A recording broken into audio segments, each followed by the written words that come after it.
It so happened that the whole world was consumed by despair, and this came as a great surprise to everyone. Humanity has never encountered anything like this before. People fell into unprecedented chaos, encountering terrible creatures that had never been seen before. The mysterious civilization demanded that the citizens be handed over if they wanted to live, but the UN refused this demand. The US leadership stated that the monsters want to use people as food. They should not give in to them. People began to call the creatures that appeared out of nowhere the attractors of misfortune.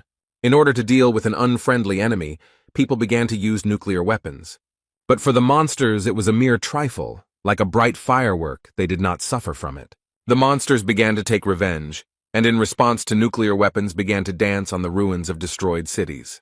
And when all hope was lost, when every man was waiting for the hour of his death, they appeared. 13 constellations. 12 were chosen by the gods and were called saints. Each of them used the powers granted by the god who chose him. And the 13th was an awakened one. He was not chosen by any divine being. It was Li Gang.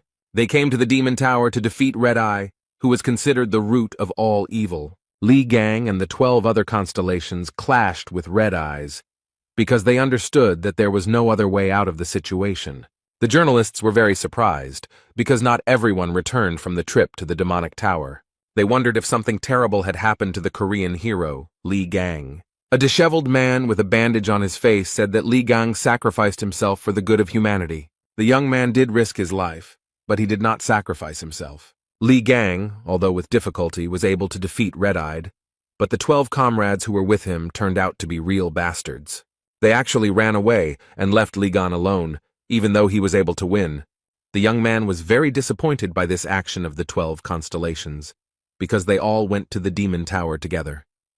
One of the escaped scumbags stabbed Li in the back with a dagger and left him to die in some hole. The young man was not lonely, because a nasty creature was assigned next to him. Li Gang was very badly injured. His left arm was cut off, and his right arm was very badly injured, and it would have been easier for him to die. But the young man is not so easy to sink, and he will not die just like that. Li Gang knew that he would live until he found everyone who dared to betray him, and he would come for them very soon. There were some delicious breaded drumsticks on the table, and a young man turned to Li Gang and asked him to listen to him carefully. The holy sign of Sagittarius Hugo Otis told the boy that he was destined to die tomorrow. Li Gang was very surprised and asked the guy if he really had such a low opinion of him. The guy took a chicken drumstick in each hand and said that he was talking to him like that because he had taken both legs for himself.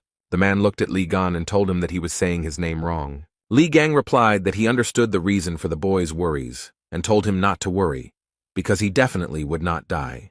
He took a bite of the meat and said that he had killed more misfortune-attracting creatures than all 12 constellations combined, and asked the boy if he really thought Li could die. The man who was sitting opposite the boy folded his hands in front of him and looked closely at the young man.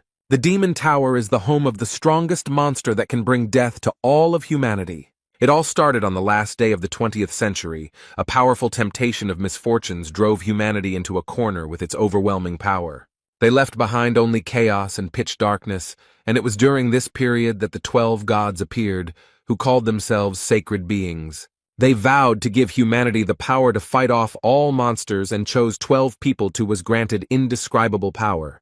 But something happened that no one expected. The 13th awakened appeared, without the blessing of a single sacred entity.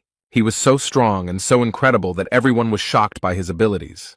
The surprising thing was that even among the 12 saints he had no equal, and this fact made them very angry. And who was so strong, incredible, and unique? Of course, a young man named Li Gang. The guy thanked Gan for the fact that thanks to him, they were able to organize an attack on the Demon Tower. He sat down on a rock and said that words were not enough and he wanted a free supply of fried chicken for 5 years, and the other asked if Gan was tired of eating only chicken. Li mispronounced the young man's name. The boy told him this with a laugh, but Li only became angry. The girl said that after defeating Red Eyes, they would most likely receive a worthy reward, and the fat man said that they should demand $100 million. And Li noted that it would be better to ask for 10 years of free accommodation in a 7-star hotel somewhere in Hawaii. The boy noted that because of Red-Eyed, a huge number of countries are on the brink of crisis.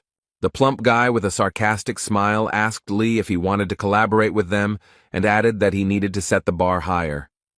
The fat man asked if Gan wanted to take out the mutilated body and face, and Lee thought about how they were called saints, but in reality they were scum who cared about their own skin. The man said that it was enough to rush to everyone's aid, and a few victims would only increase their price, and the reward would only increase. Lee said he didn't care, but he thought he was surrounded by disgusting scum. He hoped he wouldn't see them after they dealt with the red-eyed man. The young people froze in place. They were very surprised. Beads of sweat appeared on their faces. They looked up and saw the Lord of the Demon Tower, red-eyed, standing before them. Li Gang stood to the side and thought that only by looking at him could one feel the terrible pressure. At this time, Red Eyes opened his mouth. It glowed with fire, and his crazy eyes glowed red. A very strong wind arose, and the young people who were watching all this were seriously scared. The ground beneath the young men's feet was crumbling, and Lee folded his hands in front of him and watched everything that was happening. A strong wind whirled the powerful people around in a whirlwind, and they screamed loudly in horror. Red-Eyed was very angry, because uninvited guests had come to his territory. The entity gritted its teeth, gnashing them, and fiery lava burst from its mouth. The girl's face was covered in beads of sweat. Her pupils became like dots. She was shaking with fear. She was telling everyone to run away. And the young people began to run headlong. They were very scared, and someone was shouting loudly that they needed to save themselves. The young men wondered if it was possible to fight something like this, and Lee looked at it all and was only surprised that these sacks of shit were only called saints. The guy squeezed the weapon in his hands and thought that all this had no meaning for him at all. The young man decided that he would be the one to kick Red Eye's ass. Li Gang did not retreat, but fulfilled the promise he made to himself. And in the end, those who were with him stabbed him in the back. He thought about how things were in the outside world and cut up the monsters that haunted him. Lee found himself in a place that was a special trap, in which more and more hordes of monsters were constantly appearing. But Li Gang could not be taken by something like that, which his traders were counting on. The guy continued to fight and promised himself that he would survive and would definitely deal with the traders. Gan promised himself that he would tear to shreds all those scumbags who dared to betray him. 20 years have passed since then. A terrible monster appeared in front of the young man, which surprised him greatly. Gan asked how he managed to get here and then noted that he was the last one. The monster screamed at the top of its lungs and began asking if there was anyone left there. Li Gang told him that the monster could scream as much as he wanted, but it was already over for him. The monster called for help, but the guy dealt with it very quickly. He stood over the monsters and sighed heavily.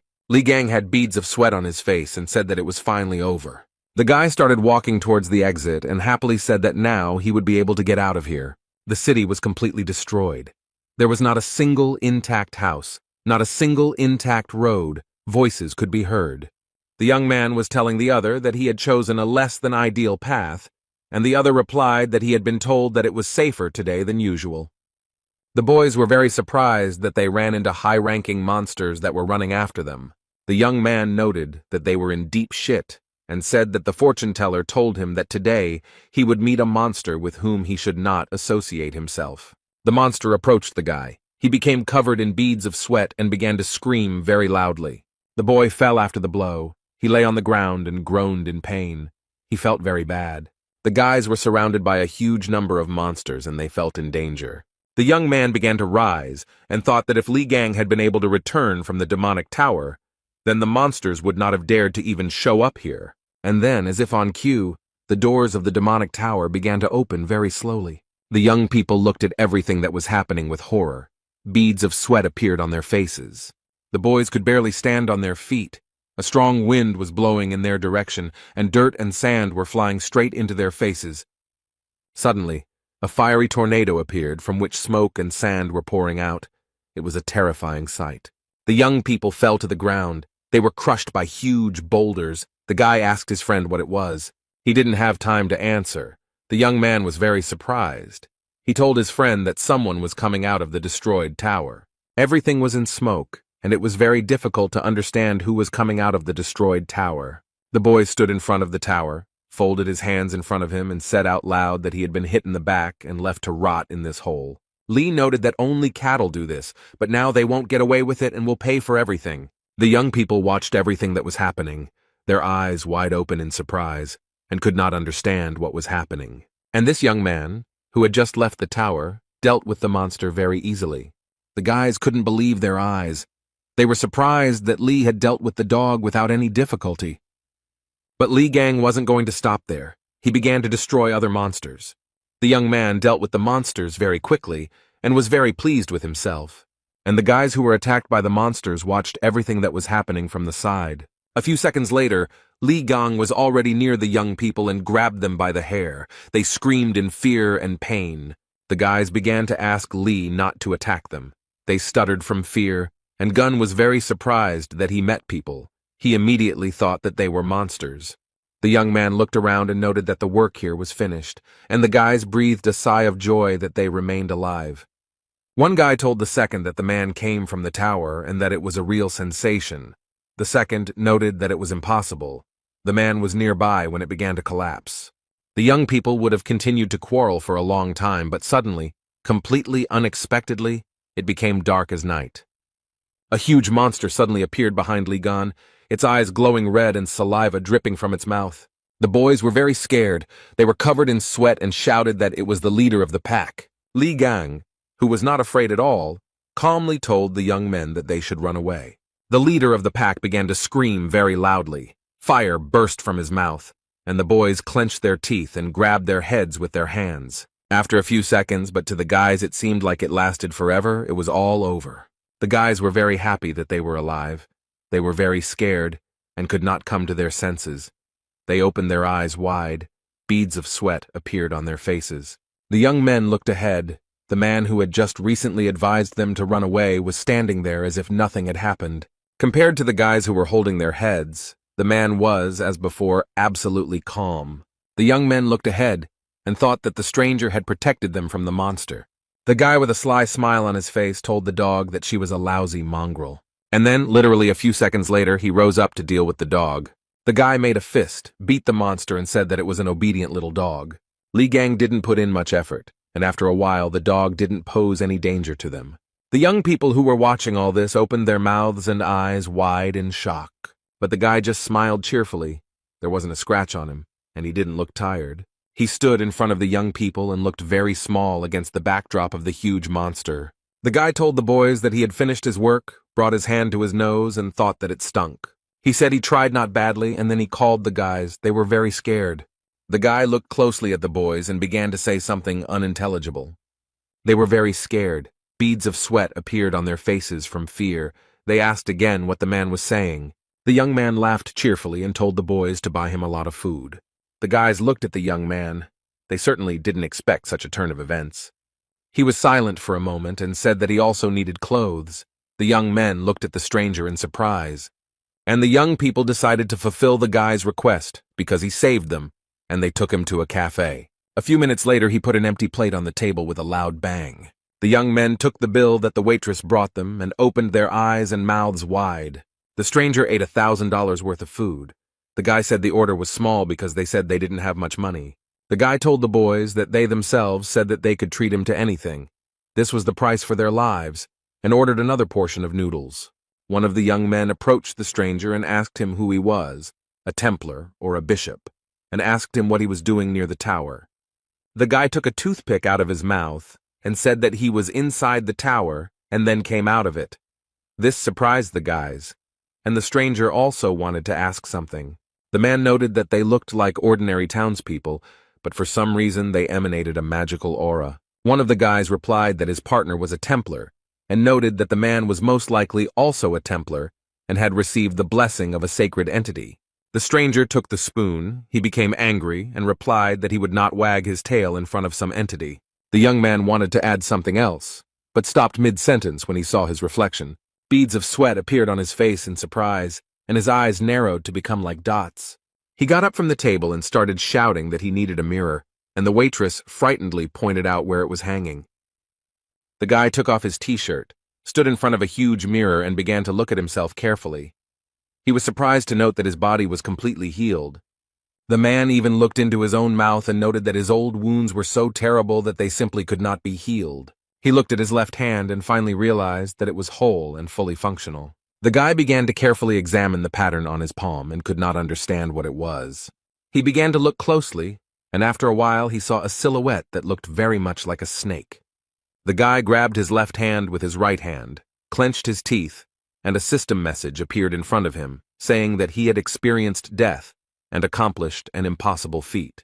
Lee also realized that all his skills were inherited by the new body, and the achievements would be converted into experience points. He received a divine skill. The system message also informed him that all skills and traits had been inherited and transformed, and that the power of the Ophiuchus was available to him. The young man saw Ophiuchus in front of him, touched him with his hand, and received strength from him. Literally a few minutes later, the guy found himself in a cafe and was sitting on the floor in bewilderment. The guy's face was covered in sweat from bewilderment, and his pupils became very narrow. The guys approached the stranger. One of them began to touch his hands and asked with fear if everything was okay with him. He asked the boys if they had ever imagined a huge snake, and they looked at the guy in bewilderment. One of the boys said that they hadn't seen anything like that. The man suddenly took off his clothes and ran to the mirror, and then began to scream and squeeze his wrist. The boy said that other people don't see it, and the guys thought that the longer they look at him, the weirder he acts. The guy was very surprised, because he saw in front of him a message that he had become the owner of the constellation Ophiuchus. He stood and saw in front of him a huge number of system messages and read each one carefully. The boy folded his hands in front of him and thought about how his body had changed due to the super regeneration skill. He had never heard of other saints seeing something like this. The young man thought about the fact that he did not feel the energy of sacred beings. The guy understood that no matter what, he was happy with this turn of events, because his body had fully recovered. The man thought that now he needed to track down the traitors who had left him to die, namely the bastard who had stuck a dagger in his back. He laughed and said that his body began to tremble from such thoughts. He was glad that the traitors would come to an end, and the guys who were nearby could not understand why he was behaving like that. People gathered at the place where the demon tower was and thought that it was considered indestructible, but suddenly collapsed. This news will turn the whole world upside down.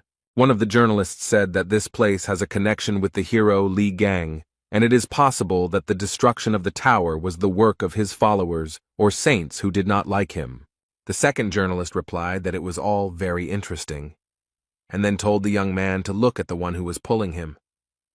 The guy noted that even high-ranking saints had a hard time dealing with this monster, so who challenged him and even destroyed the tower? One of the reporters frowned, sweating, and asked if Li Gang had returned from the bathhouse alive. The guest noted that they cannot be sure of this. They can only wait until new clues appear. The journalists gathered for a press conference, asking Mr. Yang Wei to comment on the fact of the destruction of the demon tower and the return of Li Gang alive. Yang Wei, the holy sign of Aries, stood in front of the reporters with his brows furrowed, not knowing what to answer. The man paused for a moment, picked up the microphone, and said that he would not be making any comments on this issue. Yang Wei began to leave the hall, and journalists began to ask him to wait, and what it meant that he was not commenting on anything. The man and his guards quickly retreated and got into a car. He was very angry and hit the car with all his might, although it was not at fault. Yang Wei was very angry. He frowned and said through clenched teeth that all he had heard all day was Li Gang's name. He remembered the young man and wondered if he had really been alive and in that tower for 20 years. Yang Wei thought that this was impossible, because there were thousands of deadly beasts in the tower, and they were all black class. He thought that it was a miracle that they managed to escape from there, having stolen the red-eyed man's throat. There was no way Li could have survived there. Yang Wei smoked his pipe and thought that Gan's body was on the verge of death due to that big guy's deadly attacks, and he didn't even wear armor like all saints. The man frowned again and thought that if by some miracle he had managed to survive and return, then he clenched his teeth even tighter and screamed very loudly that then everything would end. Li Gang held a mobile phone in his hand. He showed the guy a certain person and said that he should start with this bastard. There was a plane at the airport. It arrived. The doors opened and a man started getting out. The guards greeted the young man joyfully. They said that they did not think that they would be able to meet one of the saints, and this was a great honor for them. Mr. Hugo Otis, a Sagittarius, straightened the collar of his shirt and looked around. He approached the guards and asked them where the Prime Minister was, and they replied that he was waiting for them in the office and that transport was ready. Hugo Otis said that it was wonderful and began to walk, and the guards began to bow to him. The guards broke out in beads of sweat, and one told the other that Otis was majestic. The men looked at Hugo Otis and thought that this is what a truly chosen man looks like. And the car set off, the driver taking the young man to the Prime Minister. The man was sitting in the car, looking out the window and thinking about something. He was absolutely calm. Literally a second later, his mood changed, and he thought about the annoying reporters. Otis couldn't believe the stories about Li Gan's return. The young man's mobile phone rang, but the caller's number was hidden. The man gritted his teeth and said that 20 years had passed since those events, but did not answer. He turned off the sound and turned his mobile phone face down. It was not his policy to pick up the phone when someone was calling. The young man calmed down a little and began to look out the window again. He began to think about something again. He remembered how he had told Li Gang many years ago that he was destined to die. Then the guy, with a smile on his face, asked if he really had such a low opinion of him. Hugo Otis remembered that when they attacked the Demon Tower, he, at Goon's request, went outside and held back the incoming hordes of monsters. He wanted to believe that his premonition was deceiving him and that Gon would manage to return alive. The boy remembered holding hands and asking other people why Gon wasn't with them. The saints who went inside were with him, abandoned Li Gan, and returned with Red-Eye's head. The whole world soon learned about this event, and the 12 saints were recognized as heroes and gained even greater influence. Hugo Otis could not believe that Gon was dead, so he asked the saints again and again to begin the search. Jean-Louis Morin, the holy sign of the dark cancer, with a sly smile, told Otis that it was enough to talk about Ghana. He noted that Hugo knew perfectly well that there were a huge number of monsters coming out of the Demon Tower, and there was no chance that Li had survived. Morin said that if Otis was so worried about him, he could go and start searching alone. No one would stop him, and noted that in that case, the list of saints would be shortened. The young man, who was very badly wounded, was in great despair. Hugo Otis straightened the collar of his shirt again, frowning at the old memories. He looked at the city streets and thought that although Gan was very strong, he could not cope with the monsters. A lot of time had passed, so he was definitely dead. The man began to remember again and again what Li Gang was like. He pressed his lips tightly. At this point, the driver informed Mr. Hugo that the Prime Minister was calling. He turned to Otis and asked if he could speak, and the man asked what was the matter. The Prime Minister asked if Hugo had heard the news, and remarked that it looked like the Demon Tower had been destroyed. The guy grabbed his head, laughed to himself, and thought that this story was haunting him. He looked at his mobile, and said that if the Prime Minister intended to ask him to start searching for Gon, he would have to refuse. The man said that Gon died that day, and that the tower incident was most likely a setup by his fans. Otis said if the Prime Minister intended to take advantage of the situation and gain more votes, but he interrupted him and said that was not the case. The man said that if the report that had just been given to the South Korean government was true, then a call had been made to that number very recently. This information stunned Hugo, and he asked in surprise what kind of challenge they were talking about. The Prime Minister said the call was made from Li Gang's personal phone number. Hugo Otis started to beat his fists on the driver's seat and shout whether it was all true, and the driver got scared and almost got into an accident. The young man's face was covered in sweat, and he screamed at the top of his lungs for the driver to stop the car. Hugo started to get out of the car. He thought that that recent call was from Gan. The mobile phone screen showed information that 30 calls had been missed, and a voice message had been sent. The young man held a mobile phone in his hands. His pupils became narrow, and beads of sweat appeared on his face. Hugo began to dial some number, then put the phone to his ear and listened to the long beeps. After some time, someone answered on the other end of the line. His call was expected. Otis heard a voice in English tell him that it would find him and kill him. The guy was very scared. He thought that the manner of speech was very similar to the way Li Gang spoke, and he ordered the driver to turn around to the airport. Li Gang was still in the cafe looking at the phone screen and smilingly noting that the young man had grown up and dared to ignore his calls. The guys asked the young man who he was calling so persistently, and he said no one, which surprised them greatly. He looked at the phone screen and told one of the boys that he had previously called it a smartphone and noted that it was an amazing thing. Lee said that he entered the tower in 2005, and now it is 2025 and the world has become a much better place. The guys were surprised that the man was using a smartphone for the first time. They told him that he could connect to the internet and even follow the news. The man was happy because he could watch the news about Li Gan. The guys told the man that this was a very hot topic to discuss right now and showed him where to press. Li Gang and the kid who taught him how to use a smartphone opened their mouths in surprise. Li Gang carefully read the comments and began to squeeze the phone with all his might out of anger, and the guy begged him not to do it. Li shouted that the saints had not dealt with Red Eyes. They had fled as soon as they met the monster. After a few minutes, the guy calmed down and said that he would ignore this information because in some ways it was even sweet. The man continued to study the news and came across information that he had made a will and all the money was to go to orphanages. Li Gang looked at the screen and hoped that the money had reached its recipients. But the next news shocked him. He broke his phone out of anger, and the news said that he had given everything to the 12 saints, since they would manage everything for the good of the whole world.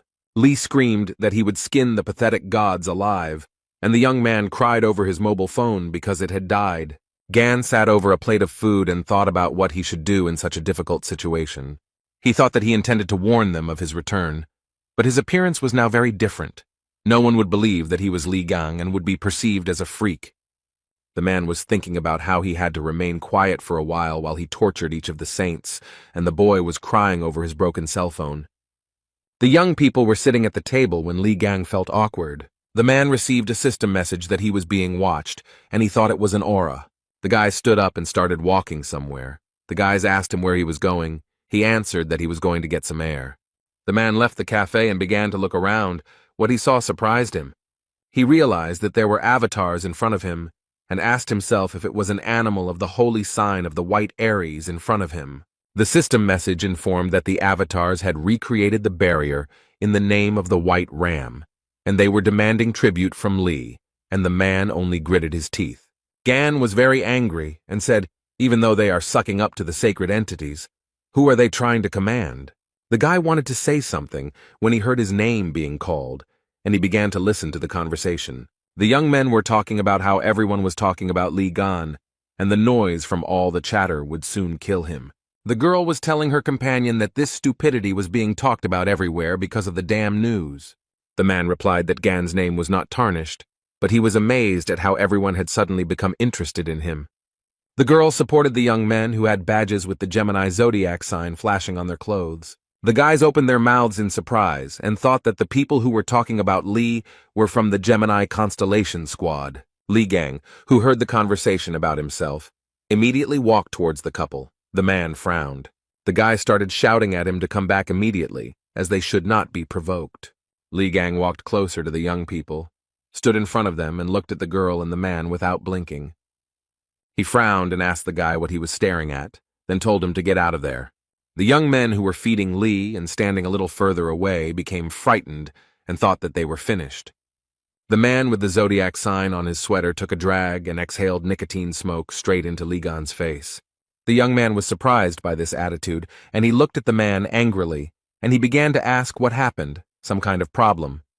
The man put his face right next to Li and told him that if he had a problem, he should hit him. The mustachioed man's companion told him to leave the guy alone because he was going to shit his pants. The couple left the young man alone, and the man, passing by Li, called him a coward. The man told his companion that all those who are fans of Li Gang are no different from each other, and the girl agreed with him. Li wondered why the weakest saint was so popular with everyone, and whether it was completely absurd to consider him a saint. The boy told Li that he had held up well, then noted that these people were part of the ranking representatives of the Gemini constellation. Li Gang called the damn cockroaches with all his might, and tears appeared on the face of the guy who stood next to him. The couple turned around. They repeated the word cockroach in surprise and asked if he had said that to them. Li Gang said with a sarcastic smile on his face that he called them, "They are the cockroaches." The man ran towards Li Gan, looked the boy in the eye, and told him to repeat what he said. Li gave the mustachioed man a flick on the forehead and said that he was a pathetic simpleton who didn't even have a magical aura. The guy simply raised his hand up and the man flew away from him several meters. The mustachioed man's companion, who was watching all this, began to scream very loudly. The guys who were watching all this from the side opened their mouths in surprise. The young man watched the reactions of those around him and was very pleased with himself. After some time, the mustachioed man's companion crept up to the young man. She wanted no one to notice her. Li laughed and asked her if she seriously expected him not to notice her sneaking up. And while she was in a stupor, he also gave her such a flick that she also flew back several meters. Li Gang looked at the young people and calmly said that they were losers. The young men told Li that using magic in the middle of the street was strictly prohibited. He got angry and said that the guy was saying something wrong, because if he had used magic, there would have been nothing left of those two. The boys opened their mouths in surprise and thought that the man had knocked out two high-ranking Templars with just brute force. A few minutes later, Li Gang sat down next to the mustachioed fat man and began to look at him. The young man saw a pendant on the stranger's neck and began to examine it closely. Then he took the medallion in his hand and pulled it with all his might, so much so that the thread on which it was hanging broke. Li held the medallion between two fingers and said that's what he felt when he hit it, and noted that it was a relic. Gan looked at the relic and thought about where weaklings could get hold of a relic, because only saints should have them. One of the boys approached him and asked if it was true that he didn't know anything. He said that several decades ago, humanity was practically wiped off the face of the earth, but thanks to sacred beings and chosen constellations, the disaster was survived. 12 people could not protect the entire vast world, and the saints began to gather followers, calling themselves the Branchings. Those who were given a piece of the power of the saints began to be called Templars. They were divided into ranks. Faith is the source of strength for the Templars, and the chosen ones receive relics from sacred entities. The guy continued to hold the medallion in his hands and thought that a lot had changed in 20 years. Li was distracted from his thoughts by a guy who pointed his finger to the side, and the young man looked at him questioningly. The young man saw before him again the avatars of wealth and greed who were enjoying the current situation. Li read the system message that the avatars demanded that he deal with the attackers. They were thirsty for bloodshed and promised a worthy reward. Beads of sweat appeared on the guy's face. He thought that this was not it, because Li had attracted the attention of the avatars. They are like reflections of the sacred beings themselves, and standing in their way is like challenging the gods. The guy started telling Li to hurry up and do as they asked, but he just laughed. Li said that he thought that where the stinking aura of Aries was coming from, it turns out that they intended to fill their bellies.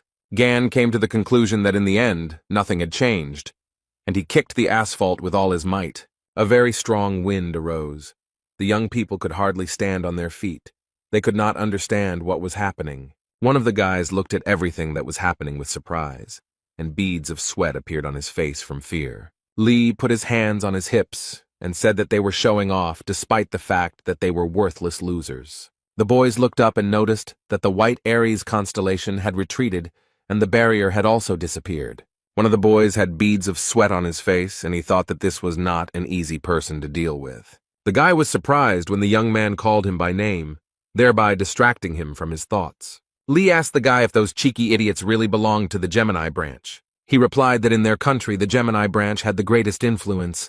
The elite group had gathered 2/3 of all large corporations. Li Gang asked the guy so they should have money on them, and he looked at him in surprise. The man smiled and asked the boy that the clothes they wear should be branded. He started to rip off his clothes, saying that it was time to make some good money, and the guys watched everything that was happening. In the evening, the young people stood near the building, and Li said that they were finally there and noted that the day had been very long. One of the guys showed with his hand which apartment he lives in, and his friend noted that his door was next door. The guys thanked the young man for saving their lives and even walking them home. Li began to yawn and began to ask whether they were going inside or not. Since he really wanted to sleep, the guys were very surprised. After he found himself in the apartment, he very quickly took off his clothes, got a haircut, and stood in front of the mirror. The young man began to admire himself and smiled at his reflection in the mirror. He liked it very much. The guy saw all this and told the man that a short haircut suits him very well. He said that Li now looks much cooler, and he was not prepared for such admiration. The man thought that in the past, baldness was a side effect of using his abilities, and now he tidied up his hair. Li Gang frowned and his smile turned into disgust. He couldn't understand why this happened. He looked at the huge fly and wondered what the fly had forgotten in their apartment. Literally a few seconds later, he caught the hand in a fist and squeezed it very tightly. Li opened his hand and threw away the remains, and the boy raised 2 fingers up and was surprised that he caught the fly with one hand, because even experts can't do it. The man began to catch one after another the luring one and asked what number it was and why they were sticking to him, and the guy noticed that his scent attracted monsters. Lee told them to smell his ass and said that this usually happens because something is wrong with the house. He looked at the shelf and said that the guy keeps nasty things in the house, which is why the creatures flock here. The boy looked at the figurines and noted that this could not be an abomination, since they were received from the constellation Gemini. The guy took the statuette in his hand and said that these artifacts did not belong to him, but they were blessed by the saint. But he did not finish speaking because Lee broke it. The young man looked at his hand, covered his nose, and said it was disgusting, and the guy started shaking over the broken figurine. The man picked up the mask and told the guy that it was intended to spy on the buyer. He started throwing things off the shelf, threw out the music box because it collects personal information, and the watch attracts the attention of monsters. The boy screamed from injustice. Li Gang said that the saints had appropriated his property and then started selling such disgusting goods to people. The guy got really angry and said that the very thought of such injustice made him furious. The young man who stood in front of the door heard someone shouting that all this junk needed to be thrown out. Li Gang was holding some object in his hands, and the guy was holding him by the shirt and crying really hard. The young man entered the apartment and saw all this, looking at the guys in surprise. Lee looked at the stranger and asked who he was, and the boy was very happy. He was very happy to see Songjae and called him by name, who confirmed that it was him. Sun frowned, his face became displeased, and he noted that he was the owner of this apartment. By this time, Li Gang had managed to beat and smash a lot of objects. He didn't know what to answer. In the branch of the White Aries, in the residence of Yang Wei, a very interesting conversation was taking place in raised tones. The man frowned deeply. Beads of sweat appeared on his face from worry, and he asked if the Korean avatars had really disappeared. The young man who knelt before him said that it was true, and noted that there was a lot of fuss about it. Yang Wei frowned, gritted his teeth, and began to think about who could do such a thing. He knew very well that avatars were direct representatives of sacred entities, and only someone extremely strong could disperse them. Yang Wei ordered the man to contact the other saints and ask if they had anything to do with this. The man replied that he understood the order, and noted that Strelitz had not been in touch for a long time. Jan replied that this was no cause for concern, since he wanted to get a new position.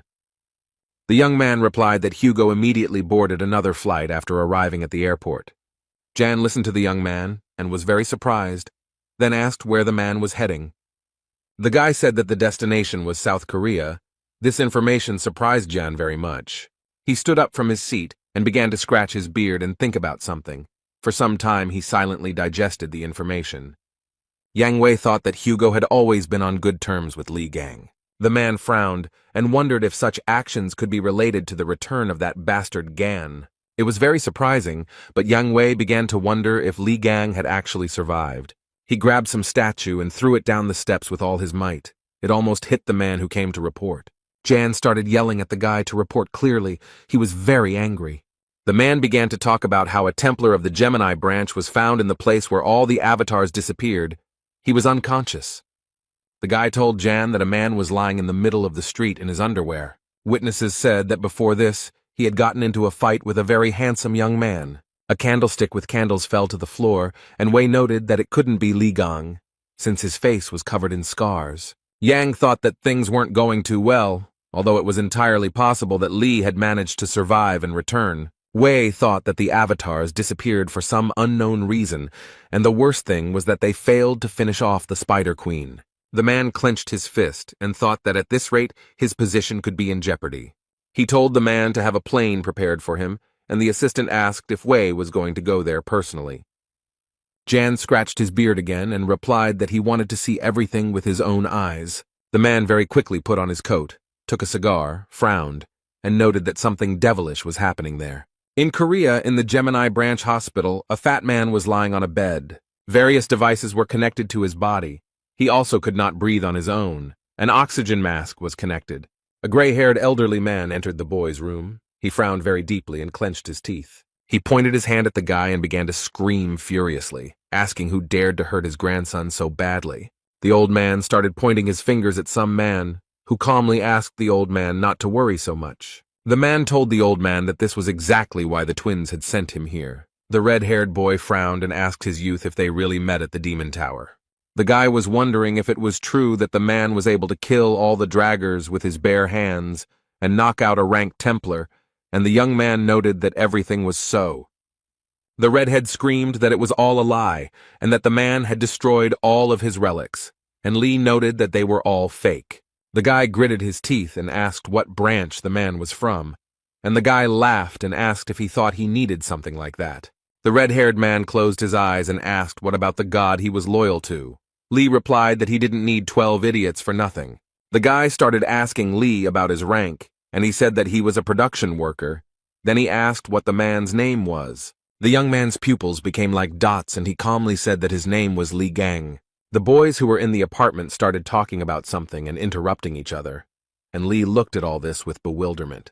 The red-haired boy told Gan that he broke into someone else's house without permission and destroyed all the relics, and then he shouted furiously that the young man dared to pretend to be the great Lee Gan. Songjae started doing such things that the boy started yelling at him that he was a crazy bastard. A system message appeared in front of Lee that a burst of magic from a Gemini follower had been detected, and he noticed that the red-haired man wanted to destroy the house. Lee Gang was also able to study the guy's rank and other characteristics using system messages. The young man thought that the guy at such a young age already possessed high-ranking skills, and the genius trait was not given to him for the sake of a sounding point. The boy broke out in sweat and started yelling at the man to run away, as Song was a rank Templar and a crazy fan of Lee Gang. Zay asked Jiming if he was crazy, and then told him to get lost if he didn't want to get killed. The red-haired man was very angry and noticed that by playing with fire so furiously, the boy risked wetting his pants. Li Gan got tired of watching everything that was happening and decided to use force. Sun fell to the floor, and Gan said that at this rate the guy could not only burn down his apartment, but the whole house. The boy asked the young man if Sun had died, as he was very worried, and he replied that everything was fine. Then Li Gang added that everything was probably fine, and the guy burst into tears. He looked at Z and saw that he was shaking, foaming at the mouth, and a huge bump had appeared on his forehead. Lee began to yawn, said that he was going to bed, since he needed to come to his senses, and the guy shook Z and asked him if he was alive. Gan opened the door to the room, and what he saw shocked the young man.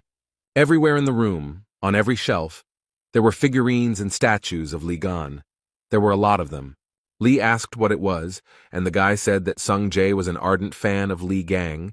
The red-haired man asked the man to be careful with the figurines, because this collection was dear to him. Gan said that they were really annoying him, and that their heads needed to be twisted off, which he started doing, and Sun started screaming like a madman. Z called the guy a psycho and asked him to stop. He replied that he was Lee Gang, and not a psycho, as Song had called him earlier. The red-haired guy was not prepared for the man to destroy his collection. Snot and tears mixed on his face. On TV, in the news, they said that yesterday, a representative of the Gemini branch was attacked. The identity of the attacker is not established, but he stole personal belongings. Hugh grabbed his head and thought that this was definitely Lee Gan's doing. He was surprised at what he was thinking, and this was the first news he had heard about him. A waitress approached the guy and asked if he was ready to order. The man told Young Wei to shut up this clown show and get out of here. He was very angry. He said with a sly smile on his face that it was all uninteresting, because Hugh had figured him out very quickly. Young Wei began to laugh like a madman, and then said that they had not seen each other for a long time, and he had not been able to contact Hugh for a long time. Yang told the man that upon his hasty arrival in Korea, he most likely came here because of Lee Gang, and told Hugh to tell him everything he knew. The blonde man replied that he hated Ian because he was a pervert who stole bodies from other people. The waitress froze in place. She stared at the man. Beads of sweat appeared on her face. The girl became nervous. She was very nervous and asked the man what she was doing. Hugh slammed his fist on the table, gritted his teeth, and thought that Ian was an idiot with idiotic jokes, and he needed to get to Gan faster than anyone else. The guys were in a supermarket. The boy asked Sun if it really was Lee Gang, and he replied that the stranger looked completely different. The redhead noted that Lee is a hero who saved humanity, and he would not act like a thug. The guy told Sun that he saw a man coming out of the demon tower, and that his strength was colossal. But the red-haired man was stubborn as a ram. Z said that he was confident in his words. Since his father told him so, the boy wanted to say something, but Song interrupted him. The young people went to the checkout when they heard someone shouting that there was a thief in the store. He ran so fast that he swept everything in his path. Everyone in the store was scared. The guy noted that the thief had high speed and was most likely from the Scorpio branch, and Sun noted that he was using his powers to rob the store. It turned out that the thief had stolen not only valuable goods from the store, but also wallets from visitors. He had to be stopped, since there would definitely be nothing left there. And the thief smiled sarcastically and thought that the surrounding pathetic idiots and even the Templars were not able to keep up with him. The thief realized that he had made a good profit. He had a wonderful catch and decided that it was time to get out. But he didn't succeed. Completely unexpectedly, he was intercepted by some hero. The thief was definitely not prepared for such a turn of events. He was very nervous, and sweat, tears, and saliva were mixed on his face. It was Li Gang who caught the thief, and the guy he was staying with asked what the man was doing there, and he replied that he forgot to tell the guys to buy chicken. The stranger told Gan that he was quite good, because it was quite difficult to catch the Templars of the Scorpio constellation, given their agility. The man told Li that judging by his aura, he was an ordinary follower and advised him to report the incident to the police next time. Gan came closer to the young man, began to examine him, and thought about who he was. The guy wanted to ask the man something, but something distracted him and he began to look around. There were a lot of people in the store. They were all very scared. The thief, who was lying on the floor, realized that an earthquake had started and decided that he needed to get out, because this was his chance. He didn't think about anything else, but like a bullet, he began to run out of the store. Everyone looked at him in surprise. There was a smile on the thief's face. He thought that because of that man he would be caught, but the earthquake played into his hands. But the thief didn't have time to run far. The floor covering in front of him began to come apart, and what he saw shocked the man. The misfortune bringer appeared in front of him. The thief was very surprised that the monster appeared in the green zone. He stood and thought that he needed to run as far away as possible before it was too late. The thief began to run away again and thought that this creature, although very strong, would not be able to catch him. But how wrong the young man was. He ran straight into the monster's mouth with a smile on his face. And the people who were in the store watched everything that was happening without taking their eyes off it. The monster continued to stand in place, looking with interest at the people who had gathered in a crowd. Some onlookers were even filming the monster on their mobile phones, when a message was heard that an emergency had arisen and the building needed to be evacuated. They also announced over the loudspeaker that the Spider Queen was on the territory of the hypermarket and had started attacking people. People ran in all directions, and over the loudspeaker they said that the Spider Queen had appeared on the territory. The little boy did not react to the message in any way. He was lost and crying loudly, and the monster was approaching him. Li Gang hit the monster with all his might just when it opened its mouth a few centimeters away from the child. Gan told the boy that he should be careful. The child had tears in his eyes and was shaking with horror. Li. He extended his hand to the boy and calmly asked him if the baby was scared. The child didn't say anything to the man, but just started running away very quickly. Li looked at all this with bewilderment. The guy coughed into his fist and said that most likely the boy was okay. Li Gang was surprised and asked what the hell this giant was doing here. And then he added with a smile that for the first time in a long time he would be able to have some fun. Yang Wei was driving a car and asked his driver to repeat what he had said. He replied that the misfortune bringers had appeared in the middle of a hypermarket in Pucheng City, and Wei asked the driver to tell him the name of the creature. He said that the monster's name was the Spider Queen, and this information made Jan very angry. Wei thought about how they had failed during the last raid, and he had barely managed to put the seal on it while she had managed to escape. He clenched his fist and thought about how he wouldn't be able to hold back the red-class monster on his own. After the appearance of the attractors, people began to divide locations into 6 classes according to the level of danger. The blue zone is a blessed abode. The green zone was also considered safe, and there was no need to be afraid of anyone there. But in the yellow zone, it was necessary to be on guard, as it belonged to the category of light danger. The orange zone was best avoided because it already posed a major threat to life. The red zone included locations that were simply teeming with deadly monsters. But in the black zone, life is completely impossible. There are a huge number of monsters there. The Spider Queen appeared in the hypermarket, which means that this area is now considered a red zone. The driver approached Yang Wei with a question about what to do about the situation in the hypermarket. The man thought about something for a few minutes, and then replied that they needed to seal everything.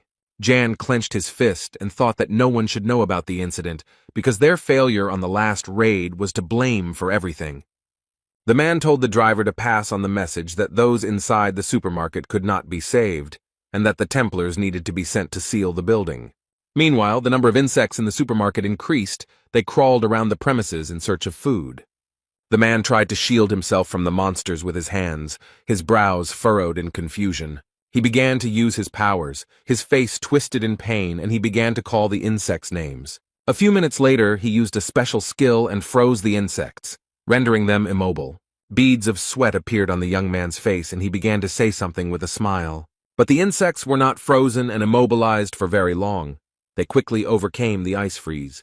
The man's joy quickly turned to anger. He couldn't understand how the monsters were able to destroy his spell so quickly. A few minutes later, Li Gang appeared in front of him and told the man to step aside. The guy, with beads of sweat appearing on his face, wondered when the guy had managed to get to this place so quickly. Li began throwing the cans aside and said that the parasites were so hungry that they decided to feast on people. The young man began throwing tin cans of drink at the insects and said that it would be better for them to eat them. The monsters didn't like all this.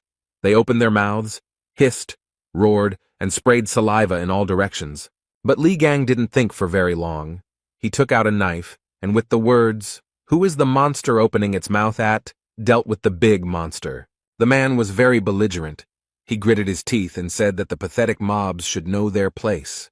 The guys Li Gang was staying with looked at everything that was happening with surprise, their mouths wide open. And a system message appeared in front of the young man, saying that he had destroyed the bringers of misfortune. The guy was very surprised. He read a message that his experience was increased, and he received consumables. He read that he needed to collect materials, and he would be able to create new relics and skills. The guy realized that production skills had also changed. The young man held the stone in his hands and thought that moving didn't seem so difficult to him. Perhaps he would already be able to use more energy. The guy who tried to freeze the monsters looked at Li in surprise, because he easily destroyed them. Gan approached the guys, who opened their mouths in surprise. They couldn't understand when the man had managed to deal with the monsters. The blond, short-haired boy looked at Li and wondered where he came from. Beads of sweat appeared on the man's face. He frowned and realized that he had not heard the question. Li Gang looked at him and called the stranger an uninitiated minister of the church. The man began to shout that he knew something was fishy there and noted that Li was the same man who had attacked their followers.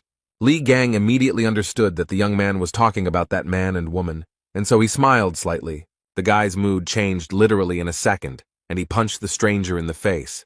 He fell to the floor, clutching his face with his hand, and Li asked how he knew that, and then added that he knew too much. The man folded his hands into fists. Beads of sweat appeared on his face and asked how he could not recognize him. And then he added that Li had put on the clothes and badge of a beaten man. The man said that the badge was a relic that was only given to the Templars of the Gemini branch. He yelled that the secret of Li's strength was that he carried a badge, and Gan looked at the badge in surprise and asked why he had that thing on him. The man looked at the badge. His pupils became like dots and said that it was an abomination. The gray-haired man began to scream very loudly. His face was covered in beads of sweat. He called Li all sorts of names. Chan said that this relic was good enough as a declaration, and that the guys had most likely been cheated big time, adding that those bastards hadn't changed a bit in 20 years. He wanted to say something else, but a monster to the side began to scream very loudly. Li Gang stood there, his face completely devoid of any emotion. He was calm. The guys were very scared. Beads of sweat appeared on their faces. They were shaking with fear. The Spider Queen was very angry. She followed the people, and they ran away from her in different directions. The gray-haired man turned his head to the side and stuttered that the Spider Queen was coming towards them. Li Gang looked in her direction and realized that he needed to act quickly. Everyone was running away from the Spider Queen, but the guy flew straight to her and even called her a spider. The young man began to hit the monster with his fists and shouted with hatred for it to get out of here. The Spider Queen didn't like the guy's familiarity at all, and she began to destroy everything in her path. People looked at everything that was happening with horror. They were all very scared. The guys Li Gang lived with opened their mouths in surprise. Beads of sweat appeared on their faces. The gray-haired man also looked at everything that was happening with horror. He frowned. The guy thought about the fact that Li rushed at the monster without any relic on him. Those present in the supermarket heard a message telling the Gemini branch Templars to be careful. The boys immediately realized that it was the voice of the Gemini branch bishop's son Hek. One of the boys thought about telepathy. The man said it was Sun Hyuk, and he called out to Sun Jae and Sun Jun to leave the building immediately. The bishop stated that the people from the Aries branch intend to completely seal the building. The man said that Yang Wei himself was heading here, and that he couldn't be stopped, and that even a saint couldn't handle the Spider Queen. That's why they decided to get rid of the place completely, because the saints would have problems if people found out about their failure. The white-haired man asked Song Jun if he had a teleportation skill. He told the guy to take Song Jae and get out of there. The boys were very upset by the fact that only the two of them could be saved. There was panic in the supermarket. People were very worried. Others were helping the weaker ones.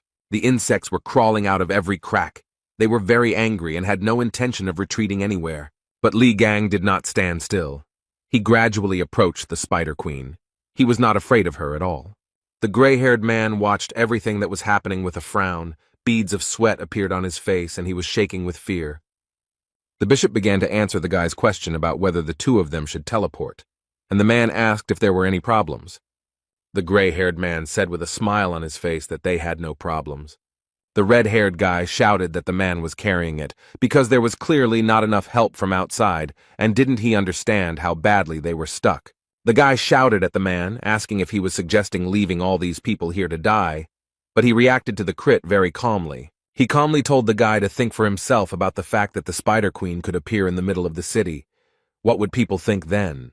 The red-haired boy was surprised, and the man said that the townspeople would reproach the branches of the constellations. Their faith would weaken, and their strength would waver. Then he added that he could take one person with him. Song Jae would go with him. He was ordered to get him out of here. The red-haired man shouted that his friend was here and he couldn't leave him, and that there were still a lot of people in the supermarket who hadn't managed to evacuate. The man gritted his teeth and replied that the guy was an idiot and now was not the time for whims. He said he had no desire to die here because of an incompetent person like him. The man replied that he could not go against the orders of his elders, so he would finish off all the extra cargo so that the guy would have no choice. The red-haired guy clenched his fists and started yelling at the man that he was a crazy bastard. And he began to laugh. He asked Song Jae if he was going to fight him. He noted that they were on completely different levels. The man told Sun to check his conscience and make a reasonable decision. The man wanted to say something else to the young man, but he stopped mid-word. Song Jae didn't think for long, but used his strength and the man flew to the side. Li Gang ran into the hypermarket and asked in surprise why the guys were still there. The boy noted that it was very dangerous to be in the hypermarket, so he should move his buns. The guys were very happy to see the young man, and the red-haired one noted that the attractors had blocked the exit and they couldn't get out of here. The dream said that they have two ways out of here. The first is to take the teleport to the gray-haired man. The second way out is much more difficult and consists of destroying all these creatures. The guy said that there were a lot of wounded people in the hypermarket and they needed help. And then he added that the people from the Aries branch decided to seal the entire building, thereby not giving anyone a chance. Li Gang frowned and said that this was indeed a huge problem, but the gray-haired man only wheezed. A few minutes later, he stood up and began cursing Li with all his might and calling him to come to him. Gan calmly said that it seemed to him that the man had chickened out and had already run away with his heels flashing, and the gray-haired man yelled at him to shut his mouth. He looked at his mobile phone and said angrily that he would see if they could get out of here alive, and he would be able to escape alone. The gray-haired man frowned. Beads of sweat ran down his face. He was thinking about something. He didn't notice how the Spider Queen approached him and entangled him in her webs. After a few seconds, the gray-haired man realized what was happening and began to panic. He was definitely not prepared for such a development of events. But the Spider Queen did not stand on ceremony for very long. She lifted the man up in order to profit from him. The boys opened their mouths in surprise. Their pupils narrowed very much, and beads of sweat appeared on their faces. They were brought out of their stupor by Li's voice. He told the boys to take care of the wounded, and he would sort everything out. Then, when he was done, he would join them. The guys were very surprised, and Gan calmly said that it wouldn't take much time. Yang Wei arrived at the hypermarket and immediately asked about the situation. He was told that the building was already practically sealed and cordoned off.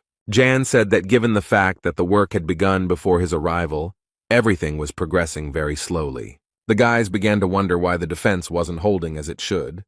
The second one noted that he felt like something was about to break out. A group of people standing near the supermarket began to cough very heavily because smoke was coming from the building. Those around saw a huge snake with its mouth wide open and its eyes glowing red. Yang Wei was very surprised. He frowned and seemed completely unprepared to see the snake. People started running out of the hypermarket. They were screaming to be saved and that there were people in the middle of the building.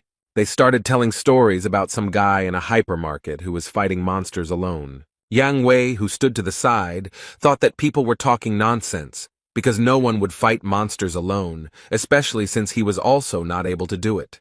He told the security that he would see it all with his own eyes. The security got nervous, and the guys told Jan that it could be very dangerous. Wei said he didn't care, then added that everyone should be ready and went inside the hypermarket. The man walked into the middle of the building and what he saw shocked him. In front of him was the Spider Queen. A few seconds later, he realized that she was killed and wondered who could have done this. Jan walked around the hypermarket and thought about the fact that there were traces of a real massacre in the premises. He was wondering what the hell had happened here. Wei thought that someone was specifically hunting the Spider Queen, and then said that he got rid of his headache because he already had enough problems. The man stopped. Beads of sweat appeared on his face. He began to understand that he felt a familiar energy. Jan went out onto the balcony and began to look down. He was interested in what was going on there. Wei saw Hugo Otis and was curious about what the young man was doing there. Ian began to think that this could be Hugo's doing. He thought that it made sense. Wei frowned deeply, clenched his teeth, and thought about how Otis missed him. Then the man was distracted by a question. Someone from behind asked Jan what was wrong, the pig, and he got really scared. Lee asked Wei if everything was okay, and then noted that they hadn't seen each other for a long time.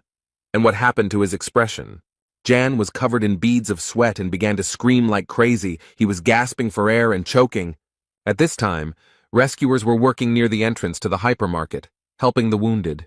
The guys Li Gang lived with were seated aside and given warm blankets. The boy was coughing and Song was deep in thought. The red-haired man was wondering if that guy could really be Li Gang, as he said, although he looks different, his movement said otherwise. Then the young man was distracted from his thoughts by someone's voice. It was very familiar. Someone was calling the guy by name. It was Hugo Otis. He asked Song Jae what he was doing near the hypermarket. Sun asked the man why he had returned. The boy was surprised to see the holy sign of Sagittarius, and Hugo got angry, since this is not the way to greet one's own father. The dark-haired guy started laughing, and Song gritted his teeth and became very angry. Hugo noted that his son was unharmed, and noted that a little medical attention would quickly get him back in action.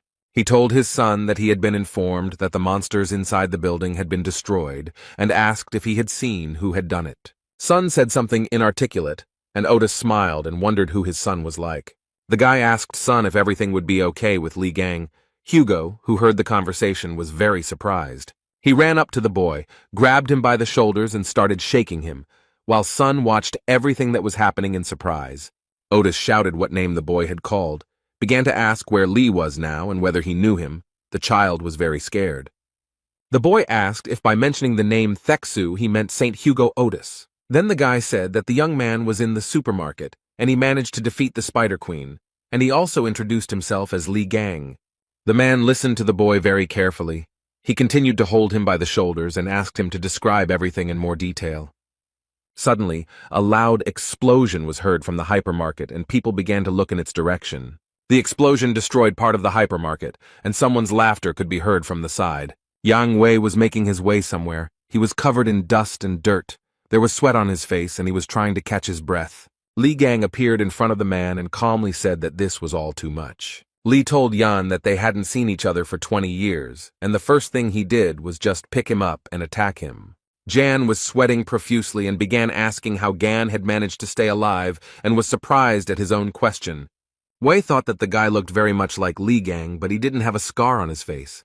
His voice seemed familiar, but different from before. Yang also thought that Li looked too young, and called the man names and said that he was imitating Gan, adding that he was momentarily worried. Wei looked at the young man in surprise and could not understand who was imitating whom. Jan started yelling that the guy dared to deceive him, such a great man, and said that he would pay for it with his life. Li punched Wei in the stomach and asked him what he was talking about. adding that he had always made money by deceiving others. Gan was so angry that he used his abilities, and Yang flew back several meters. A few seconds later, Wei fell onto the construction debris and began to groan in pain, and Gan looked at him calmly. Li said that each of them needed to be taught a lesson, and then asked how he had lived while he was imprisoned in the demon tower. The guy continued. He said that they had appropriated his relics and wealth and even forged his will. Yan wanted to say something, but Li, with a smile on his face, told him not to worry and noted that in any case he was going to finish them all off. Gan said that it was worth starting with the treasury and then destroying Yan's house, its branches and relics and everything else. Yang Wei, who had been listening very carefully to his opponent, screamed very loudly in horror. He gritted his teeth and thought that this definitely couldn't be happening. The man was very surprised. Yan understood that the manner of speech and behavior were definitely Li's, and the guy was definitely not bluffing, but he couldn't even recognize all his movements. Wei began to understand that it was indeed Li Gang in front of him, but how did he manage to survive and return from the demon tower? Yan thought this was nonsense and said that if it was really Li Gang in front of him, then he had to prove it. The boy looked at Yan, who had risen up and was reading the message that the sacred essence of the Aries constellation, the Jade Emperor, had revealed itself. Li laughed and said that even the sacred entity had graced him with its attention. Yang Wei was not going to leave things as they were. He began to use his special skills. Literally within a few seconds, the young man's entire body was wrapped in chains, and Wei, with a sly smile on his face, asked Li if he still considered them weaklings. He said that he didn't know how Gan survived in that tower, and began to use the sovereign skill and heavenly weapon. Li Gang watched all this calmly, and then calmly said that he was impressed by the Emperor's strength. Yang Wei gritted his teeth and angrily told the guy to quickly shut his mouth. He began to send a huge number of swords towards Li Gan, and said that it was time for him to die. In just a few minutes, the young man was completely covered in swords. Yang Wei looked at the huge mountain with his brows furrowed, and thought that he had succeeded. He started walking towards the mountain with swords, and said that it was amazing that Li was able to get out of the tower, but his self-confidence had not gone away. Jan said that challenging someone who had gained experience all these years through his followers was at the very least reckless. Wei began to smile sarcastically, and asked if it was true that Gan thought that they had been standing still for all these 20 years. Then the mountain of swords began to crumble in different directions, as if someone was taking the swords apart. Yang Wei was very scared. Beads of sweat appeared on his face. His pupils narrowed very much, and he thought that this could not be. Li finally got out of the difficult trap and punched Yan right in the face with all his might. He flew several meters and fell onto some debris from building materials. Yang was shaking with fear and thought about how Li got out of there alive and asked if it was true that it was Li Gang in front of him. The young man put his foot on Jan's stomach and noted with joy that he finally recognized him. Wei wheezed in pain, and Gan said that he came for their souls, and then added that they should prepare for the worst. Li covered his nose with his hand and told his opponent that his weapons smelled strongly of shit. Yang Wei looked at Li and thought that this level of regeneration was impossible even for the Aquarius constellation, which possessed healing skills. System messages appeared in front of Li, and he told Yan that thanks to him, he became even stronger. He leaned down in front of Wei and asked him why they didn't try out his new skill. Yan started shouting for Li to stop. System messages appeared in front of him and he turned red. Wei was very surprised when his divine essence hurriedly left while shouting curses. Yan started screaming about why the sacred entity had left him, and Li noted with a smile on his face that it had left before it was all over. Gan said that he was quite merciful, so Wei would only feel the pain that he himself had experienced. At this time, security guards Yang Wei and Hugo Otis entered the hypermarket. The security guard looked around and asked in surprise what had happened in the supermarket. There was a huge number of monsters lying on the floor of the hypermarket, which no longer posed any danger. Hugo Otis stood to the side and looked at the monsters. He thought about something for a while. Something alerted the guy. Beads of sweat appeared on his face, and he realized that the energy that was floating in the room was very familiar to him. A few minutes later, he saw someone lying in the distance and began to guess that it was Yang Wei. Hugo realized that this was Li Gang's doing, since he was always causing trouble, and the guards were saying that something was wrong here, since Yang Wei's energy was coming from below. One of the guards noted that Jan's aura was very weak, and the second began to suspect something. Hugo Otis came closer and asked the guys if they could step back a little. He began to use his powers. A few seconds later, the man jumped into the crater where Yang Wei's body lay. What Hugo saw shocked him. He immediately realized that this was definitely the work of Li Gan. Yang Wei was foaming at the mouth, and there was a note on his body indicating that he had gone to the pigsty. Hugo wondered what kind of trouble he would cause this time. The young man stood in front of a huge, pompous building and hummed a cheerful melody. Li Gang said that it was now clear where the man kept his stolen relics. He entered the building, began to look around, and said that this guy seemed to be trying to make himself out to be a god of treasures. Too much show. The young man looked to the side and thought that he could smell his relics coming from that side. He came closer to them and realized that they were all fakes. The clothes were taken from his house, but the weapons were clearly fake. What the guy saw left him in a state of great shock, and he could only sigh. There was a toothpick lying on the red velvet pillow, and on the card was an inscription stating that it had been used by Li Gang. The guy put his hands on the glass cube and said that his baby had finally been found. The people who were in this museum began to look at the strange young man in shock. A few minutes later, the alarm started to sound, and the light started to glow red. The guards started running and broadcasting information on the radio that they had a robber, and that all the guards needed to head to Sector B. Li Gang stood next to the broken cube. There were shards of glass on the floor. He was holding a toothpick in his hands. The young man was surrounded by a huge number of guards, who shouted at him to slowly put the object down and surrender. Li Gang continued to hold the toothpick in his hand and said that he didn't want to do it.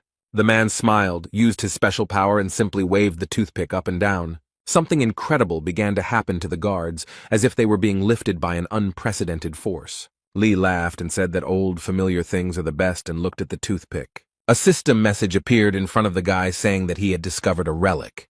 From the system message, the guy learned that the toothpick had turned into a lump of slime and he could give it his trait. The lump smiled, and the guy, also smiling, asked him if they should go to the exit. The guy took a few steps and saw the doors.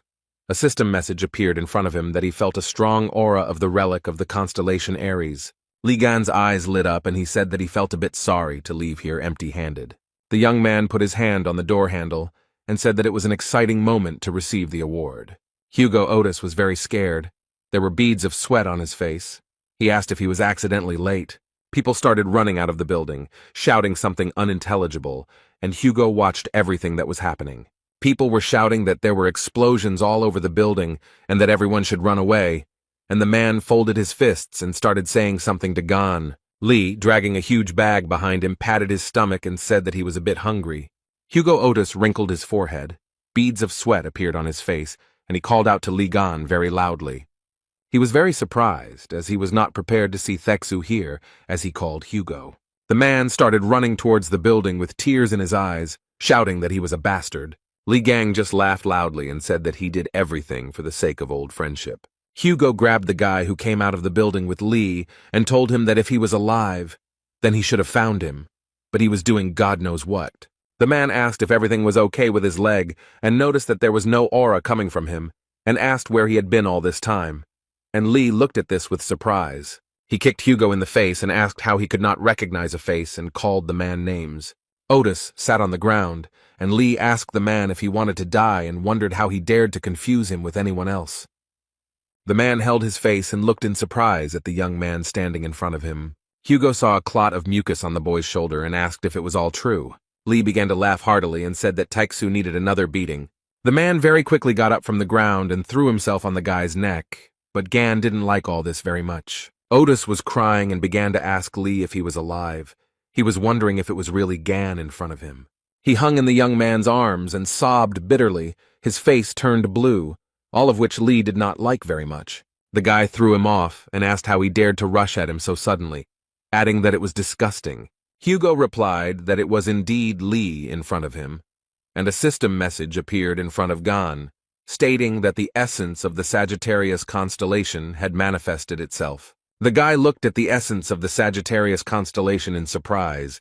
Beads of sweat appeared on his face. Hugo was scared. He frowned and didn't understand what was happening, but Li was calm. The men looked at the essence of the Sagittarius constellation and thought about why it appeared. Li began to think about what had happened when a message appeared in front of him that the sacred entity Apollo was doubting the truth of Gan's survival. There was also a message that Apollo was offering to verify this. Otis asked how to do this. Gan read that Apollo was aiming his arrow at Li Gan and would say that everything would become clear when he shot him. The guy wanted to get rid of the god. Li was surprised that the entity, upon meeting a person, immediately pointed a weapon at him, and Hugo calmed him down, saying that everything was fine, and Apollo did not want to offend him. Gan clarified that everything was indeed fine, and then said that they should continue where they started. The man immediately remembered the phrase about Li saying that he would finish him off, and then adding that they would see each other soon. Li said that when he returned from the Demon Tower to find his house sold, his property stolen, and his relics gone, Hugo began to stutter. Gan made a fist and told the man to let him hit him just once. Without receiving an answer, Li hit Hugo, who, with a smile on his face and tears in his eyes, said that it was definitely gone in front of him, but he himself thought that he had hit him very hard. Security guards began to emerge from the building, shouting that the offender needed to be found and captured, and that he had to return the relics. Li remembered being followed and the man asking him if he had stolen something. The young man pointed to the bag and calmly said that he hadn't taken anything special, just a couple of trinkets. Hugo was very surprised and asked Li if he had stolen the relics from Yang Wei's storage, and he agreed. The man grabbed the guy by the lapels and said that there was nothing cool about it, and Li just laughed cheerfully. One of the guards told the man that they needed to catch the thief right away, but he replied that he was beyond their reach. And then he noticed that the rascal definitely couldn't handle him, even though everyone thought he was quite strong. The guard was very surprised. Suddenly a very strong wind arose, which began to swirl the green leaves. Hugo was very surprised. At this time, a huge, muscular beast began to jump from the roof of the building. All this happened in complete silence. The head of the guard bowed his head, frowned. Beads of sweat appeared on his face, and he said that he was here. The avatar of the constellation Aries, the beast of abundance, whose name is Pishu, landed on the earth. The men looked at the huge beast, and Li Gang read the system message. It warned that Pishu could steal money and relics. Li Gang looked at the beast calmly, and Hugo Otis was very scared. He said that it was very bad that the avatar of Aries appeared. The man asked Li to leave everything and run away, but Gan told him to just stand and watch. A sly smile appeared on the young man's face, and he said that he had a plan. Li Gang ordered the slime to give him a knife, and he began to carry out the order. A few seconds later, a cold weapon appeared in the slime's mouth, and the guy reached for it. The young man took the knife in his hand and began to wave it. He was calm and collected. Then Li raised the knife up and thought that it wouldn't be suitable for fighting the avatar in this state. But the guy had an original plan. His eyes were shining, and he told the avatar to show his true form. A very strong wind blew. Hugo began to cover his face with his hand and thought about what kind of force this was. Everything around began to collapse and crumble, and day very quickly turned to night. Li said that it was much better this way, and instead of a knife, he had a huge sword in his hands. A message appeared in front of Gan that the awakened relic was imbued with the aura of Ophiuchus, and it had acquired more deadly characteristics. The guy got acquainted with the messages and was very happy that he had acquired a new skill. Li Gang smiled. His eyes were burning with fire, and he made the decision to use the power of the 13th. The guy looked at the beast and thought that now he could easily see all its weak points. Li Gang raised his weapon and said that it was time to warm up a bit. Hugo told the boy that rushing at the enemy without thinking is Li's tactic. The man noted that Gan always overcomes obstacles despite his recklessness. The man looked at the boy. There was a smile on his face. He mentally told him that he congratulated him on his return. The beast also did not stand aside and did not cool down. He was very angry and hit the asphalt with his paw. So where was Gan? Hugo Otis was so scared that beads of sweat appeared on his face. He called out loudly for Li. Aries' avatar looked at the man in surprise, and Hugo, out of nowhere, heard the guy's voice, most likely from the animal's belly. Li is under the beast, began to come out and said that there was a very strong stench there. He almost died from the smell of pork. The young man's eyes were shining with anger. There was a sly smile on his face, and he said that now it was his turn. The animal's eyes were burning with anger. It clenched its teeth very tightly, since it could not break away from the guy. Li Gang didn't wait long. He immediately got down to business. The guy wielded a huge sword like a feather, and the wounded animal screamed as if in frenzy from pain, saliva spraying from its mouth in all directions. A system message appeared in front of the young man, informing him that the beast was using its skill. The beast opened its mouth wide and screamed, and Lee read in the message that Pishu was absorbing all the valuables that came within range. Lee squeezed his sword even tighter and said that the beast should have behaved quietly, but now it would not escape punishment. Gan raised his weapon very high and read the system message that the Ophiuchus trait had been activated. Lee's eyes lit up. He smiled and said that one slight paresis should be enough. And the young man hit the asphalt with all his might, and pieces of asphalt, dust, and dirt flew in all directions. Pishu also got caught in the crossfire. He screamed like a madman, opened his mouth very wide, from which sharp, white teeth were visible. A very strong wind arose, which lifted the boulders like feathers, and the guards who were standing nearby screamed in horror. Hugo Otis also screamed very loudly. He was surprised, and from fear beads of sweat appeared on his face. Li Gang frowned. He smiled a sarcastic smile and was satisfied with the effect he wanted to achieve. Hugo brought his hand to his face to wipe away the beads of sweat, and thought that the guy really did have power. The man looked at the boy and thought about how powerful he had been in his prime. System messages appeared in front of the guy, and he read that he had defeated the Avatar, and his experience of the sacred throne had increased. The system asked if Gan wanted to have the Beast of Abundance as an avatar, a question that caught the guy off guard. He approached the beast, which was no longer dangerous, and said that he thought that only 12 saints could have avatars. The guy walked up to the beast, put his hand on its head, and used force. Pishu came to life, and a system message reported that the beast had become an avatar of the constellation Ophiuchus, and Lee only had one avatar. A few minutes later, the beast shrank in size and jumped into the arms of its new owner. Lee said it would be great to use Pisha as a keeper of his relics. Gan tossed the beast and caught it, and Hugo watched and said with surprise that Lee had appropriated an avatar from another branch. He wondered when he had acquired this skill. The system message reported that Lee can give the beast a new name. The guy was very surprised. The young man thought for a moment, and then, with a smile on his face, said that the animal would be called Pig Bank.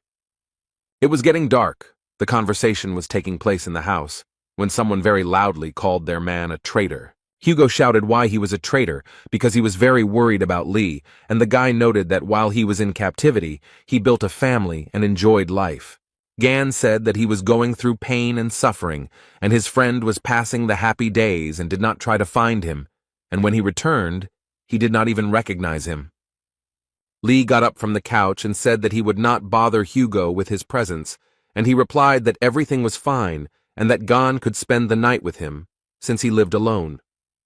Gan said he shouldn't have brought it up and said divorce wasn't a tragedy as Otis shouted that he wasn't divorced. The man put his hand to his head and said that they needed to continue where they left off, and asked Lee to tell them what was happening inside the tower. Hugo said that during the raid, he stayed outside to hold back the incoming forces of monsters, and does not know what happened, but the guys returned with the head of Red Eye. Lee noted that it was a very sob story because he was stabbed in the back and left to rot in a tower. It was a trap teeming with countless hordes of lures. Gan said that among the hordes of these creatures, Red Eye, whom he thought dead, came back to life. Hugo was very surprised, and asked if Red Eye had really been revived. Lee said that what they saw during the raid was not his real body. Gan noted that the true form was hidden deep within, and even though he managed to win, everything was not so simple. The guy noted that the main thorn in his side was not the red-eyed one, but the tower administrator, who again and again brought back to life all the lures he killed. Lee said he chopped everyone into pieces, and then he was overcome with the feeling that he would not escape from the tower, and the administrator enjoyed his torment. Having finished off the last one, he collapsed to the ground from exhaustion, and if his memory and feelings do not fail him, then at that moment he was already dead.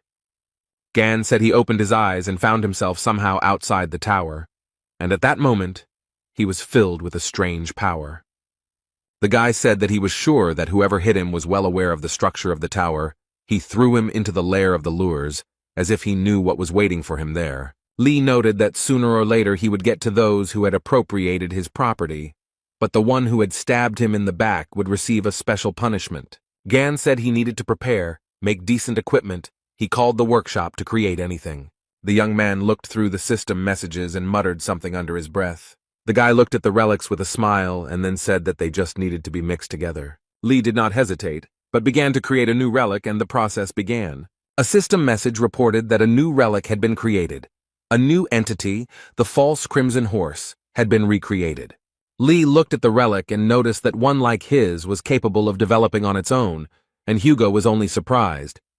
The man began to look closely at the relic and said that it was very valuable, so its design was simply disgusting.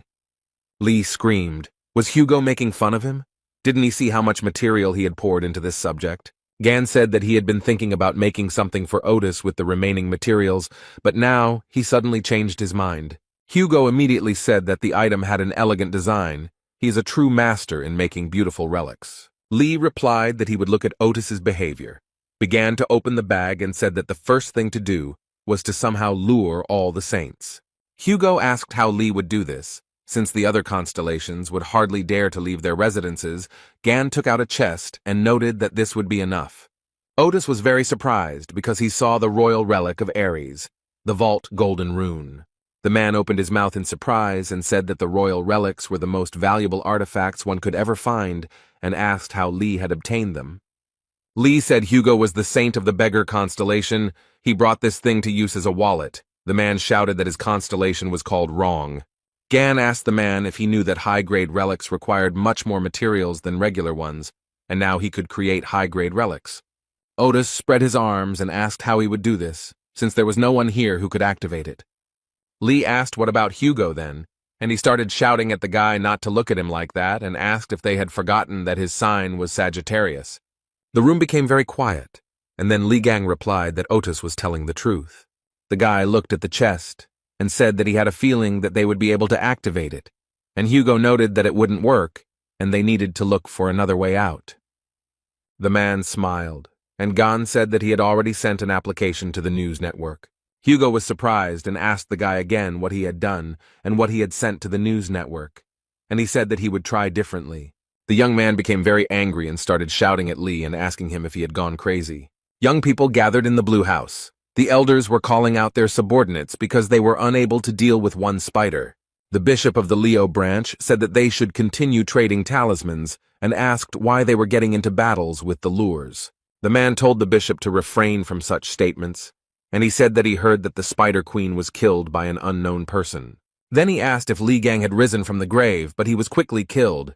The Gemini branch bishop told the Leo branch bishop that he must be very fascinated by Li Gan's achievements. And he asked what was wrong with that, since Li Gang had destroyed that creature without much difficulty, and asked if the guy had seen the video of Russia burning. The guy with glasses said that Li was strengthened by the saints and gave him their best weapons. The bishop of the Lion branch laughed and said that they were not given the conditions. The Gemini branch bishop said that the Spider Queen was destroyed by them, the Gemini branch, at the cost of a high-ranking Templar's life. His partner started laughing and noticed that they, poor things, had paid a huge price, and he wanted to shake the poor thing's hand, but he was in the monster's stomach. The altercation continued, and an elderly man watched from the side, clenching his teeth. After a while, he frowned and thought that the Blue House had become a den for scumbags. A security guard ran into the room and said that he had an urgent message for Mr. President and asked to turn on the news. The announcer on TV said that they had an emergency broadcast and reported that their news channel had received a mysterious package. The man said that inside were photographs of the holy sign of Ares, Yang Wei, as well as a short message, and the test results confirmed that the handwriting was Li Gang's. Hugo Otis was screaming very loudly. His mouth and eyes were wide open, and beads of sweat appeared on his face. He asked Lee what he was thinking by sending something like that, and Gan said it was just an announcement, letting them know that their heads would soon be on his plate. Hugo clutched his head and said that Yang Wei's death itself was a huge problem, and Lee made it worse with his message. The guy lowered his head and calmly said that Yang Wei was not dead as everyone thought. Otis was very surprised, and Lee added that, to be more precise, it was hard to call Jan alive. Hugo didn't understand anything. He opened his eyes and mouth in surprise. Beads of sweat appeared on his face. The guy picked up the stuffed toy and told Otis that it was Yang Wei. The man thought that Li Gang was a complete scumbag. The man gritted his teeth and stuttered, asking if this toy was really Yang Wei. Li replied that thanks to recent battles, his skills had improved slightly, and he had sealed his astral body into a toy. Hugo was very surprised. He could not believe that something like this was possible. and Lee said that this was not the main thing and gave the man a dagger. Gan told Otis that this was the dagger that was stabbed into his back, the weapon that was the reason for his imprisonment. Hugo took it in his hand and thought that this was the object that almost caused Gan's death, and the dagger, judging by its shape, was far from ordinary. Otis said that if Lee was injured by him, then it was definitely not Yang Wei. The guy asked if maybe he should apologize to Yang then. Gan told Hugo that he was going to visit the shopping mall, and then asked why he needed to do so. Lee replied that the pig said that she had seen a blade with a similar shape there, and asked Otis to lend him some clothes, which he did not refuse. The young man quickly changed his clothes and told slave number 2 to protect the house, and the man asked if he had slave number 1. The guy waved his hand and said that he would be back soon and called Otis slave number 1. He got very angry and started screaming like a madman. A group of people arrived at the site where Yang Wei's estate once stood, but it was now completely destroyed. The girl said into the earpiece to Miss Sacred Aquarius that as expected. But the constellation of Aries has not been there for a long time. The aura of the sacred essence is not felt. Miss was just taking a bath, and with a smile on her face, asked where he could have disappeared to. The security girl said that he most likely took his property and intentionally disappeared somewhere, and added that everything was very bad if he made deals with other saints. Sophie Mard was wondering where the bald, fat man had run off to, and the security guard asked if Yang Wei had been kidnapped by Li Gang, since there were rumors that he had returned. Miss Saint Aquarius began to laugh very cheerfully after these words. She could not stop for a long time.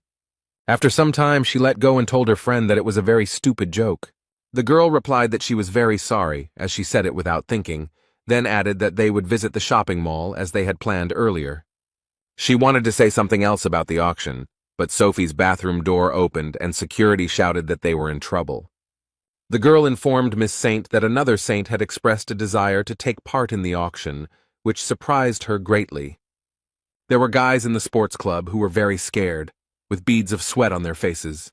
They came up behind Mr. Stephen as he was lifting the barbell and called him by name. One of the men said that they had received information that the relic, which belonged to Li Gang, would be auctioned off.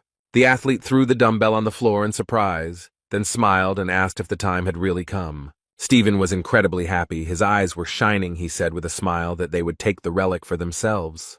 Lee told Sun that the teleporter was a very convenient thing, and he noted that they were very expensive, but members of the Gemini branch could use them for free.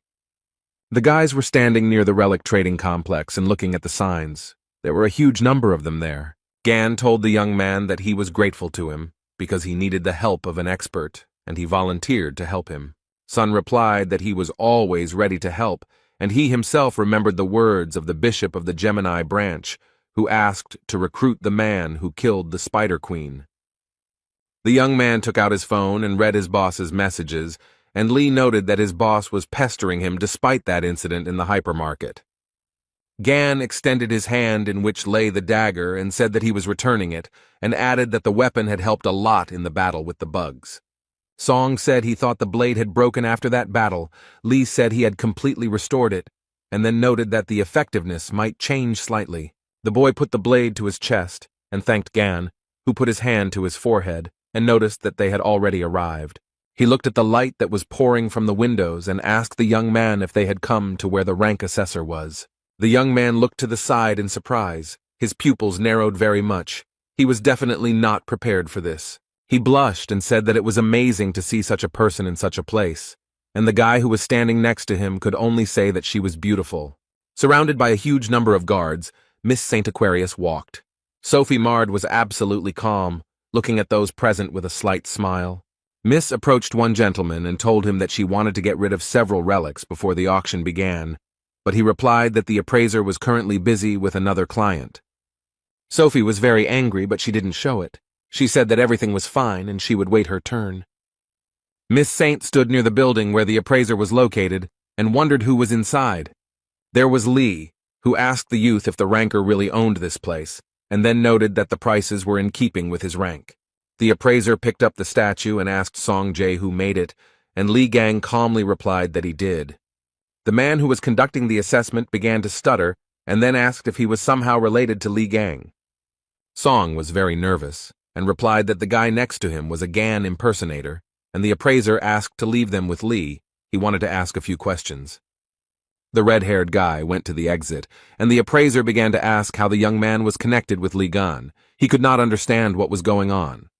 The man said that many people don't know that Lee Gang is famous for his fighting skills, and besides that, he is also a skilled craftsman. The appraiser stated that the relic the young man brought was definitely not a fake, and his instinct told him that Lee Gang himself had a hand in it. The boy laughed and told the man that he seemed to be very knowledgeable about Ghana, and he agreed. The appraiser blushed, frowned, narrowed his eyes, and quietly said that he was Lee's favorite student. The guy looked at his friend in surprise and wondered why he had blushed. Lee folded his arms across his chest, squinted one eye, and thought that he didn't remember ever having any students, and the man noted that the boy could not learn from him, since he was very young, and then added that the work amazed him, and he almost believed in its authenticity. Gan was very angry. The young man realized that he was dealing with a fraud, and the appraiser showed the item and said that he had received it when he was recognized as Lee Gang's disciple. The guy looked at the notebook and thought that he had once lost it and began to suspect something. Lee remembered the annoying newcomer who followed him around everywhere in China. He was so fed up with him then. The young man thought that he had aged a lot in 20 years. And the appraiser said that Lee Gang had a keen sense of beauty. But when he disappeared, he left a notebook in his house, and the guy thought he had lost it. But it turned out that the man had simply stolen it. The appraiser opened the notebook and said that he could not decipher Lee's handwriting and that there were many brilliant ideas hidden in this notebook, and Gan remembered that there was a list of his victims in it. The guy thought that after waking up he always received information with what he fought with, but this guy would be able to get much more information. But the mustachioed man handed the young man a notebook and said that it would serve the young talent better than him. The guy picked up the notebook and was happy, because it contained his first sketches, and he was very upset when he lost it. Lee held the notebook and saw a message in front of him that the item's dormant magic had reacted to the owner's aura, and it had been transformed into a relic. The appraiser shouted that it was a memory-type relic, and then said that Lee Gang had cast a spell on the notebook when he was alive. Someone entered the room and told the gentleman that they had big problems. He was very surprised. The man asked what had happened, and the young man said that the saint had been waiting outside for a long time. Usati calmly said that they raised a fuss over a mere trifle, and Lee was very surprised when he heard the name Saint. The girl continued to wait. She folded her arms across her chest. She was guarded by security, but the paparazzi still tried to take pictures of Sophie. The saint bowed her head and thought about how these worthless people dared to stare at her. She noticed that the same thing happened every time. People gathered in a crowd. One young man thought that Sophie Mard only appeared at official meetings because she was too picky for such outings.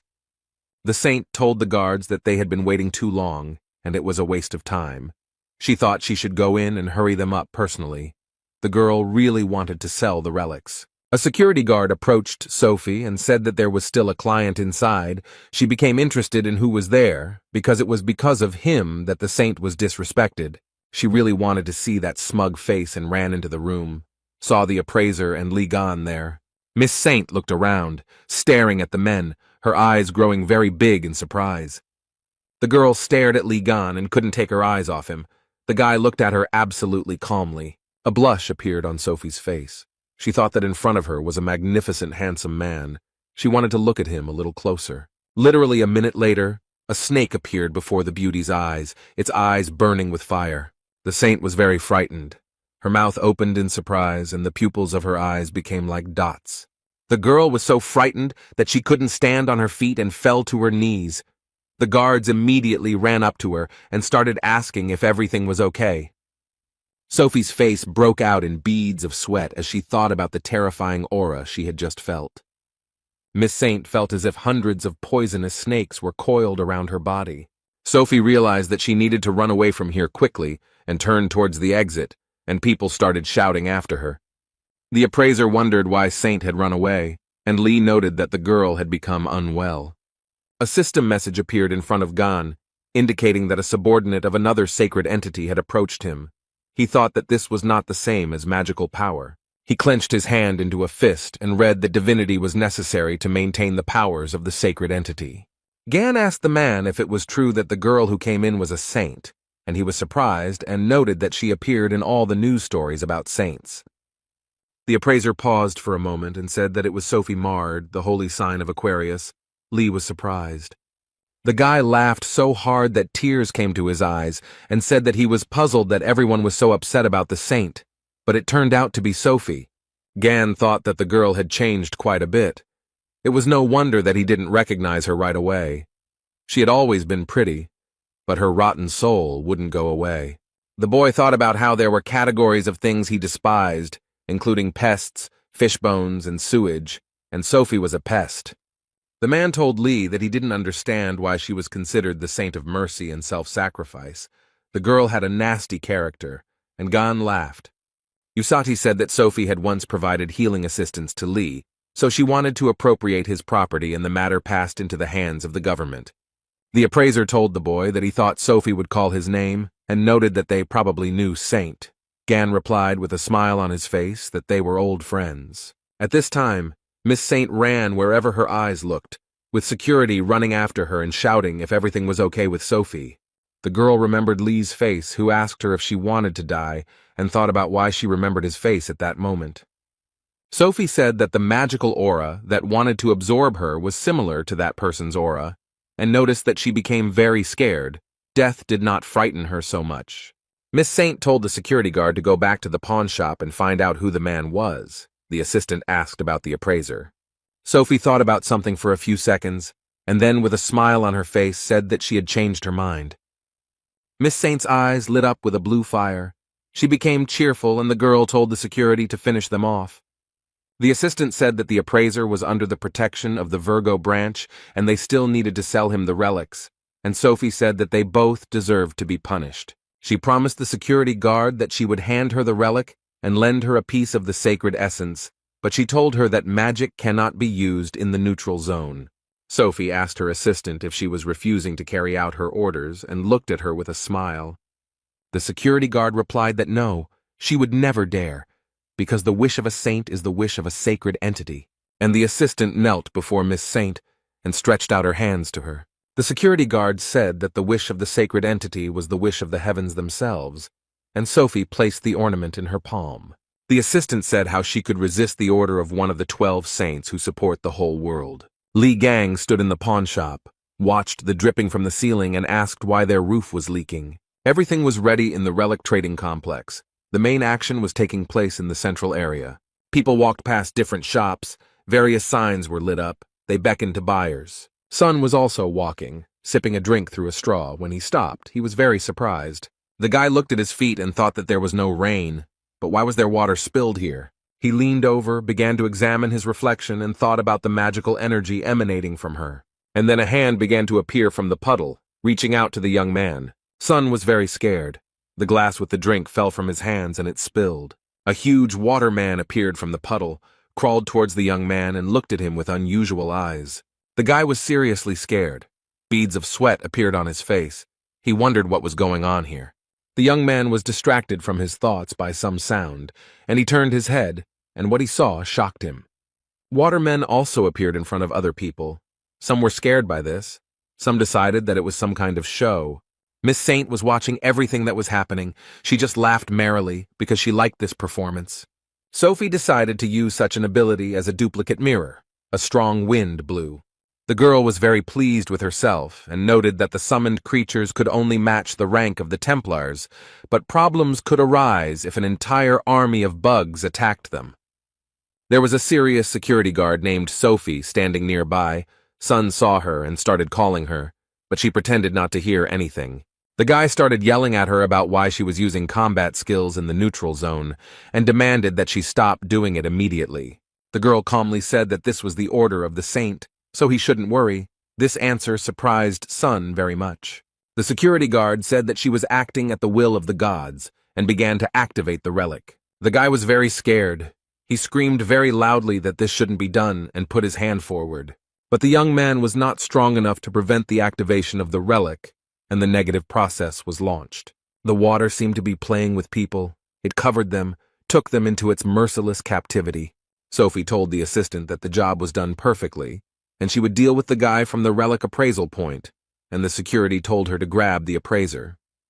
The red-haired guy was also captivated by the water. He was in water bubble and understood that he had to act. Sun knew he needed to get out of there as soon as possible before he lost consciousness. The young man became very ill, and from the lack of oxygen, his pupils became like dots. At that time, Lee was in the pawn shop and looking at the huge wet spot, which was only growing in size. An appraiser approached him and reported that something was happening outside. He noted that he felt strange flows of magic. Suddenly the water gushed out in a huge stream. It not only swept away everything in its path, but also began to take men captive. Li Gang looked down and looked in surprise at the stream of water that passed by his neck. Literally a second later, the water turned into a blade, and Sophie's assistant stood behind the guy and told him not to move. The young man was not at all afraid. He continued to stand calmly. The girl told him that she had nothing personal, but he dared to offend the saint. Sophie's assistant said that if the guy doesn't want bloodshed, then let him behave calmly. The girl added that the saint had ordered them both to be killed, but if the appraiser offered a sincere apology and bought the relics at a high price, she would put in a good word for him. The man was trapped in the water but did not react to these words at all.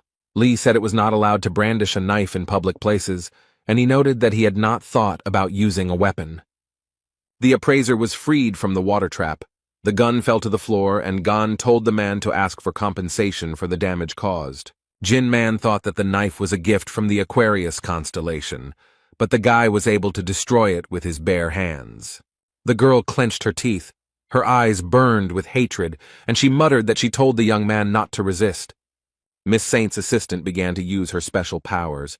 The appraiser was thrown back several meters by water sweat, and Lee stood as if nothing had happened. The guy was having a lot of fun. Then he clenched his fist tightly. The water didn't scare him at all. He turned to the girl in glasses and asked with a smile if she had any more special effects like these, since the sensations from them were simply amazing. She got really angry. She thought that this was some kind of nonsense. The guy destroyed a rank clone with one blow. She knew it, because Saint felt bad for a reason. The girl looked at Lee and understood that he was dangerous, so she needed to deal with him as quickly as possible before he created even more problems. Sophie's assistant took out some artifact. She was very nervous and concluded that he definitely wouldn't be able to handle it. The streams of water appeared again, and the girl noted that they were created by the purest magic of the saint. The girl held the artifact in her hand and began to summon orange-class monsters. Water wolves began to appear. Li Gang smiled cheerfully and noted that these pests were very happy to see him. The young man took the blades that were lying on the display case and asked the appraiser a question. The guy asked G-Man and told them to take what he liked and said that he would lend these blades. The man didn't even have time to answer, let alone blink, before the young man had disappeared. Li Gang used his powers and went to meet the water wolves that were near the saint's assistant. The guy immediately began to attack the monsters. He was happy like a child and said that these daggers were very good. The water wolves' faces were distorted, and Lee said he had the feeling that they were no stronger than yard dogs. He understood that it was the weapons. The guy didn't stop. He said he was just planning to have his items evaluated, but he got something much better. A huge number of system messages appeared in front of the young man. His experience was increased, which could not but please.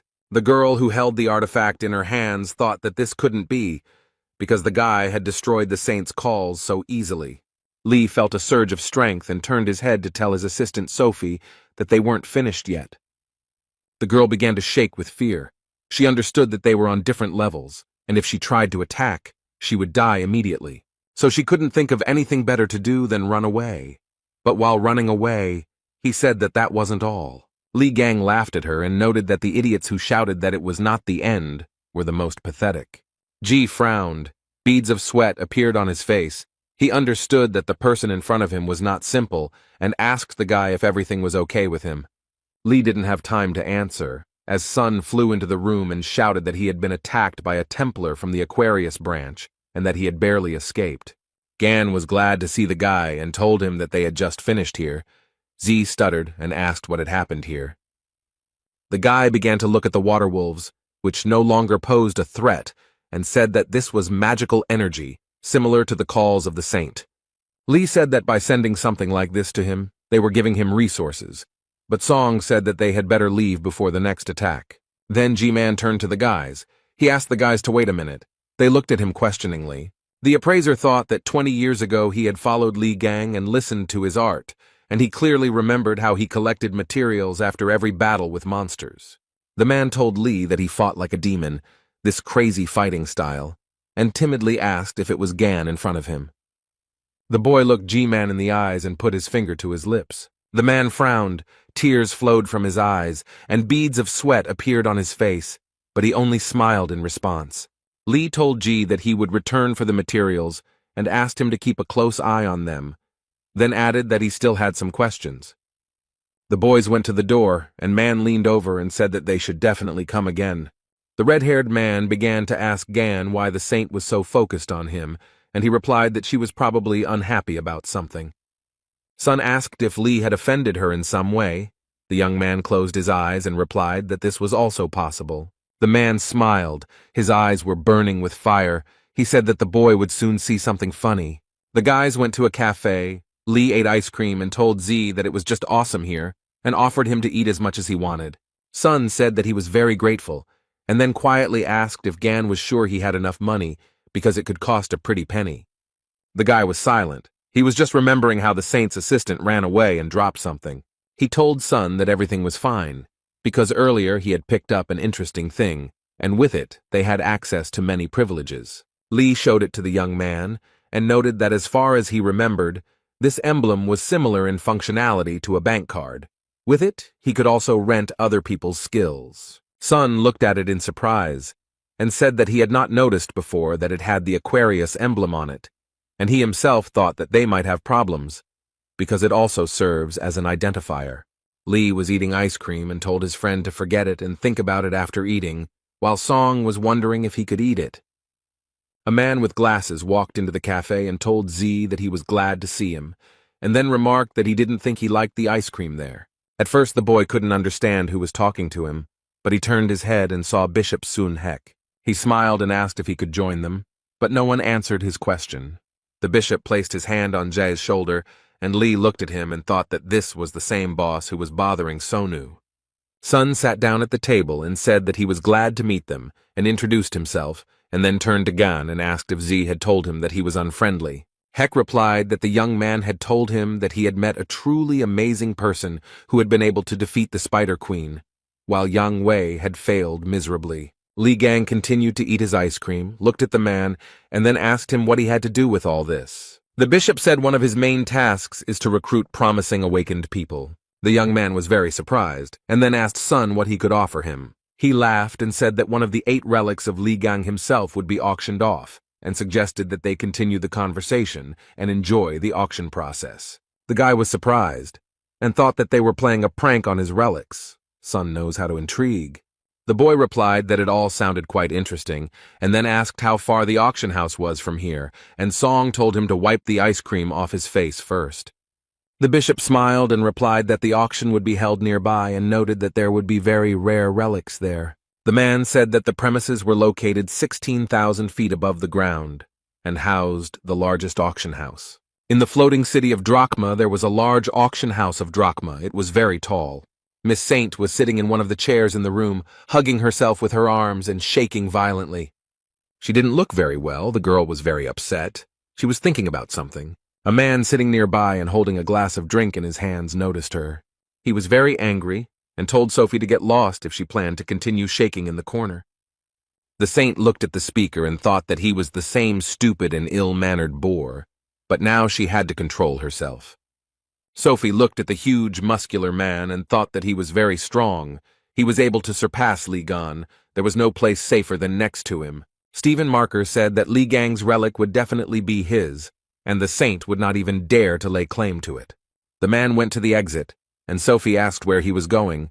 He replied that it was none of his business, let her sit and not move. The saint sat, looked out the window, and told herself that she just needed to calm down, and whoever that person was, he would not be able to get in here.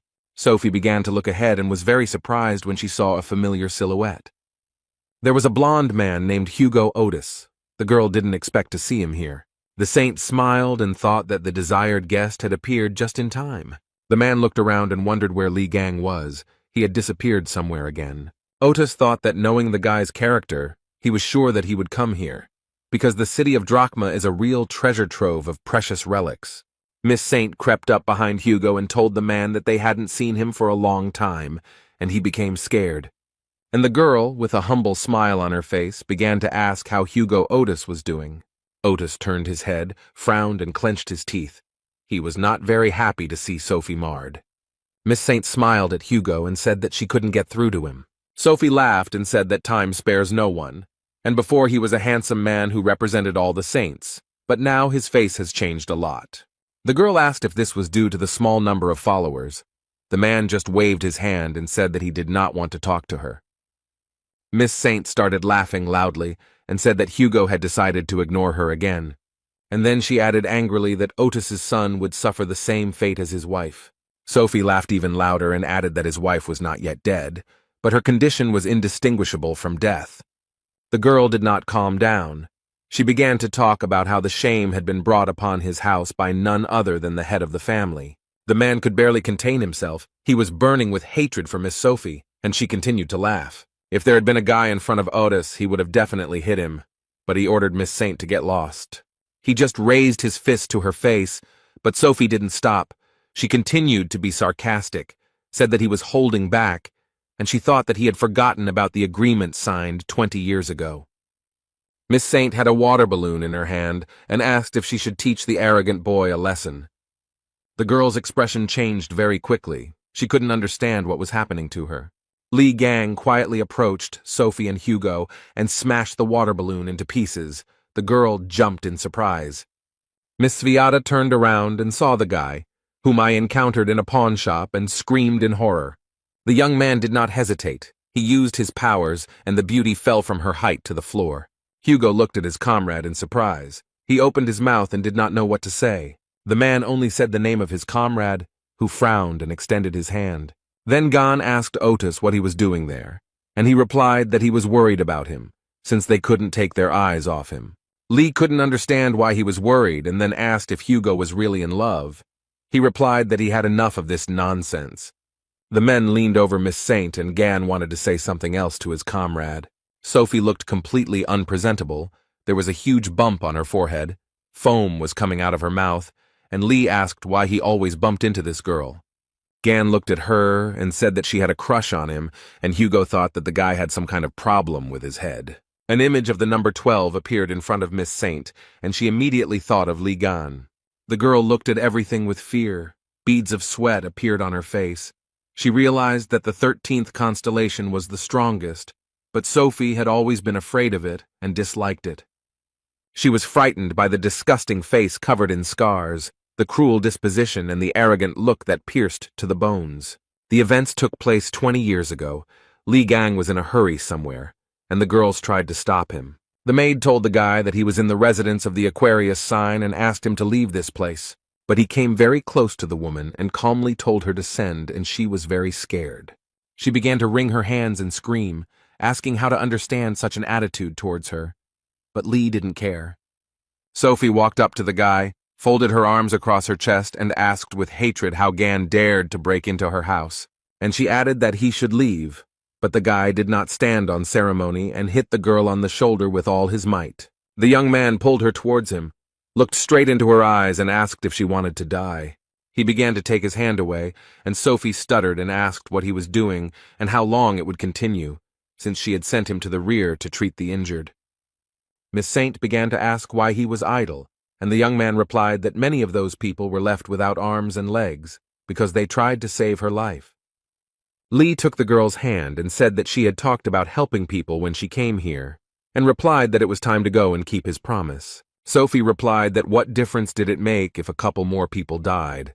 On the contrary, they should be happy that they had the chance to save her, because she is a saint. Lee continued to pull the beauty by the hand, and she said that due to constant stress, she had developed problems with her facial skin, and she was not going to go there for the sake of stupid choirs. The young man stopped, turned his head, looked at the girl, and then asked what she said. Sophie thought about Lee's smell of sweat and told him to get lost, because she had to put on makeup before she had an interview.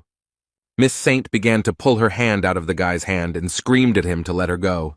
She rubbed her wrist and asked why he had squeezed it so hard and thought about how Gan's hand was so dirty. The guy couldn't control himself after all these words and hit the girl in the face with all his might. Even outside the palace, Lee could be heard screaming. If the girl weren't a parasite, she might be reachable, but he wouldn't get anywhere until he beat all the rot out of her. Gan had forced the girl to treat the wounded and she had hated him, and now the guy was standing over her and asking if she had been sleeping for too long.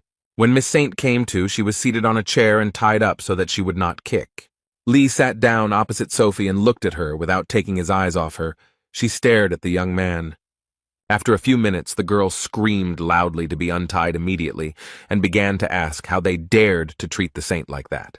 Lee calmly said that Sophie hadn't changed a bit in 20 years and asked how she managed it, and Otis noted that he was also wondering the same thing. Miss Saint cursed silently and thought that they wouldn't get away with this just like that, because she was no longer the weak girl she used to be. She began to use force and thought that it would not be difficult for her to melt the rope that was on her hands. The girl narrowed her eyes and thought that men would not be able to keep her with something like that, unless she managed to meet Stephen Marker. The flow of thoughts was interrupted by a juicy flick that Sophie gave Lee. The girl screamed in pain and surprise. Gan told Miss Saint that it was written on her face that she was up to something. The guy looked at his finger, from which smoke was coming, and asked what was going on. Sophie started laughing and happily called Lee stupid because he didn't realize that she had an acid layer on her to protect her from all outside attacks. The girl said that the acid would spread throughout his body and eat away at the guy from the inside. He started screaming for her to forgive him, and then said that she had imagined this. Sophie said that this was the absolute protection of the Aquarius constellation, and the young man showed her his middle finger, on which the wound from the acid had already disappeared. The girl's face was covered in beads of sweat. She screamed and thought about how the melted tissues were restored so instantly, because this is real cheating. And Gan called Sophie a parasite, and said that it was time to remember everything that happened between them. He noted that he heard how she lied to everyone, and for this she would receive one blow. The guy noticed that it was she who sent her subordinate to the appraiser, for which 5 more blows are added, and asked what she said to Otis, and said that for this another 50 blows are added. Miss Saint asked Lee to stop, a request that surprised him greatly. But the young man did not listen to the girl, but began to flick her face. She screamed in pain, asking the guy to stop, but he was still as if he had become deaf, and Hugo sat to the side and sipped coffee. Otis thought that Gan was really good at beating the crap out of people regardless of their gender. The fair-haired man was very surprised. He had a wonderful feeling, as it turned out. With each blow from Lee, his level of divinity increased. Gan didn't even think about stopping, and a huge number of system messages appeared in front of him. The man was thinking about what kind of divinity he was building up, and in this Sophie hung her head very low. The girl had a huge bump on her forehead. Foam came out of her mouth, and the guy noticed that she had passed out. Lee read the message that her divinity was unlocked, and the boy said to be reminded of what it was. And before the guy there appeared explanations about what divinity is, how it can be obtained and lost.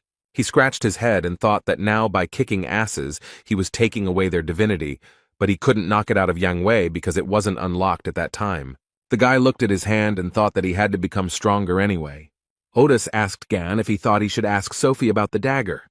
He replied that she wouldn't have had the balls to attack him, and then added that he had found someone who could look at that dagger. Hugo thought that Lee was just teasing Sophie for fun when the guy's phone rang. Gan showed him the time, and Otis asked the young man where he got the smartphone. He replied that he borrowed it from a red-haired guy. Lee told the man that it was time for him to go to the auction room and asked him to clean it up thoroughly and suggested throwing the saint into the nearest trash can. The guy started to enter the room and told Otis that he would call him as soon as the auction ended. The man wanted to tell him something, but he retreated very quickly. Hugo thought about what to do with him. Someone entered the room and the young man asked him what he was doing there. Otis wondered why, of all the people, the one who was definitely not expected was here. It was Stephen Marker. He put his hands behind his back and began to look around the room and naturally saw Miss Saint. Hugo looked at him, his forehead furrowed and his lips pressed tightly together, but he said nothing. Marker was very angry. He frowned, his eyes were burning with fire, and he told Otis that he had to explain himself. The jock started to take off his glasses and said that he and Otis had not seen each other for a very long time. Stephen frowned so much that his veins bulged, and then said that Sagittarius didn't seem very happy to see them. Hugo calmly asked Marker what he was doing there, and he replied that he and Aquarius had made a deal. Sophie had asked him to be her bodyguard. The man said he had some business in Drachma, and he agreed, and Miss Saint was still sitting unconscious, tied to the chair. Stephen said that it was his turn to ask questions, and asked why Otis was here. He replied that he also had his own business.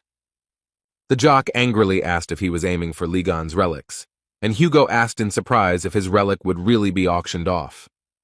Marker smiled and asked if Sagittarius didn't know that, and then added that he was the most pathetic creature and still couldn't afford her. Hugo replied to Leo that he was always going around picking up old relics of Ghana. He added that Stephen had tried to ignore Lee for a long time, but his inferiority complex grew and he had sunk to the point of collecting all the relics.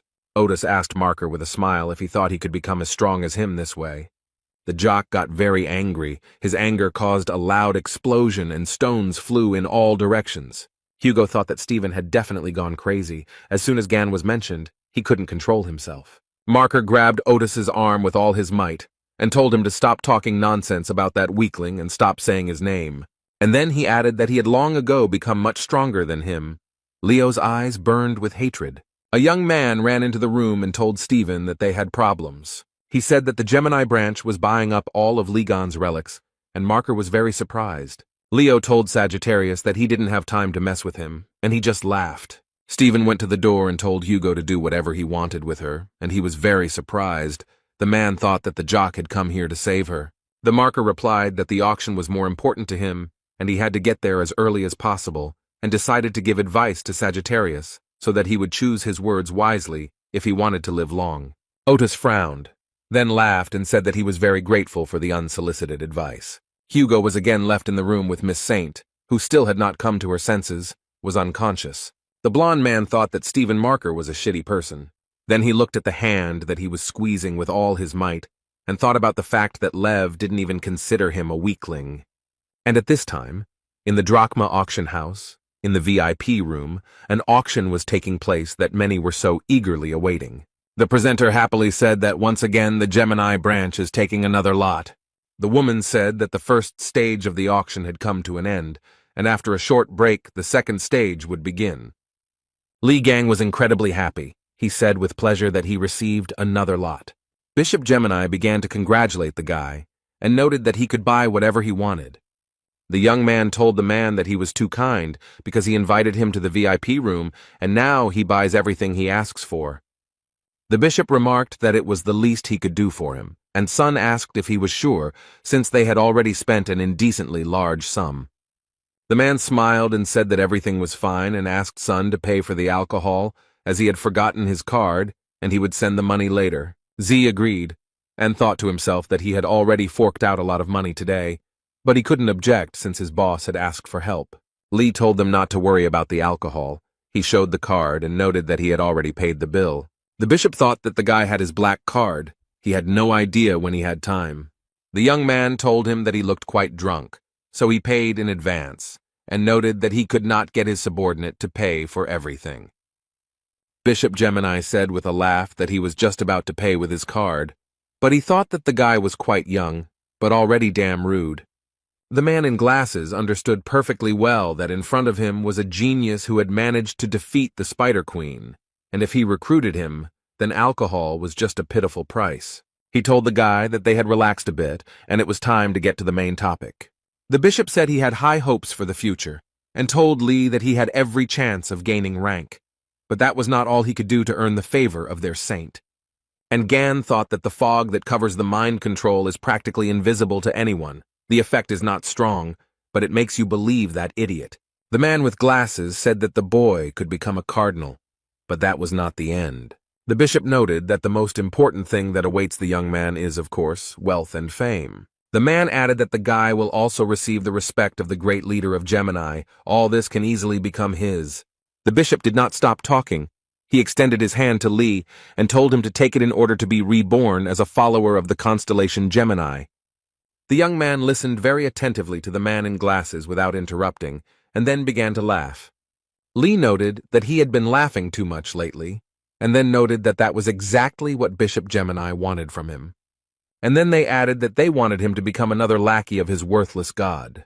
The man could not understand why the man was angry, because he had always behaved with him as expected, and he decided that he needed to change the subject and said that there was a misunderstanding. Someone outside the door said that he had brought them the relic he had won, and the bishop thought that this was very opportune. The man allowed entry, and the girl opened the door and apologized for disturbing him. She congratulated him on the purchase of the item and said that it belonged to Li Gang, also noted that all the certificates were ready. The guy thought that all this was so unusual. Bishop Gemini frowned and asked the boy if he had won one of Li Gan's relics. The young man replied that the man himself told him to choose whatever he wanted, and then added that it was not exactly what he was looking for, but it would certainly be useful to him. The guy with glasses thought that Stephen was obsessed with them, that they couldn't even afford to touch these relics, and said that she already had an owner. At this time, someone started to knock down the doors to the VIP room. He did it with his feet. The person apparently did not have the patience to just knock. Everyone in the room turned their heads to look at the person who had knocked down the door. Stephen Market burst into the room. He frowned, clenched his teeth, wanted to ask something, but fell silent for a second. Leo's pupils became like dots, and he began to ask who dared to touch his relics. Lee looked at the jock, then wondered if Stephen had accidentally laid claim to that relic. The bishop jumped up to Marker and began to ask him for forgiveness, noting that their newcomer had made a mistake due to his ignorance and that they would return the relic to its place. Lev calmed down and said that this time he would close his eyes. He told them to take the relic and put it back where it came from. The bishop thanked Stephen and said he could pay later, and he looked at the man intently. And then he said that he didn't have to spend his own money on the relic. Heck was very surprised by such impudence. He asked what Marker meant, and he put his hand on his head, saying that he wouldn't pay a penny for it, that it was a punishment for son who touches other people's things. The bishop was shaking with fear, and thought that because of a small mistake, they would be left without tens of millions of dollars. Li Gang turned his head towards the men and asked what the hell they were talking about. He smiled and noted that he had won the auction and all the relics were now his, and if Marker wanted to take them, he had to pay $200 million. Stephen pressed his lips tightly together, frowned, and began to stare at the guy. He started laughing heartily and said that he thought that the Gemini branch was full of cowards, and noted that the guy had balls of steel. Hen thought that the guy couldn't wait to die. Leo pushed the bishop away, went to the young man and said that he liked him like that. Must be a real man. He stopped near the sofa where Lee was sitting and noted that their meeting was not accidental and suggested that they get acquainted. Stephen noticed that when he met interesting people, he always greeted them warmly, and for the young man this would be quite shocking. Gan looked up at his opponent and asked him what he was talking about, while he thought that this guy had managed to slightly increase his strength. He understood that this was to be expected from the constellation Leo. It specializes in battles, which cannot be said about the constellations Aquarius and Aries. Lee looked at Stephen and thought that he would not calm down until he tore someone apart. The young man looked calmly at Marker and thought that he was an evil bastard. The lion approached the young man and used his power against him. It was so unexpected. Songjay started running to help his friend. The guy was very scared. Hen cursed, but he thought that the guy had provoked Stephen Marker, and he frowned, smiled slyly, and said that it was funny, and also added that he hoped that the guy would enjoy the rest of his life in a wheelchair. The jock put his hand on the guy's shoulder and began to press with all his might, and the guy asked what he was doing. The young man smiled and asked Stephen if he was trying to brush dust off his shoulder. The Marker stood and looked at his opponent in surprise. He thought that the blow had hit the target. What had happened then? He asked the guy if he managed to dodge his skill using teleportation, and Gan replied that he didn't understand and added that Stephen was still as slow-witted as he had been. Lee smiled and said that the skill was called Crushing Cliff, and asked if he thought the skill he had developed would work on him. Gan's face changed, and he said that Lev had begged him to teach him and swore that he would use the skill only for good, but now he used it to boast of his strength. The Marker opened his mouth in surprise and asked how he knew everything and who this person was. The guy didn't have time to answer the question, because the auction host appeared in the room and apologized for the delay and noted that bids would be accepted soon. Stephen asked in surprise if it was already time for the second stage, and Lee was thinking that another batch of his relics would be presented again. The jock stood up, pointed his finger at the guy and said that he had a lot of questions for him, but right now he had more important things to do. Marker, leaving, told Lee not to lose the pendant and that he would return for it immediately after the auction. Sun approached Gan and asked if he was okay. He was very scared. Bishop Gemini looked at the guy and thought about how he managed to survive such an attack. Even he can't dodge the saint's skill. He looked at the young man and Zay, who was sobbing loudly, and thought about who was in front of them. The auction host said it was time to begin, and announced that the highlight everyone had been waiting for with such impatience would be presented. She asked if those gathered knew about the Berlin Wolf incident that occurred 24 years ago. The phenomenon of the attracting misfortune appeared on the territory of Germany. It was a real hell, in which not only weapons but also armor melted. The 12 saints could not find a solution. The raids ended in failure. The hero Li Gang appeared, who defeated the invincible monster, and those present have a chance to become the owner of his relic. Stephen gritted his teeth, frowned, and thought about how the relic would finally become his. He had dreamed of this weapon for a very long time. The events took place 20 years ago. Journalists were in a helicopter above the island where the Berlin Wolf appeared.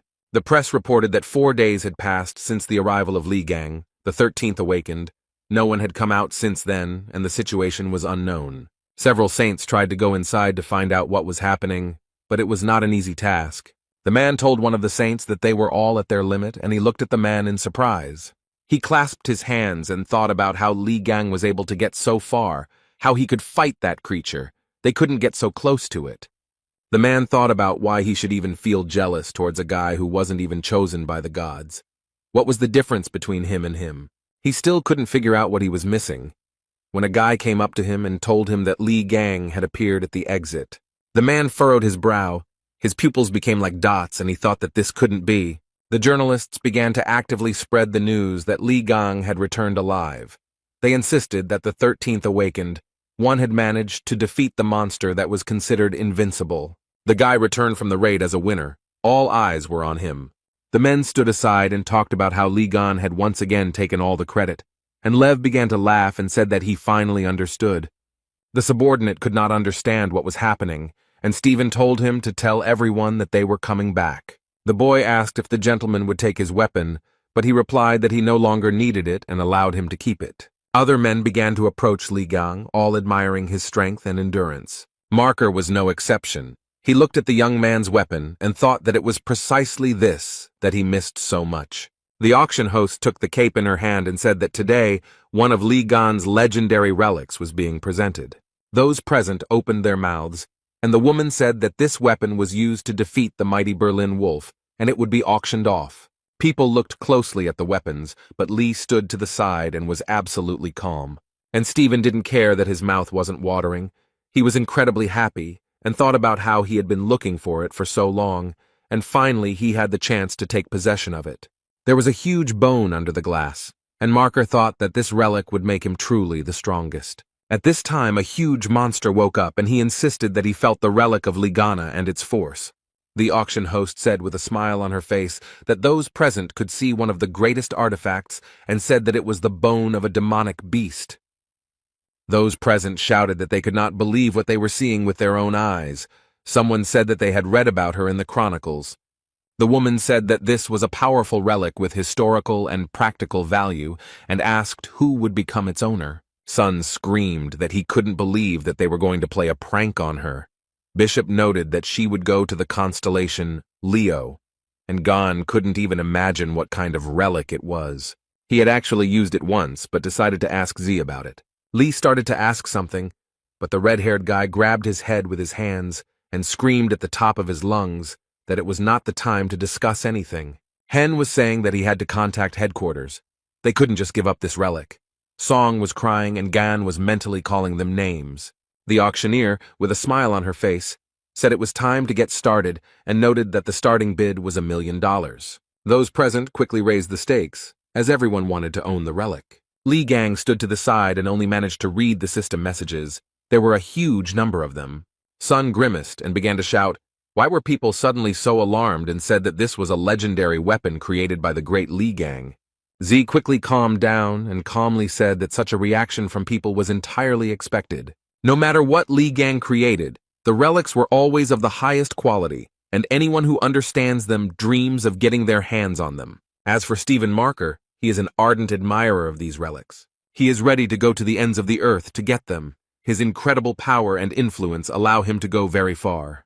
Sun said that he was sickened by the fact that Gon's greatest creation would be in Stephen's collection, and the profits would go to Lee Gon's account, and he belonged to the government, and they had to come to terms with that.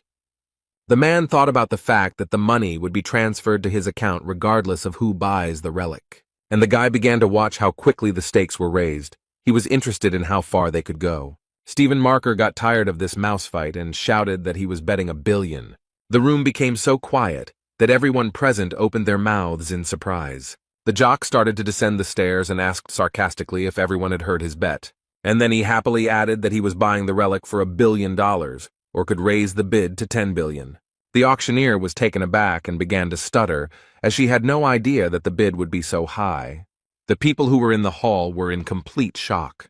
They could not believe that Lev was ready to buy the relic for a whole $1 billion. The host started the countdown. Sun started shouting for the bishop to do something, but he understood perfectly well that they had no chance. And Li Gang calmly watched everything that was happening. It seemed like nothing at all upset him. The presenter banged the gavel and loudly announced that the final bet was $1 billion. The cleaners were passing by the room where the auction was being held. One told the other that something had been sold for $1 billion. The second replied that he was very interested in who this crazy person was. The man sighed heavily and noted that workers like them should not even dream of such sums, and said that he wanted something to change. Their wish came true very quickly. The guy saw a huge monster outside the window. One of the guys immediately said that he was taking his words back. The host of the event began to congratulate Stephen Marker, and said that the holy sign of Leo was becoming a new owner. There was a huge number of people in the hall who were happy about Stephen's latest victory. How the room began to collapse right in front of Leo, it was all very unexpected. Marker did not let go of the relic. He raised his head, looked up, and thought about what was happening. The people who came to the auction realized that it was a sign of misfortune, and the monster claimed that he had found a relic. The misfortune bringer stood before Stephen Marker and told him to give him the relic. The monster's eyes were burning with fire, and he opened his mouth wide, from which saliva sprayed in all directions. Stephen continued to hold tightly in his hands the relic that was now rightfully his, and the monster came closer and closer. The man frowned, clenched his teeth, his eyes burned with hatred. He was not going to part with what he had dreamed of for so long. But the monster was not going to lag behind. He followed the man and destroyed everything in his path. The lion began to laugh cheerfully and said that he had never been so happy to see the one who was attracting him before. The man was very happy. He thought that this was a great chance to try out his new toy. Those around him tried to somehow stop Stephen, calling him by name, but he paid absolutely no attention to anything. Sun looked out the window and shouted loudly that the magic tower in the teleportation zone was destroyed. People were very scared. Someone was shouting that if the tower fell down, the island would not withstand it. The elderly man began to shout that it was necessary to stop the tower with all possible force in order to prevent a tragedy. A huge number of men, who were armed to the teeth, began to shout that they would help. They began to talk about the need to combine all their forces in one blow, because this is really very important. Everyone acted together. Some held weapons in their hands, and some used magical powers. Someone from the crowd said that the tower weighed a lot, and they would not be able to destroy it. This was beyond their power. Someone from the crowd shouted for people to run away as the tower began to fall. A very strong wind arose. Such was the fury of Apollo.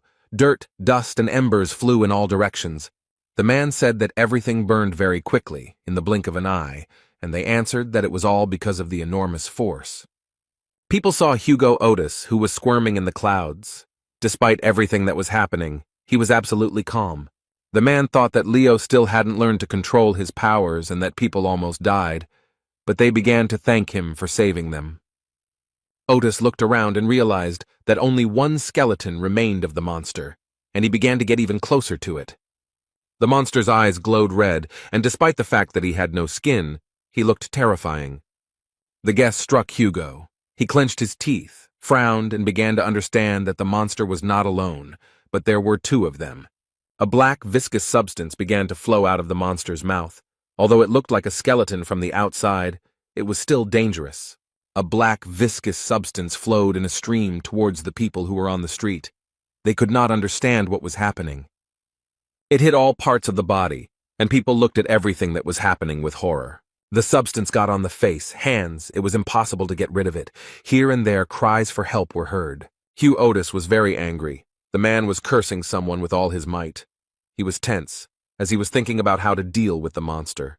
But he didn't even think of giving up. He opened his mouth wide, from which drool flew in all directions. A little more, and the mouth with sharp teeth would take and swallow Otis, but he only frowned and clenched his teeth. Li Gang came to the aid of the young man. He hit the monster in the side with all his might, and he screamed in pain. The boy fought with the monster and started screaming for Hugo to stop clicking his beak and called him a fool. Otis thanked Gan for sleeping with him and said that he owed him a favor, and the guy was very angry. He asked if his comrade was a combat-type constellation. He began to ask Otis why he was weaker than him, the owner of the craftsman class, and then added that it was scary to leave his comrade unattended. Hugo replied that he had given it his all, and Lee asked if that was why he had almost become dinner for the attractor, and the guys began insulting each other. They would have continued arguing, calling each other names and quarreling for a long time, but they were distracted by a very loud scream. It was Stephen Marker running, holding the artifact in his hands and screaming very loudly. The jock's face was distorted, the veins on his forehead were bulging, and he started screaming about why they were testing a new weapon on him. The boys looked at the monster, whose mouth was drooling in all directions. Lee calmly replied that he had forgotten that there were monsters here. He wanted to say something else. What the guys saw left them in great shock. They looked at everything that was happening in surprise. There were 2 monsters below. Marker was flying towards them and screaming like a madman that no one was allowed to spoil his reunion with the bone of the demonic beast. Gan furrowed his brow and calmly asked why Stephen was wearing his underwear inside out, a question that caught Hugo off guard. And Marker became as if possessed. He screamed like crazy for everyone to quickly get out of his way. He used his sovereign skill and went to fight the monsters, while not letting go of the demonic beast bone. The jock stood with his feet on the ground, laughed and told those pulling him to sit still and not move. Stephen leaned on the bone and said that the monsters were inside a destructive lightning storm. The Marker was extremely happy. He noted that all preparations had already been completed. He was sure that the artifact would help him. The man looked at the one who was pulling him and said that he had previously been in a disadvantageous position. Because of this, he had to counterattack with magical energy. The jock shifted the bone onto his shoulder and said in a satisfied voice that now he wanted to test the true power of this baby. The people who were standing nearby and watching everything that was happening happily said that Stephen Marker was the strongest saint. He even surpassed Ligon's hero. The jock headed towards the puller, and the people shouted at him to destroy it, and then added that they were saved.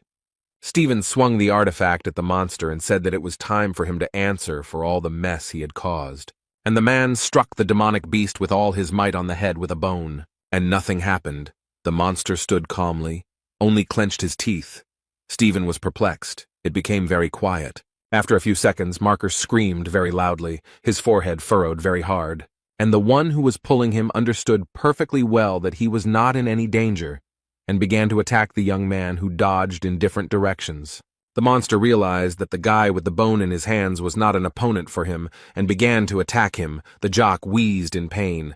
After a strong blow, he fell down and thought about what happened, why Ligon's weapon didn't work, because there were direct hits on the entraining one.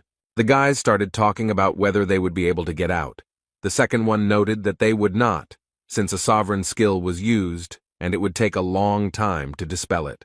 Lee swore that once he got out of here, Stephen would regret being born, and Otis noted that only a moron would throw away such skills. Gan looked at his comrade and said that they needed to deal with their friends first, and pointed at the monsters. Nearby stood people who had fallen under the influence of the monster. They were screaming in pain. The young man said that judging by the location of the victims, the monster most likely intended to use them as a human shield. The blonde man noted that this meant that they wouldn't be able to just attack him. The guys looked at each other, and Lee said that they had one choice left. Otis did not understand which one, and began to clarify whether his comrade had any decision. Gan yawned and said that he would just kick the monster's ass and went towards him. Hugo started running after him and asked him to wait. The young man shouted for Lee to look away because a monster was running towards him. but the guy saw it without warning. He put his hands forward and stopped the monster. The young man, with a smile on his face, pressed the monster's head with all his might, so that he only wheezed in pain, but tried to fight back. The one who attracted, together with the people he infected, watched everything that was happening. Everyone was interested in what would happen to Gan. Lee smiled, and the man went limp in his arms. The guy told him that everything was very simple. Hugo began to ask if he was alive. Gan replied that he simply lost consciousness, and that he did it with the help of his power. Otis lowered his eyes and said that he definitely couldn't eat something like that. The guy laughed and said that from the very beginning he understood that he would do everything alone, since Hugo was of no use. And then he was very offended. The fair-haired man really wanted his comrade to cheer him up a little, but he lowered his eyes and quietly told him to forget everything. Then Otis asked if his comrade was going to rush forward and said he would cover him. Lee was glad and noticed that there was still some of his old fire left in him, and they began their first joint work in such a long time. Gan suggested not to delay and deal with the monster in one go. But first, Lee had to deal with the people the monster had infected and who were fiercely guarding it.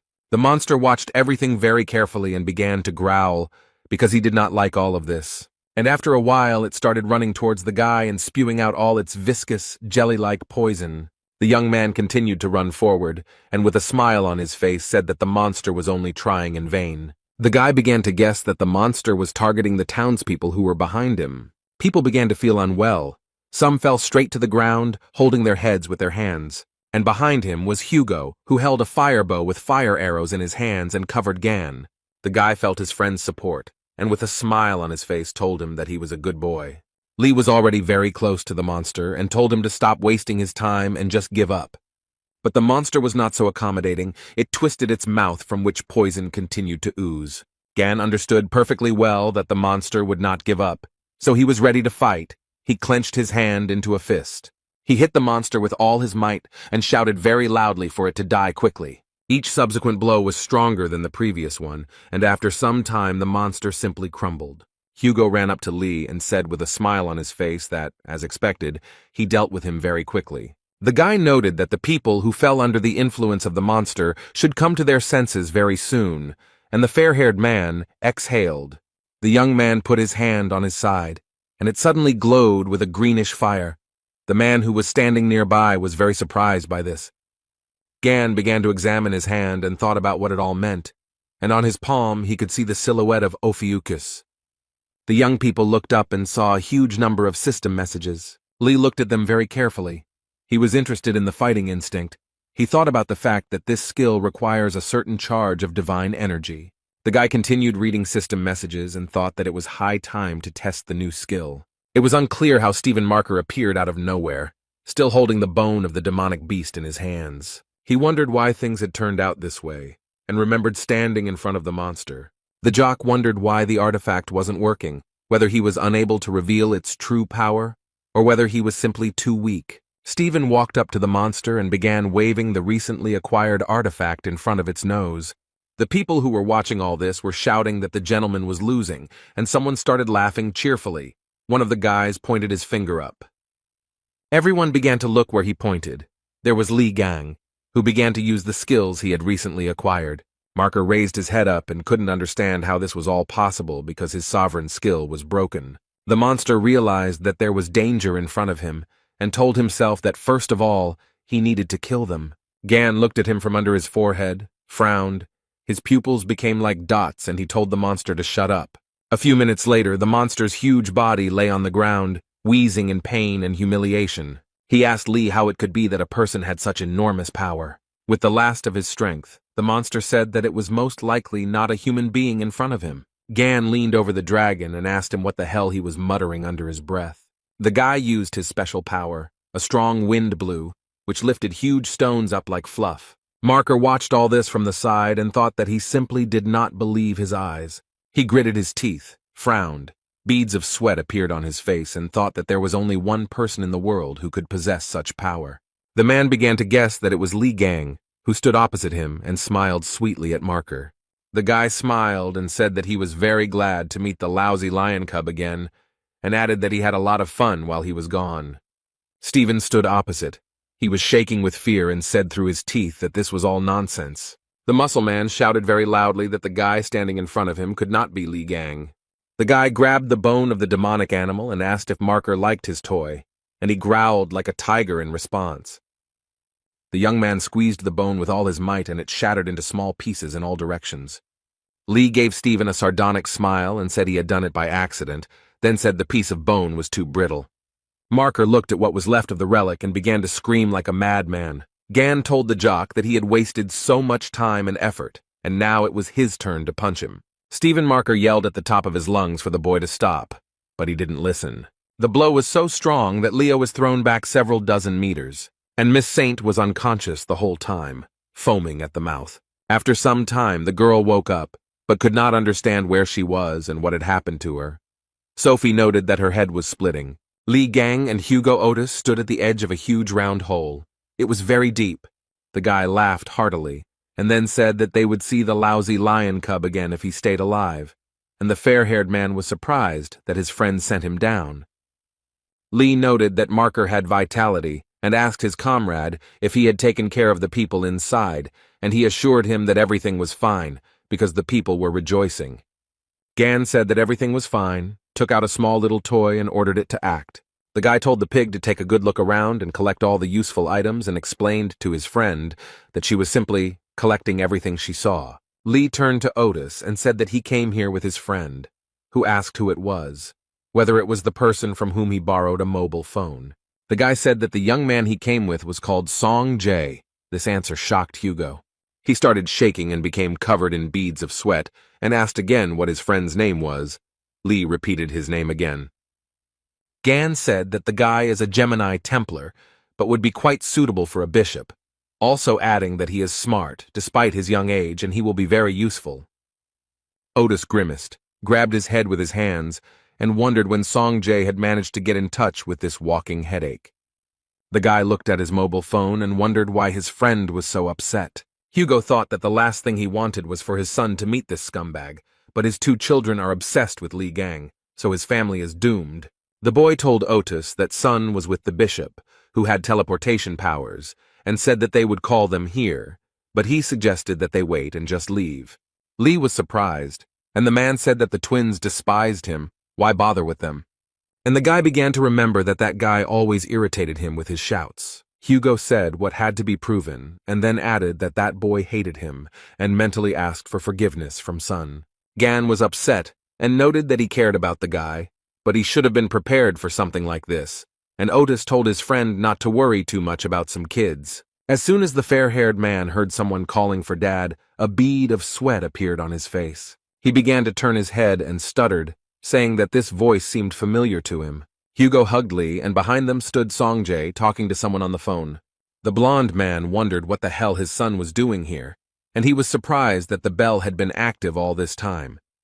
Sun was very angry. He began to ask Otis about whom he called children, and he hesitated and did not know what to answer. When someone started calling Li Gan in a very drawn-out voice, the men fell silent and turned towards the sound. This slime, despite its small size, called its owner very loudly. Li walked over, picked up the lump of mucus, and began to read the system messages, while Hugo and Song opened their mouths wide. Gan began to shake the slime violently and shout that it was forbidden to put everything in its mouth, and then ordered it to spit out the poison. The guy pulled the lump of mucus in different directions, and the fair-haired man thought that the poison fell out of the remains of that bony monster, and it could be very dangerous. Song watched the whole thing, and said that this slime was just like the one from Li Gan's relics that he had read about. The guy took a few steps forward and told the young man that his skills and inexhaustible supply of magical energy were amazing. Then Z added that the only friend of the 13th awakened was his father, and then he clarified whether it was really Li Gang in front of him. During this conversation, Hugo didn't know what to do. Beads of sweat appeared on his face, and he began to make inarticulate sounds. All this time, Gan didn't pay any attention to anyone except the slime. In the United States, at the headquarters of the Leo branch, a huge number of people gathered in the conference room. Oliver, the branch bishop, said that the leader had not contacted them since yesterday, and suggested hiring the twins people to search for him. A guy approached him and asked if he thought that after that altercation they would agree to help them, and back then Oliver wanted to look cool. This person reported that there were rumors that the head did not show up because of Li Gang. The bishop replied that it was all nonsense, and if he had really returned, he would have definitely lost to their boss. He added that one should not forget that Mr. Stephen is the strongest among the saints. Oliver wanted to say something else, but his speech was interrupted by a cheerful song about Li Gan. A minute later, the conference room became very quiet, and those present began to exchange glances with each other. Chung Yuha, vice chief and cardinal of the Lion Branch, apologized for forgetting to turn off her mobile phone. Oliver put his hands to his head. He couldn't even imagine that the vice chairman was capable of such a thing, and told her to take the conference more seriously. Yuka folded her arms across her chest and asked why they were all looking for that jerk, and everyone present's jaw dropped at these words. Then Chan said that she was guilty and said that there was no need to look for the head. He was tenacious and added that he was completely fine. Those present thought that she was right. Yuha was reading something on her phone, and Oliver told her that she should lead the search, but the girl didn't hear him. Chan stood up from her seat and said that she would leave early today and that they could handle everything themselves. The conference room became very quiet. Everyone was perplexed by the situation that had happened. Suddenly Oliver, the bishop of the Lion Branch, grabbed his head and began to wheeze. He was shaking very badly. A huge number of people gathered under Sophie Mard's residence. Everyone was wondering if the incident in Drachma was connected with Li Gan, who kidnapped her, and what this truth from 20 years ago was. Representatives of Mrs. Saint told reporters that there would be no comments today and that Sophie needed rest, and promised that she would answer all questions later. At this time, the girl watched everything that was happening from the window of her residence. She was very upset. A few minutes later, she sat up on her bed and began cursing and calling Li Gan names. She was so nervous that she started biting her nails and thinking about how dare the guy make such a big deal out of that incident. The doors opened, and Sophie came out. Her security began to push journalists and onlookers aside so that the girl could pass without being asked unnecessary questions. But then the girl's face changed. She was very scared. Someone used force against her. The people who were near Miss Saint opened their mouths in surprise. They could not understand what was happening. There was a version that it was a terrorist attack. Sophie's security was also very scared. They assumed it was a message. And indeed, a system message appeared in front of Mard asking who killed Li Gan 20 years ago. The girl clutched her head and thought about what she should do, because if she told the truth, the other saints would not leave her alone. But if she remained silent, Li Gan would create even more problems. Sophie couldn't believe that the guy could pull such a stunt while she was out cold. She couldn't even take off the necklace. Saint screamed and accused Li in time. Meanwhile, the guy was sitting quietly with his artifacts and thinking about whether he should make some ramen. The TV news reported that Sophie Mard was not leaving her residence and was not giving any comments. The announcer said that of all the incidents that occurred at the Drachma auction, this one would cause the most unrest. The man who had been listening attentively to the news propped his head up with his hand and calmly said that this was not right. Near the house of Hugo Otis, men were shooting from a bow. The owner asked if Gan liked the new bow. He replied that it was much better than the one he had before. Otis asked what the comparison was, and Lee hit the nail on the head again, so the blond man had an interesting idea. He blindfolded the boy and told him that this was how he should shoot. The young man asked if the man was making fun of him, and then added that it was a lot of fun. Hugo started screaming and asking if he was shooting at his target on purpose, and Gan, with a smile on his face, said that it was really funny for him to bother him. Suddenly a glass of drink appeared in front of Lee with a lot of ice cubes in it. The dream said that he brought a towel and water, and the young man smiled and thanked the boy. While Lee and Zay were talking to each other with a smile, Otis watched everything that was happening with anger. He even clenched his fist. Hugo walked closer to the boys and told his son that his dad could use a drink too. Song Jae's expression changed, and he said that there was water in the refrigerator and that his father could go and get it himself. Gan read his system message and said that his stats had increased after the skirmish in Drachma, and he could afford some small investments, and Sun laughed at Otis.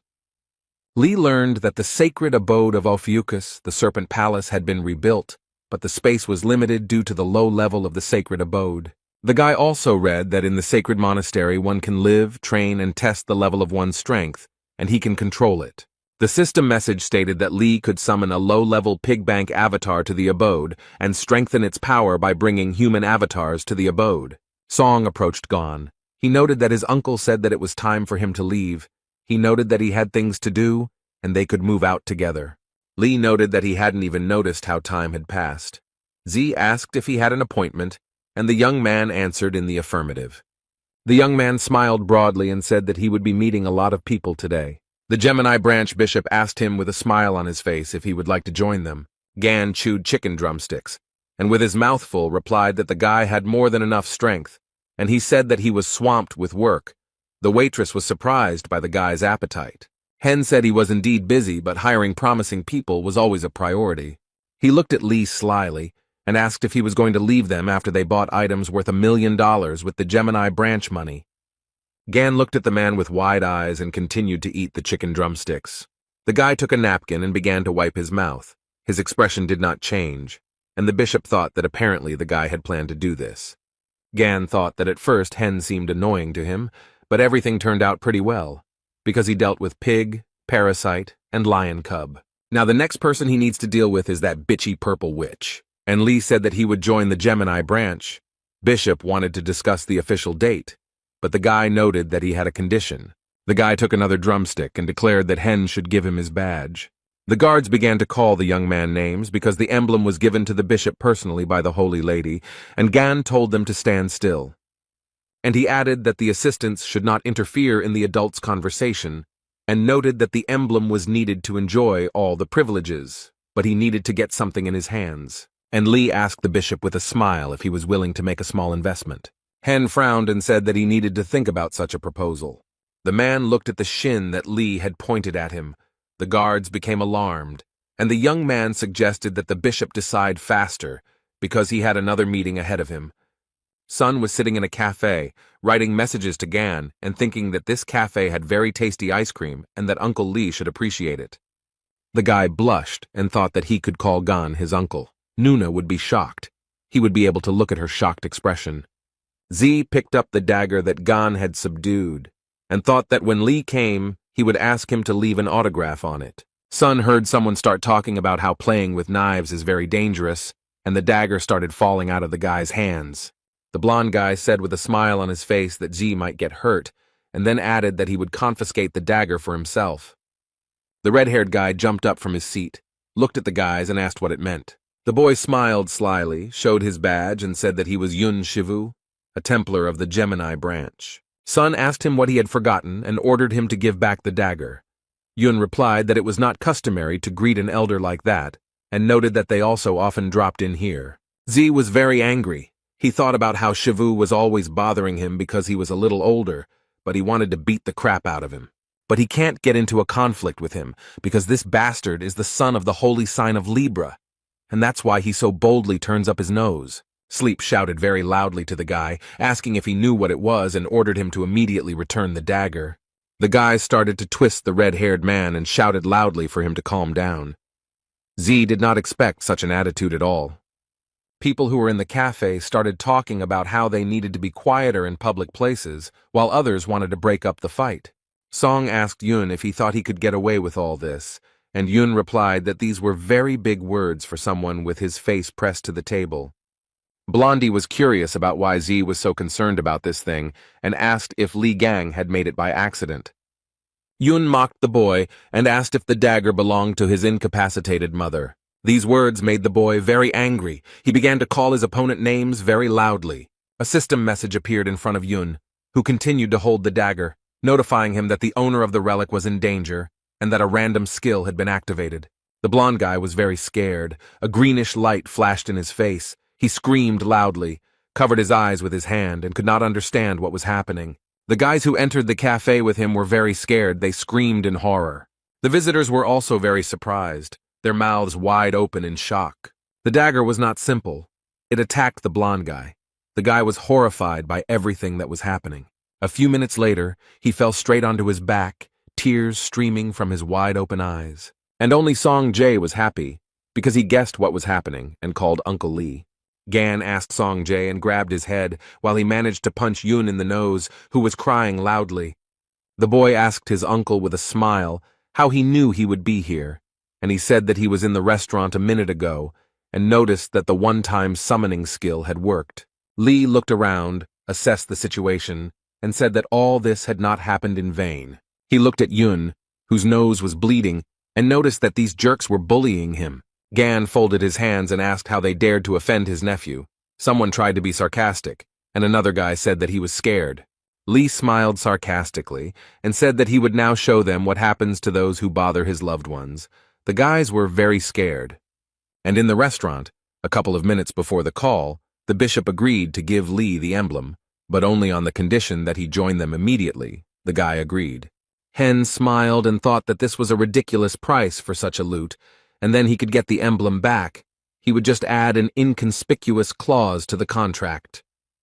He handed Gan the emblem and told him to use it wisely, and he replied that he would try. The man in glasses asked the guard to hand over the contract. Lee looked at it all in surprise. The bishop said that the contract needed to be signed and raised his head, but the guy had already disappeared. Hen and the guards remained near the fried chicken drumsticks, thinking that the guy had simply disappeared. A few minutes later, the waitress came up to them, brought them the bill, and said that they owed $190. Z's two offenders were lying on the floor of the cafe, foam flowing from their mouths. They no longer posed any danger. Yun tried to ask Lee if he knew who he was, but he didn't listen to him and immediately punched him in the face. The guy started talking about his rank in the constellation, but Gan didn't listen to him. He started strangling him with a sly smile on his face. The young man tried to convey that he was the son of the holy sign of Libra, but Lee kept hitting him in the face. Yuna was shaking with fear and resentment. He thought that the man would at least let him finish speaking. The blonde guy was lying on the floor, and Gan told him to get up because they weren't finished yet, and the boy was thinking about why his magical protection was of no use. He crawled on the floor and called Lee all sorts of names, and thought that he should know his place. The bull Phalaris appeared in front of the cafe visitors. It was located behind the blonde man's back. People were very scared. Some said that he used combat magic in a public place. Others shouted that they needed to run away as quickly as possible. Yun began to laugh like a madman and shouted that the man would be punished for his arrogance. Gan stood opposite the blonde man and calmly told him that he was very noisy, and he noted that he was interested in what kind of miracle skill this was, and then added that it became clear to him that he couldn't even light coals with it. A message appeared in front of Lee that he had suppressed the enemy's magic. Yun screamed. He couldn't understand how this was possible, and then he realized that there was also a mage in front of him. The man continued to read the system messages and calmly replied that he was a craftsman. He absorbed Yun's skill and asked for permission to show him how to use the skill properly. Naturally, the young man did not wait for the guy's answer, but immediately applied the skill he had just acquired. The bull of Phalaris, the burning masculine passion, was activated, and the blonde man screamed furiously. The boy flew several meters towards the wall. He flew head over heels, so much so that his pants split at the butt. Gan approached him and said that if the guy continued to bother Song Jae, he would fry him until crispy. And he told his nephew that if the idiots continued to bother him, he should definitely contact them, and his uncle would always cover his back. A girl ran into the cafe and called Z. He only took a deep breath and smiled. The girl looked around, noticed the mess, asked what happened, and immediately asked if everything was okay with the guy. The red-haired guy told Nuna that none of this mattered now, and she looked at him in surprise. Song grabbed the girl by the hand and showed her Li Gan. The boy was very proud, and his companion looked at all this with surprise. Z noted that this man had defeated countless monsters and saved the entire world more than once. The boy continued talking about Li, adding that he was the hero from the videos they loved to watch over and over again. The hero of this conversation stood to the side, looked at the young people, and smiled reservedly. Nuna was very surprised. She couldn't believe that the one standing in front of her was Li Gang. The girl noticed that he looked much more attractive than before, and the guy looked at her questioningly. She said that 20 years ago, Li's body was covered in scars, and since he had spent so much time in the tower, she was sure that his appearance would be even more pitiful. Nuna thought that it wouldn't have affected his coolness anyway, and noted that appearance wasn't the most important thing. The girl took the medallion in her hand and said that she was sincerely glad that Mr. Li Gang was safe and sound. The dream told the beauty that she had blurted out all her thoughts, and the man began to laugh cheerfully. Gan asked if she was Yuha and remarked that he was glad to meet her. She thanked him for helping Z out. Lee laughed and suggested that they skip the formalities and said that Hugo's daughter was his niece to him. The girl's face turned pink. Tears appeared in her eyes. Sun noted that she cried and asked if she was that happy. She timidly turned to Gon, remarking that she was sorry to burden him right away, but could he do her a favor, he replied that Yuka need not be embarrassed. The girl was a little shy and couldn't formulate her question correctly, but at that time something extraordinary was happening in the cafe. A huge monster appeared and began to destroy everything in its path. The young people looked at it in surprise. Gan realized that it was Gra'ar in front of him and thought that this must mean something. The monster screamed very loudly. Lee looked at it calmly, and the girl had a weapon in her hands. Yuka started to walk forward and Gon called her. She answered that her uncle should wait 1 minute. Jung said she would make a proper proposal after she dealt with the temptations. Lee asked if Z had heard the same thing as him, and the guy said that something had gone wrong with his sister from Gon. The young man broke out in beads of sweat and thought about what proposal the girl had in mind. The loudspeaker announced that disaster-causing objects had been detected, but unfortunately it was not a drill. It was also announced that people should evacuate to safe places, and the monster destroyed everything in its path. Literally a minute later, chaos settled in the city, fires broke out here and there, and destruction occurred. There was not just one monster, others joined it. They inspired fear and horror. Zhang Yuha was holding a huge spear in her hands, and most likely she was trying to defeat the monsters with it. Within a few minutes, they surrounded the girl from all sides. She was so small and defenseless. Yuka began to fight the monsters, and she thought that she needed to do everything as quickly as possible. And after she deals with all the monsters, she can propose to her uncle. Chan fought the monsters, and then said that there was no end to them, and she had hoped to deal with them very quickly. The girl thought that she could destroy all the monsters at once, and began to use her special skills. She threw the spear and screamed very loudly that they should not dare to interfere with her love. Zhang Yuha used an ability called Lotus Flash and watched the events unfold. Li Gang stood to the side and watched what the girl was doing. He did not come closer. He was interested in the result. The guy smiled and thought that he followed her because he was worried about her safety. But there was no need, and he noticed that her instincts were sharper than Hugo's. The girl felt that someone was looking at her and turned her head. She waved her hand to her uncle. A very strong wind arose and the young people flew up like fluff. Zai was very scared. Yuhei was scared. She opened her eyes wide. Beads of sweat appeared on her face and she began to call for her uncle. The cap fell from the girl's head and began to burn. In a few minutes, only ashes would remain. The monster was surprised that Gon had reacted to the attack and noted that there were interesting creatures in the world and promised to make a tame animal out of the boy. The monster sat on the dragon's back and said that at this rate they would wet their beds, and Li calmly said that he needed a furnace to create relics. The guy frowned, smiled slyly, and told the monster that it would become the first gas burner. The monster smiled and said that the young man in front of him was very funny. Zhang Yuha looked at the monster and thought that they belonged to the illusory race. Li touched the girl's head and asked what she was thinking about, whether she wanted to try to deal with everyone alone again. Gan asked the guys to leave everything to him, and then asked them to take care of the evacuation of the residents. The man smiled and noted that he trusted them with all this, because he knew how strong they were, and noted that they should also trust him. The boys smiled cheerfully at their uncle, even though he didn't see their smile, and agreed with his words. Li replied that it was all wonderful, and then, a little more quietly, said that the fun would begin very soon. The monster smiled vilely, telling the guy to resist even harder. A few seconds later, the young man was tied with a thin but strong rope. He did not understand how it happened. The monster was having a lot of fun, and told the guy that taming him would be incredibly fun. The monster pulled the rope with all his might and it rose up to the very sky. He was incredibly happy.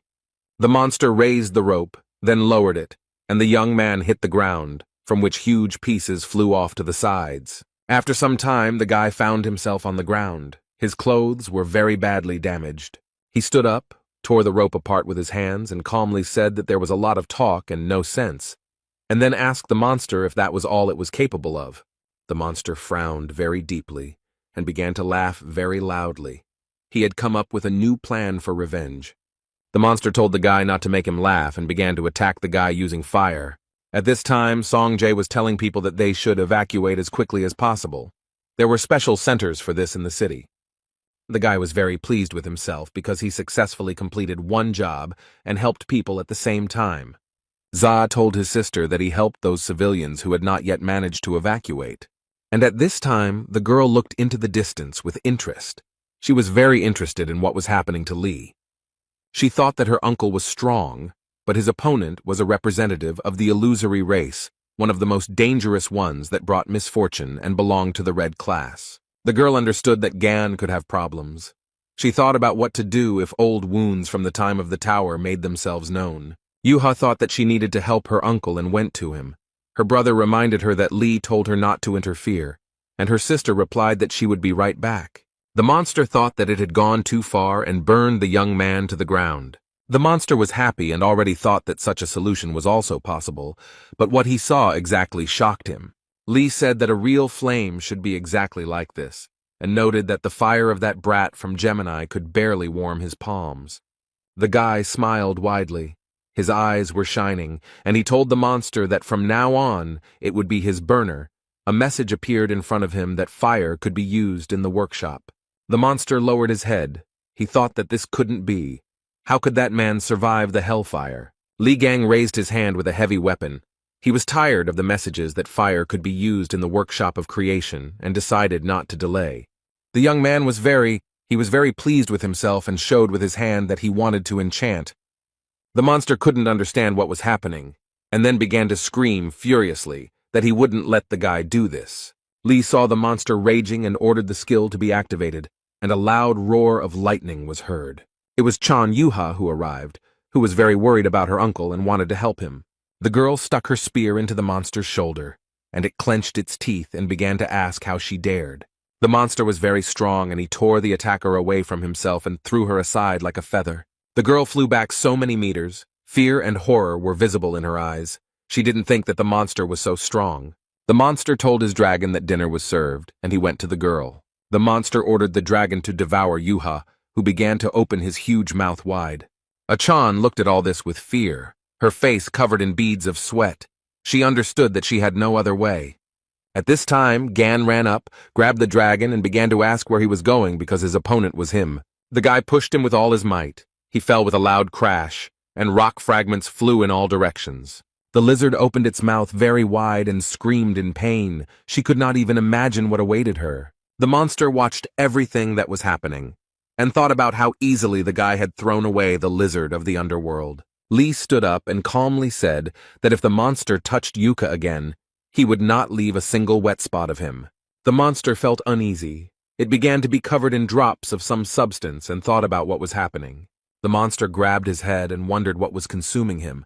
His representative of the illusory race, was it really some kind of pathetic person? The monster began to understand that the games had finally come to an end.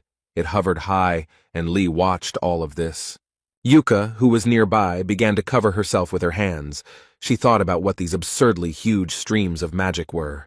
The monster told Gon that he didn't like this form because he couldn't train in it, and he had to acknowledge him. The monster changed a little and said that there really was an enemy standing in front of him and promised to incinerate him, and then everything in the area. The monster began to use the skill of disaster. A very strong wind was blowing, but the young man calmly resisted the monster. Chan Yuha was very worried about her uncle. She began to call him very loudly, and tears appeared in the girl's eyes. A bright light blinded the entire city. It became very quiet. Only dust and dirt flew in the sky. The city was burned. The monster flew towards its competitor, its teeth clenched tightly. The monster's hand was grabbed by Li Gang, who was wearing a special glove that was designed to come into contact with fire and was enchanted with hellish flames. The monster couldn't even believe it, as he didn't expect the attack to be stopped by an ordinary glove. Gan frowned so much that the veins stood out on his forehead and told the monster that it would get it right now for daring to burn down the entire city. The monster clenched his teeth. His mouth twisted. He thought about how humiliating all this was. The guy started laughing and asked what he meant by humiliating, whether the monster was belittling the capabilities of his glove. And then he looked closely at the monster and noted that it couldn't even imagine how useful the glove was when eating chicken. A system message appeared in front of the guy saying that the negative energy was too strong and needed to be cleansed. The guy replied with a smile that he had a cleansing fist. He repeated the phrase about the cleansing fist, and the monster prayed for the young man to stop. The monster fell from such strong blows, and Gon asked him why it still wouldn't cleanse itself. A message appeared in front of Lee that dead targets could not be purified. This surprised him greatly. He was not prepared for this. The boy told the lizard that he had no choice but to replace the broken gas burner with it. The lizard gave up very quickly and became a prisoner of Ophiuchus, as the system messages announced. The young man stood in front of a huge lizard and asked her what would be the best name for him, and she chose the name Torch. Young Yuha and Songjae ran up to Lee and asked if their uncle was okay, and he asked if they were hurt. The girl replied that everything was fine and added that she had not had time to ask a question. Gon was very surprised. A moment later, he remembered Yuha talking about proposing after she dealt with the monsters. The young man coughed and wanted to say something to the girl, but she interrupted him. Chan asked Gan if he sacrificed himself in the demon tower. The guy looked at her with surprise. The girl frowned, lowered her eyes, and said that this question had been tormenting her for a very long time. Yuha said that the other saints claimed that Li Gang sacrificed himself for the sake of all mankind, but the fact that the strongest died in the battle with Red Eyes seemed absurd. Chan clenched her fist and added that it was impossible to get proof, and she had harbored her suspicions, but now she saw him fight with her own eyes. The girl said she was sure that Li did not sacrifice himself, but became a victim of a cunning plan. The man listened carefully to the girl, and with a smile on his face answered her that she was very smart, as expected from Otis's daughter. The brother and sister looked at the young man, and he said that Yuka had said everything correctly. Gan reported that 20 years ago he was stabbed in the back in the demon tower. He added that this was done by one of the 12 saints who went on the raid with him. The brother and sister were very surprised. Beads of sweat appeared on their faces. Yuha said that she did not understand anything, and the brother asked if the saints had not tried to save the world. Z shouted that Li Gang was the brightest hope of all mankind. He was surprised how they could do this to the greatest hero. The young man pointed his finger at the red-haired guy and replied that that was exactly why they did it. But Song didn't understand anything. And Gan said that the saints did so because he was much better than them. And then he added that they did this because he was able to defeat the red-eyed man alone. And that is why the saints tried to get rid of him. Lee said that since the strongest attractor had been killed, the entire world could be at their mercy, and the only barrier between them and their ambitions was him. The guy noted that it is impossible to know everything for sure. This is only the most probable theory. The young people were silent for a moment, and Songjae said that it was all so terrible. The guy lowered his head and said that Lee was locked in the demon tower all alone, and they even took all his merits for themselves. The brother and sister began to cry bitterly. Sun, smearing tears, snot, and drool on his face, said that Gan, despite everything, is the true savior of the world. Gan came closer to them, put his hand on each of their shoulders, and thanked the boys for their sympathy and asked them not to cry. The man calmly said that he was going to pay them all $1 million, and Z looked at him in surprise. Lee took out his mobile phone from his pocket and said with a smile that he needed to look at something. The news reported that Sophie Mard would be holding a conference. Miss Saint flew to Korea especially to hold a conference at 7 o'clock. Everything was ready for this event. A huge number of journalists and paparazzi had gathered, all of them waiting for the sensational announcement to be made.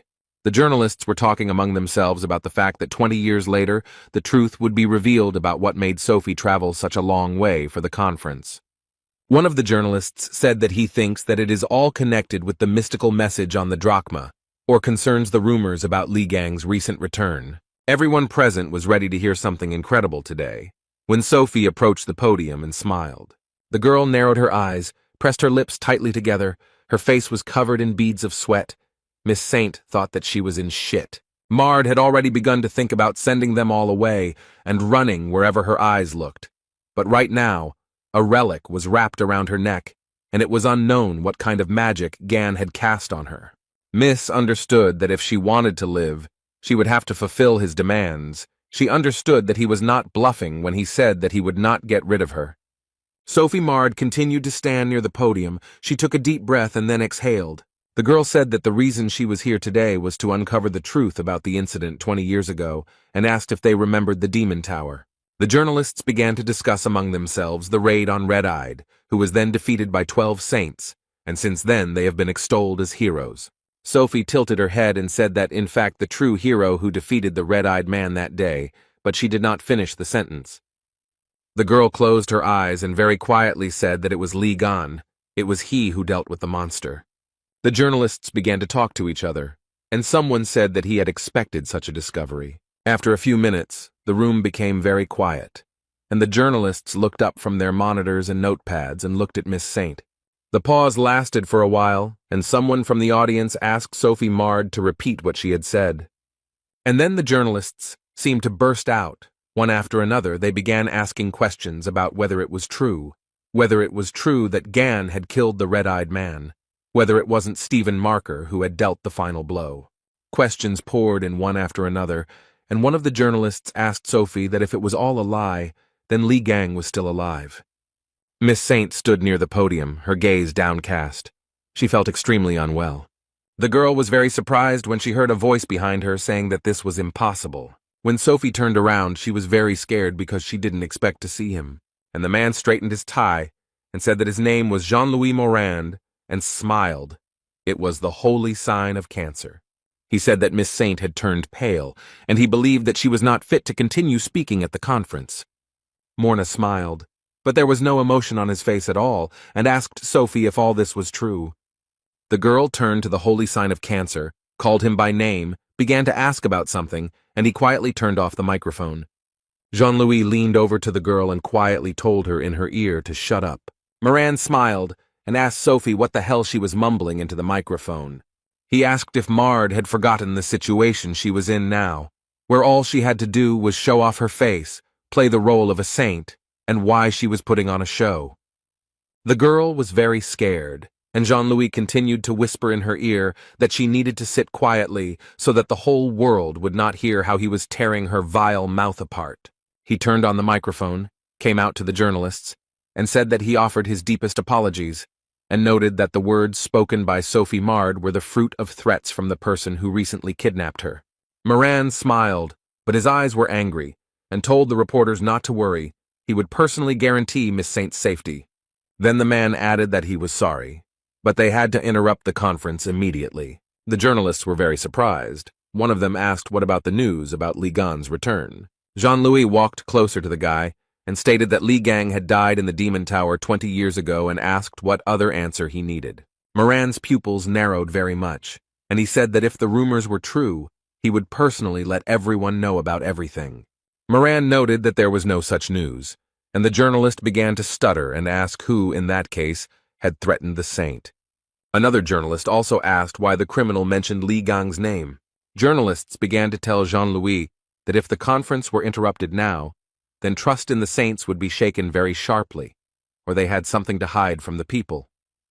Moran was very angry. He thought that reporters were pathetic insects who did not know their place. But before he could do anything, he heard someone telling him to look at his face. Otherwise, he was going to despise everyone. What Jean-Louis saw shocked him. He was definitely not prepared for such a turn of events. The impact was so strong that the remains of the chairs flew in all directions, and the hall became very quiet. Miss Saint put her hands to her head, tears streaming from her eyes. She said it was him. Jean-Louis Moran gritted his teeth. He was very scared and could not understand anything. Li Gang said that he hadn't seen the sad crustacean for a long time and noticed that its wrinkled face hadn't changed at all. The boy shouted at Moran, who still couldn't come to his senses, to catch his gift. Sophie Mard watched all this from the side with her mouth wide open. She began to guess that it was a tale. Young people approached the huge lizard torch. A prisoner of Ophiuchus touched him. He had a sign that it was strictly forbidden to feed the beast. Gan stood over Moran and asked him if he was out of his mind, if he wanted to interrupt the conference in this way.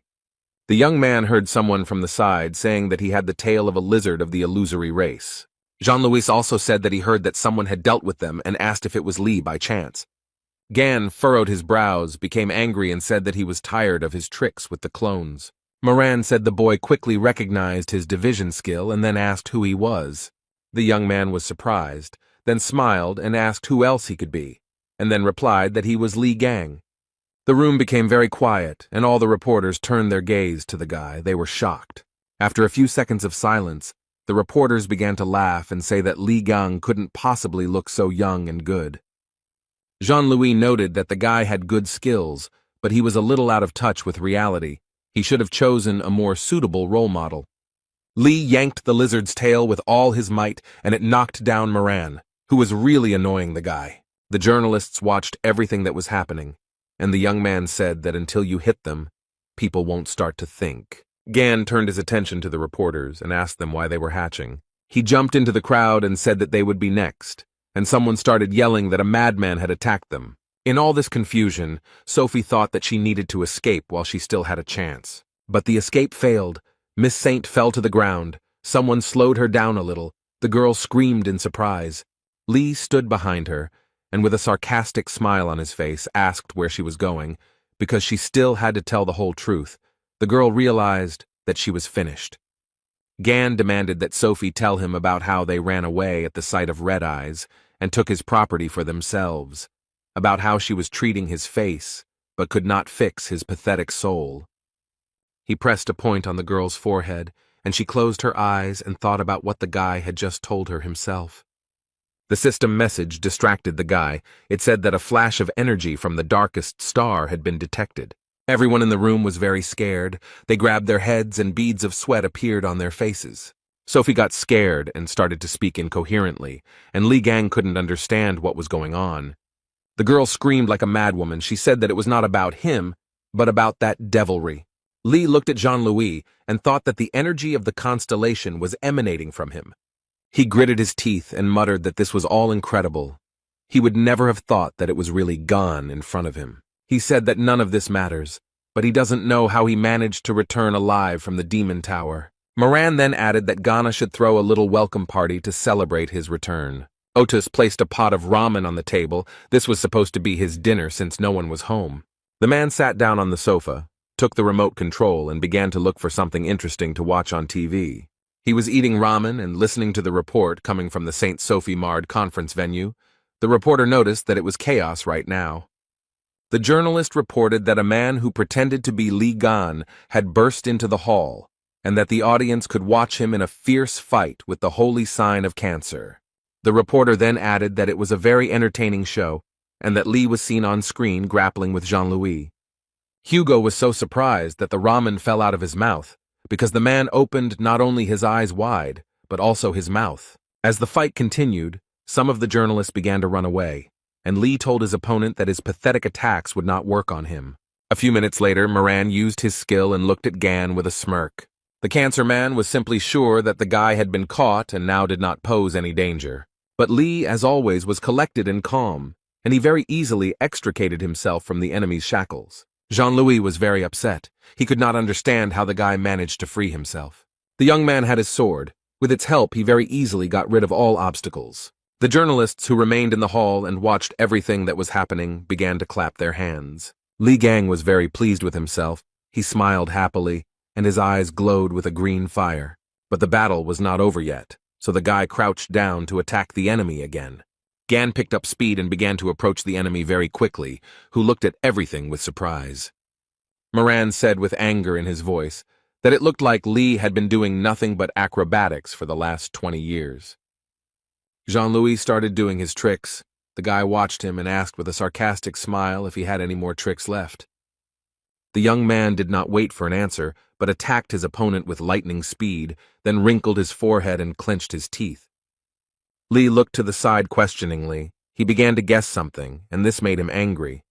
The guy shouted very loudly that Jean-Louis had spent the last 20 years doing nothing but learning how to create clones. The man laughed and replied that he would take these words as a compliment, and Gan began to listen. Sophie Mard fell to the floor, holding her head with one hand.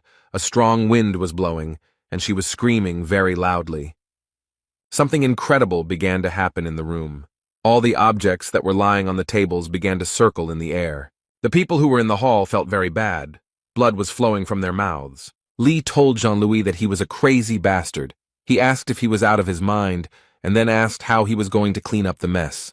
The young man's opponent most likely hadn't thought about it at all, but calmly replied that he would figure it out somehow. The man said he simply decided that he had to deal with Gan as quickly as possible while he still had the chance. The guy turned to Moran and, enunciating each word, asked if it was he, the bastard who had stuck a dagger in his back. Jean-Louis and his clones began to laugh wildly. He replied that Li was trying so hard to find the culprit. The man said, with a smile on his face, that it was not right for a hero to dwell on such petty grievances, because people were more likely to take him for a street thug than a saint. Gan thrust his dagger forward and told Moran to shut up already, and noted that these were too loud words for the cowardly little ones hiding behind the clones. Jean-Louis said that these are not just clones. He recreated them from the life energy of the reporters. They cannot be cut up. Otherwise, all their life energy will be lost. The man noted that in such a situation, things could turn out rather sadly. Lee noted that these nasty tricks matched his mug.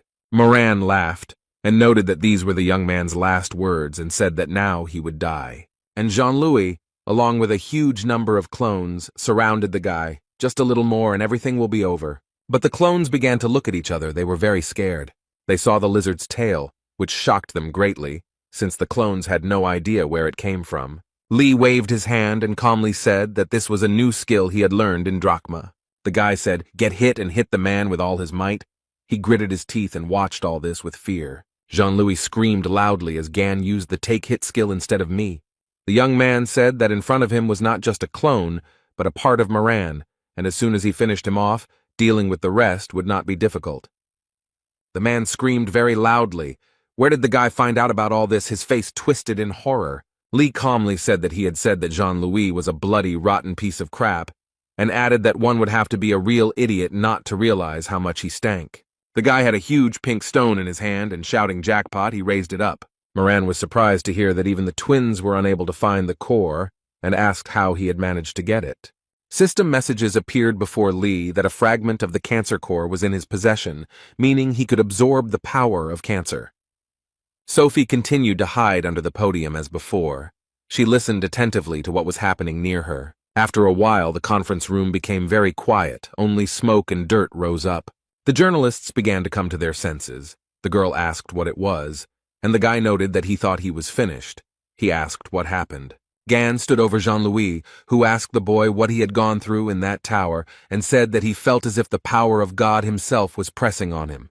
Lee replied that the man was talking too much, and said that he would definitely put the core he had taken from Rak to good use. Moran smiled and said he thought he should back off for now, then noted he had an ace up his sleeve. Jean-Louis began to dissolve, but still smiled and told the guy that he would be his worst headache. Gan said that Moran had an ace up his sleeve, and then added that it was to be expected that he would not simply back down. Lee's phone rang. It was Otis. He was shouting what the hell Lee had done there, and then he ordered him to quickly return home. Hugo yelled that he was watching the news, and told the guy that he had just dealt with a high-class clone of Jean-Louis, which meant they had their guns pointed at him. Gan, who listened to his comrade, opened his mouth in surprise and could not understand what was happening. In the starry sky above the planet Earth, either a satellite or another space device was flying. It was getting closer and closer to the Earth and was making characteristic sounds. After some time, the warhead detached from the weapon and began to fly at enormous speed. It broke up into many pieces, and it seemed that a little more and they would destroy the Earth. It was the Mormoth missile, a special weapon created by the Capricorn and Gemini branches after Li Gang disappeared, designed to eliminate incredibly powerful attractors. The rocket was created in case humanity was unable to cope with the monsters.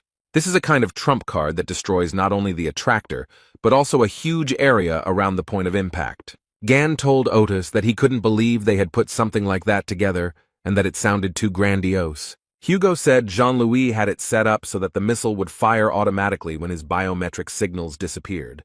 Lee said that it looked like the high-ranking clone was almost equal to Moran's original body, and Otis shouted that it was not the time to be daydreaming.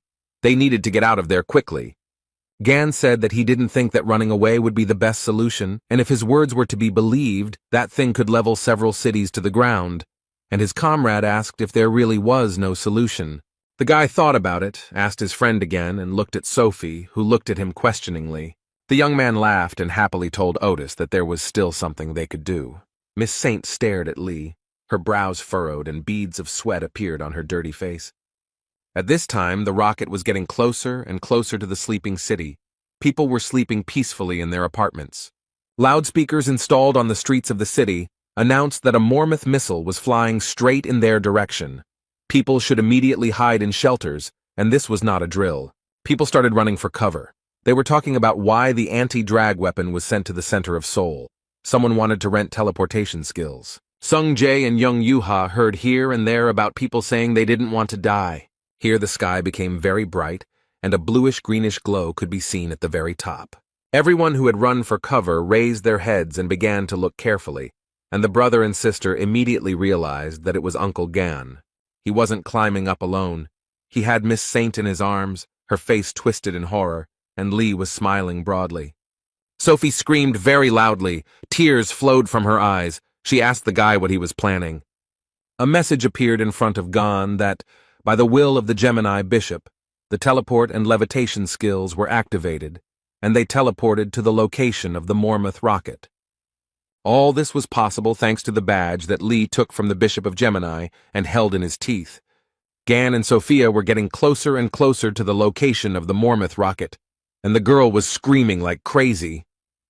The guy with a smile on his face said that he knew perfectly well that Miss Saint could burn through anything and ordered her to melt this rocket, but she could not figure out how to do it.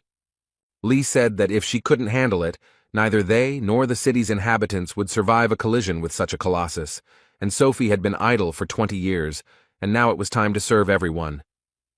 Miss Saint screamed and cried, begging Gan not to throw her into the rocket and calling the guy all sorts of names. The young man naturally did not listen to the girl and told her to fulfill her destiny, but she flew, cried, and swore. Sophie held her hand out in front of her, closed her eyes, and asked the sacred essence of Aquarius to manifest itself, but it was shocked by what was happening. And the sacred essence gave its subordinate all kinds of enhancements so that she would not die. Miss Saint continued to scream like a madwoman, tears streaming down her eyes. The sacred entity gave Sophie a tear of a goddess called the Sovereign Skill. A whole stream of water was directed towards the rocket, which was rapidly approaching the Earth. The water swirled, bubbled, and with its strong flow stopped the ill-fated rocket, which fell apart into parts. Sophie watched everything that was happening and happily said that she really did it. She started falling down and screaming why Lee wasn't catching her, and the guy replied that a great job had been done, and then added that with such a set of enhancements, the girl would definitely be safe. The guy looked at the fragments that fell from the sky and said that the leech did a lot better than he expected, but still too carelessly, because if the fragments fell to the ground, chaos would begin. People went out into the street and started talking about the rocket exploding, but now shrapnel was flying at them and they didn't know what to do. Gan looked up and wondered if this thing was created by the twins. The guy smiled and said that he would most likely be able to convey a grand greeting to the Purple Witch. The young man began to call his friend Hugo Otis, who was very surprised. The man asked if Gan had managed to figure out the rocket, and he replied that he didn't have time and asked to borrow the absolute coordination skill. Otis's pupils narrowed very much. He thought that Lee's voice was very worried. Were things really that bad? And he himself answered that he would immediately pass on the skill to Gan and began to search for something in his mobile phone. Gan looked at his phone, realized that the skill had been transferred, and thanked his comrade with a smile, calling him the first slave. The guy read the message which informed him that Sagittarius had passed on the absolute coordination skill, and that it could be used 238 times. Lee said that this would definitely be enough for him. The young man activated various skills. He was very pleased with himself. A smile appeared on his face. When all the preparatory work was done, Gan said that it was time to send our witch a package. A huge, shining star appeared in the sky, and people looked at it in surprise. Some were happy, some were surprised, but it became clear that the rocket and all the fragments had disappeared, and the city residents realized that they were saved. Sun turned to his sister and said that it was Gan, and then added that they were now safe. Bishop Gemini looked up at the sky and thought about how it was possible Lee made the entire warhead just disappear. Choi Sun-hyuk heard someone calling him by name and he started stuttering because he couldn't understand who it was. The bishop replied that it was him, and the man started shouting that he was an idiot and what had he done with his skills. The man stood outside the window and was very scared. What he saw shocked him. A huge amount of debris from the Mormouth missile fell on the Yin-Yang Palace. It was a terrifying sight. The conversation took place in the Blue House in the presidential office, and the man asked in surprise what it meant that Lee Gang had returned. Someone replied that he had disrupted Sophie Mard's press conference and crushed the holy sign of Cancer, and would also prevent the Mormouth missile from colliding with Seoul. The man looked away. He was very scared and asked what this nonsense was. Li Gang flew into the presidential office from the ceiling, holding the Gemini bishop in one hand and Hugo Otis in the other. Everyone present in the room was shocked by such an act. They couldn't even find the words. Li asked them why they were whispering like rats, and whether they had done something wrong. And he added that since he had taken on the matter, he would see it through to the end, and then he added that he had come for his money. The parliamentarians knelt down and wondered if Li Gang was the real deal, and he said that he knew that they were keeping his bank account to themselves, and that funds were being deposited into it. The guy said he tried to open his own account, but it didn't work. Then he said he left Otis's name as a proxy, but they were mean. A man stood up and said that the Korean government could not entrust such responsibility to Mr. Hugo alone. Li Gang looked at the man who had the courage to contradict him, and he added that Mr. Otis was a foreigner, and after his disappearance they could not trust a saint from another country, while they no longer had one of their own. Li was also told that the Sagittarius branch, due to many circumstances, lost its former influence. Hugo frowned as the man spoke of how they had ultimately turned to someone more reliable for help. Gan became very angry. He punched the speaker in the face and shouted that he knew that out of all the possible candidates, the Purple Witch was chosen. The guy was very angry. He said he was trying to control himself, but they decided to make such a lame excuse. He noticed that they were nobodies to look down on Hugo, who thanked his comrade for worrying about him and asked him to finish this, but Li got carried away. Gan said that he was Otis's master and could treat him like that, but who were they and who did they think they were? These words surprised Hugo very much. But Li got carried away. He said that his comrade's only virtue was his pretty face. Hugo asked him to calm down, and Gan shouted that the people in the blue house shouldn't treat him like shit. One of the men noted that they had not said such a thing, and the second told him to stand still, but the guy continued to shout for them to respect his comrade. Then Li started yelling at Hugo, asking why he tolerated such treatment. The man noticed that the young man made him feel guilty and became very upset. Gan calmed down a little, folded his hands in front of him, and said that in any case, before he started causing a pogrom here, the authorities had to give him his money. Finally, everyone understood why the guy had come here, when suddenly a voice was heard from somewhere asking Li to shut up. Bishop Gemini frowned and then said that the voice sounded familiar to him, but that couldn't be true. A girl began to slowly approach them. Everyone looked at her and the hall became very quiet. Li was very surprised by her appearance. He clenched his teeth and said that she had finally appeared. The beauty said that Li Gan's account had long been confiscated and told him to shut up. It was Heiji, the holy sign of Gemini. The girl wrinkled her brow and said that she was going to use the money from Li's account to restore her yin-yang palace. And then she added that he was a bastard who launched fragments from a Mormouth rocket at them. Heiji screamed that her palace was in ruins, and then asked the boy if he realized how bad the damage was. Then the representative of the holy sign of Gemini told Gan to prepare for the consequences. Li narrowed one eye, the other one glowed green, and asked the girl who she was anyway. And she just bit her lip, lowered her head, frowned. She didn't expect such a question. Heiji came to her senses very quickly. She screamed at the guy to shut up and said that she was going to teach him a lesson now. She used the energy flash skill, and the people in the room started screaming that they would also be covered. Bishop Gemini clenched his fist and joyfully said that this was the most powerful technique of their constellation, a summoning of a spirit from another world. Heiji activated spirit summoning and the spirit queen Lily Quinn responded to it. The people who were in the hall watched everything that was happening very carefully. Haim happily said that here she was, the queen of spirits, whose power was almost equal to that of the sacred entities, and noted that she would look at what she could counter Li with. The young man flew up to the girl, unexpectedly grabbed her by the chest, threw her back with all his might, and in addition wished her a successful flight. She flew with such force that she broke through the roof of the blue house. Heiji screamed so loudly that her blood ran cold, and Bishop Gemini stood under the hole that appeared in the building and called for his mistress. Before Li, a system message appeared stating that the magical energy of the Gemini constellation was dissipating, and that the spirit queen Lily Quinn wished to return home. The young man put his hand to her head and thought about something. It became very quiet.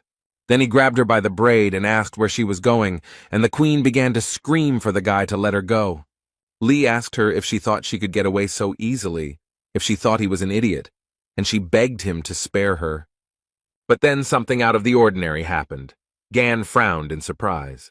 Through a hole in the ceiling, Heiji flew into the room, Bishop Gemini asked her if everything was okay with her.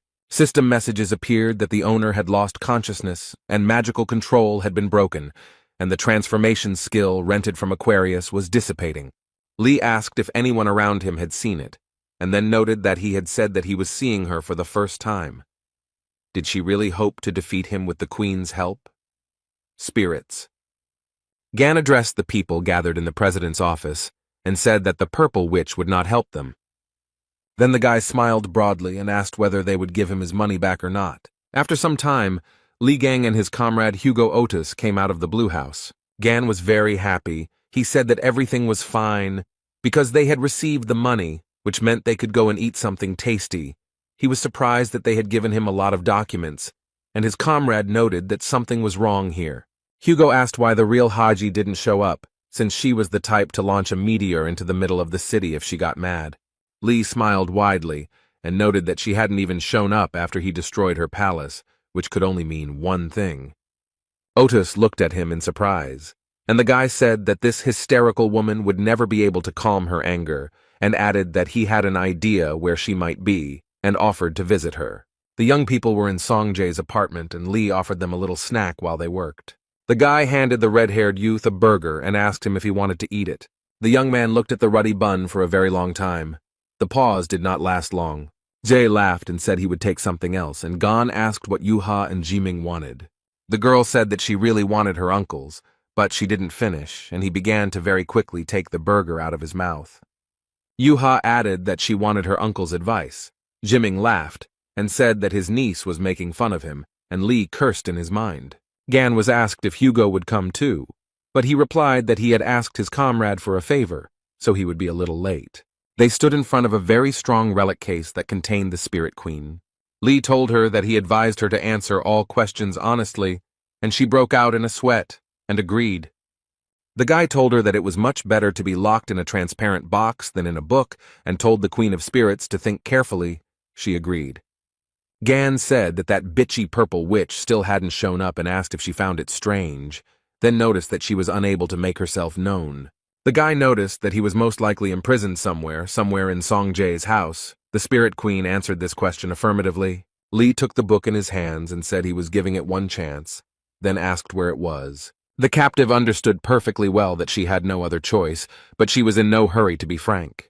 The guy was very angry. He asked the Queen of Spirits through his teeth whether she would tell him herself or whether he had to force her. She was shaking with fear like an aspen leaf and pointed her finger somewhere and answered that it was there. The guys followed where she was pointing with her fingers and saw a beautiful figurine on the shelf near the TV. Gan realized with surprise that this was the statue that had recently broken, but now it was whole. The guy took it in his hands and said with a smile that he knew it, because this figurine had a very strong stench. Lee asked Jiming about him mentioning that she kissed a statue or something like that, and noted that it was most likely that witch's coordinate mark magic. The guy opened his eyes and mouth wide in surprise and remembered how he said that the figurines were not his, but she personally kissed and blessed them. Gan activated the power of the 13th in order to interact with the spiritual world. And then the statuette turned to Lily Quinn and asked why she had gone and blabbed everything to them. Chung Yuha was very surprised. She opened her mouth and eyes wide in surprise and began to guess about something. She said it was the Gemini Saint Lady Haiji. It was indeed her, but she appeared in spirit form. Heiji was very angry and thought about why she was caught by the most terrible guy in the world, and why everything turned out this way. She furrowed her brow and thought if only everything hadn't gone wrong that day. It was on that day when the demon tower was completely destroyed that this happened. Heiji was fiddling around near the dining table and felt some kind of energy in the room, and noticed that the aura was very creepy. She wrinkled her forehead, clenched her teeth, beads of sweat appeared on the girl's face, and the purple witch began to guess that Li Gan was alive. The fact that he returned is confusing, but of all the possible places, he went to Songjae's apartment where his friend's son lives. Heiji thought that this was good, because that zone was already under her control, and decided to see with her own eyes what they were doing there. And she couldn't think of anything better to teleport to the chosen location. Her skill allowed her to teleport only the soul. She moved it to the chosen vessel. Everything happened as the witch planned. The transfer to the statue took place. But everything was ruined by Gan. who began to spin all the figurines that were in Z's apartment. But there was one condition: if the statue was damaged, the soul would not be able to get out of it. Heiji began to think about whether there were ways to get out of here, because she would forever remain in the stout. Sun said that, however, it was still a relic and he couldn't just leave it as is. The soul of Lady Saint thought that even a cheap rented restoration skill would do. The main thing was to restore the statue. The young man had a huge tube of super glue in his hands and he was going to use it to fix the problem. Lady Heiji's spirit was very happy when the guy started gluing the figurine. And then she began to sob loudly, as a system message appeared in front of her that the chosen vessel had turned into trash, and she could not leave it.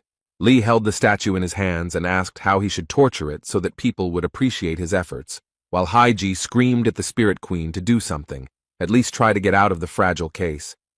Lily Quinn stood up and replied that she would not do that because if she tried to escape, Mr. Gan would catch her and asked him not to ask her to do something so senseless. The guy laughed and noted that the Queen of Spirits understood her position well, and the spirit of Heiji said that his brain would boil. Lady Saint looked towards Songjae and said that this was her loyal Templar, and then she shouted that she was his mistress and commanded him to immediately attack Li Gan. The red-haired guy wrinkled his forehead and asked with surprise in his voice why he had to do this. Song said that he didn't want to fight Uncle Gan, and Heiji angrily shouted at him, adding that her branch with Li had been enemies from the start. Lady Saint shouted if the guy dared to call himself a follower of the Gemini branch, then she was obliged to attack him. The spirit of Heiji's face was distorted. The boy jumped away from him and said that in that case he was leaving. She definitely didn't expect to hear such an answer from Z, and spread her arms out to the sides in surprise. Sun said that although he was a member of the Gemini branch, Uncle Gan was his hero. The guy took a badge out of his pocket and noticed that being her follower automatically made him her enemy. The young man threw the badge straight at the Lady Saint and said that he had decided to leave. The badge fell to the floor with a clang, and the room began to shake as if during an earthquake. Heiji began to shout that this was not the holy retribution of the sacred essence. So Jay's faith had switched to the constellation Ophiuchus. The sacred essence of the Gemini branch was furious and sent down punishment. The magical energy struck the guy. Young Yuha and Jimin, who were watching all this, were shocked and screamed loudly. Z became so ill that he could not control himself. He began to fall, and his sister ran to help him. Heiji wouldn't leave the guy alone. She screamed at him to beg for forgiveness and immediately attack Li Gan, as he was a cruel and dishonest person and shouldn't be trusted. The young man was tired of hearing all this from the sacred entity, and despite the fact that he felt very bad, he said with all his might that she should shut up. And he himself remembered what happened in the hypermarket and noted that they are ready to abandon people to their death if it is in their interests. The guy noted that Uncle Gan is not like that at all. He always comes to the aid of those who are in trouble. Sun added that they are all hypocritical scum and can only throw around false phrases about wanting to save the world. And his hero, the young man noted, is completely different. He always helps out and doesn't let you down. Z remembered how in the cafe, Gan told him to speak up if the guys bothered him again, and added that his uncle would always cover his back. Sun lay on the floor, punched it with his fist, and shouted that they were fucking bastards who had no right to look at Uncle Gan. From above, the sacred essence of the Gemini constellation Freya has revealed herself, increasing Songjae's punishment to the highest degree. Li Gang watched everything that was happening and felt sorry for the guy, so he decided to use the skill. It wasn't simple. It was called the Deep Cutter. Heiji was very scared when she heard about it. Meanwhile, there were many people in the Yin-Yang Palace, and they began to clear away the rubble. The man shouted that the fire was getting out of control and asked to bring everyone who knew water magic. The man with the beard was very surprised, as he was unable to gather magical energy. He frowned, looked at his hands, which did not obey him. A girl started running towards him. She asked what was wrong. She was very scared and talked about Bishop Ken not being able to use magic, and then added that they had stopped feeling it altogether. The man with the beard was shocked and started shouting whether they had contacted the Templars from other regions. Bishop Hen reported that they were unable to use telepathy or teleportation, and noted that the portal was completely dissipating. He was asked about the Templars, who were supposed to be hunting monsters now, and was told that it was impossible to contact them because telepathy did not work. Someone said that Gemini's magical energy suddenly completely dissipated. The young people in Jay's apartment were very surprised. Yuha said that the magical energy of the sacred essence had disappeared. Lee told the red-haired guy that everything was okay now and noted that because of him, he almost got into big trouble. He thanked the young man for trusting him until the very end, and he noted that he truly appreciated it. Sun smiled at the man, and tears of gratitude appeared in his eyes. He wanted to tell him something.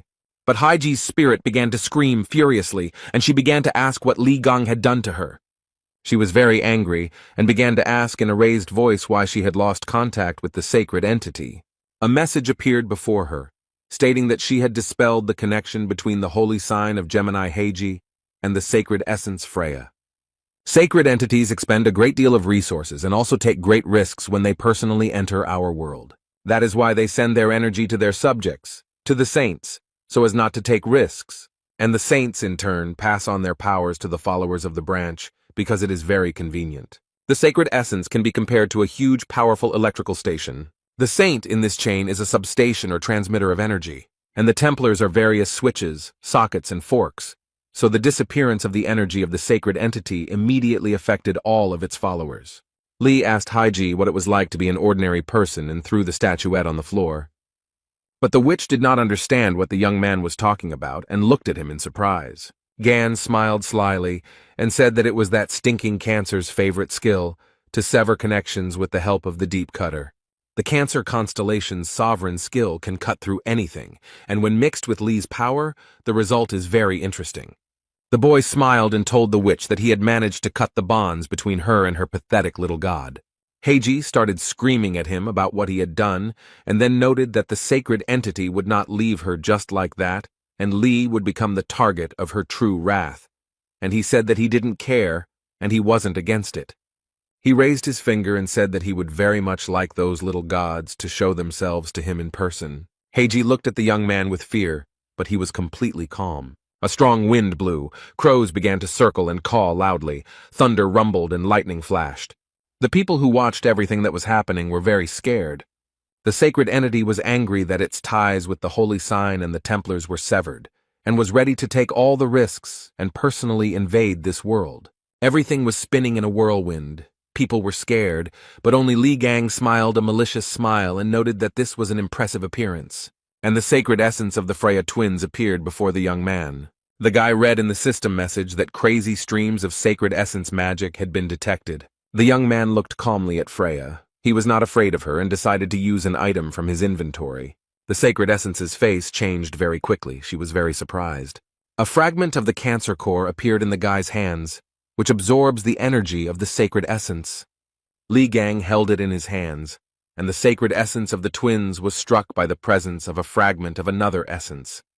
The guy held out his hand with the core in front of him, and said with a smile that he was very sorry because he didn't have the Heaven's Fury skill. And then he said that if he had it, he could allow anything, including these pathetic little gods. Li Gang smiled wryly, called the creation workshop, selected suitable materials, and said that there was no other choice. His eyes glowed green, and he said that he would have to use the best of what he had. And he created the whirling scythe of the abyss, a weapon that was created by merging the Cancer core fragment and the Gemini whirlwind and lightning, but its durability was very low. But Li Gan was fine with it, and on top of that he activated the combat instinct skill. The guy struck and the sacred entity screamed very loudly. She was not prepared for such a rebuff. And before Gan appeared a message that he had caused significant damage to the sacred essence of the constellation Gemini, and it fell into agony and felt humiliated. Yuha, Ze, and Haiji were watching the guy. They couldn't believe that Li had injured the sacred essence. They didn't understand how it was possible. A system message announced that the vortex scythe of the abyss was broken, and the young man said that this was the price for improvisation. And at this time the sacred essence of Gemini fell into madness. She clenched her teeth and looked up. Freya was so angry that she intended to summon all her powers into this world. From all sides, people began to gather around the sacred entity. There were a lot of them. A message appeared before Lee that the sacred entity and its armies had entered this world, and Freya said that there were enough of them. Gan looked at everything that was happening. The fire was spreading in all directions, but he was absolutely calm. A man appeared from the clouds of smoke and fire. He was dressed in brown clothes. His head was covered by a hood, and his face was not visible. Sung Jae and young Yuha opened their mouths and eyes wide in surprise, and beads of sweat appeared on their faces. The man, who hid his face and was dressed in a cloak, which he soon threw off, turned out to be their father. He looked at Freya and told her to stop her intrusion immediately. Otis's eyes were burning with fire, and he said that a little more and all this could be regarded as a violation of the rules. He asked Freya to retreat, and then asked if she had forgotten that sacred entities were forbidden to invade this world in their true form. But the sacred essence of the constellation Gemini believed that the pitiful constellation Sagittarius was not able to stop her. She burst into laughter and asked what the awakened and insignificant constellation could do to her. Hugo lowered his head and noted that with his current powers, he would not be able to stop her, then asked if she thought they were the only ones who did not like her intrusion. The countless entities that watch over this world stop the Gemini constellation. They are dissatisfied with the violation of the rules. The Gemini army was forcibly thrown back. The remaining sacred entities who were unhappy with what was happening activated the seals, and Freya needs to invest a lot of faith, experience, and characteristics to continue to stay in this world. The young people watched everything that was happening because the hostility of the other sacred entities was growing. Otis told the sacred entity Gemini that the other entities did not like her antics. The blonde man furrowed his brow and asked Freya if she was willing to take on even greater risks. But she didn't like what was happening. The sacred entity was trying to get rid of the shackles. Freya screamed so loudly that glass began to fall out of the windows. She did not want to give up. The sacred essence of the Gemini constellation bared its teeth and declared that it would never forget this day. Gan started laughing and said that he could argue, but Freya felt like shit and added that next time she should bring an adult with her. The holy entity was very angry, and a system message appeared in front of the guy, telling him that he had trampled on her pride and gained a high reputation among countless entities. Hugo also read that his location had been accumulated and a special quest based on his location had been activated. The young people sat on the floor among the trash and exhaled.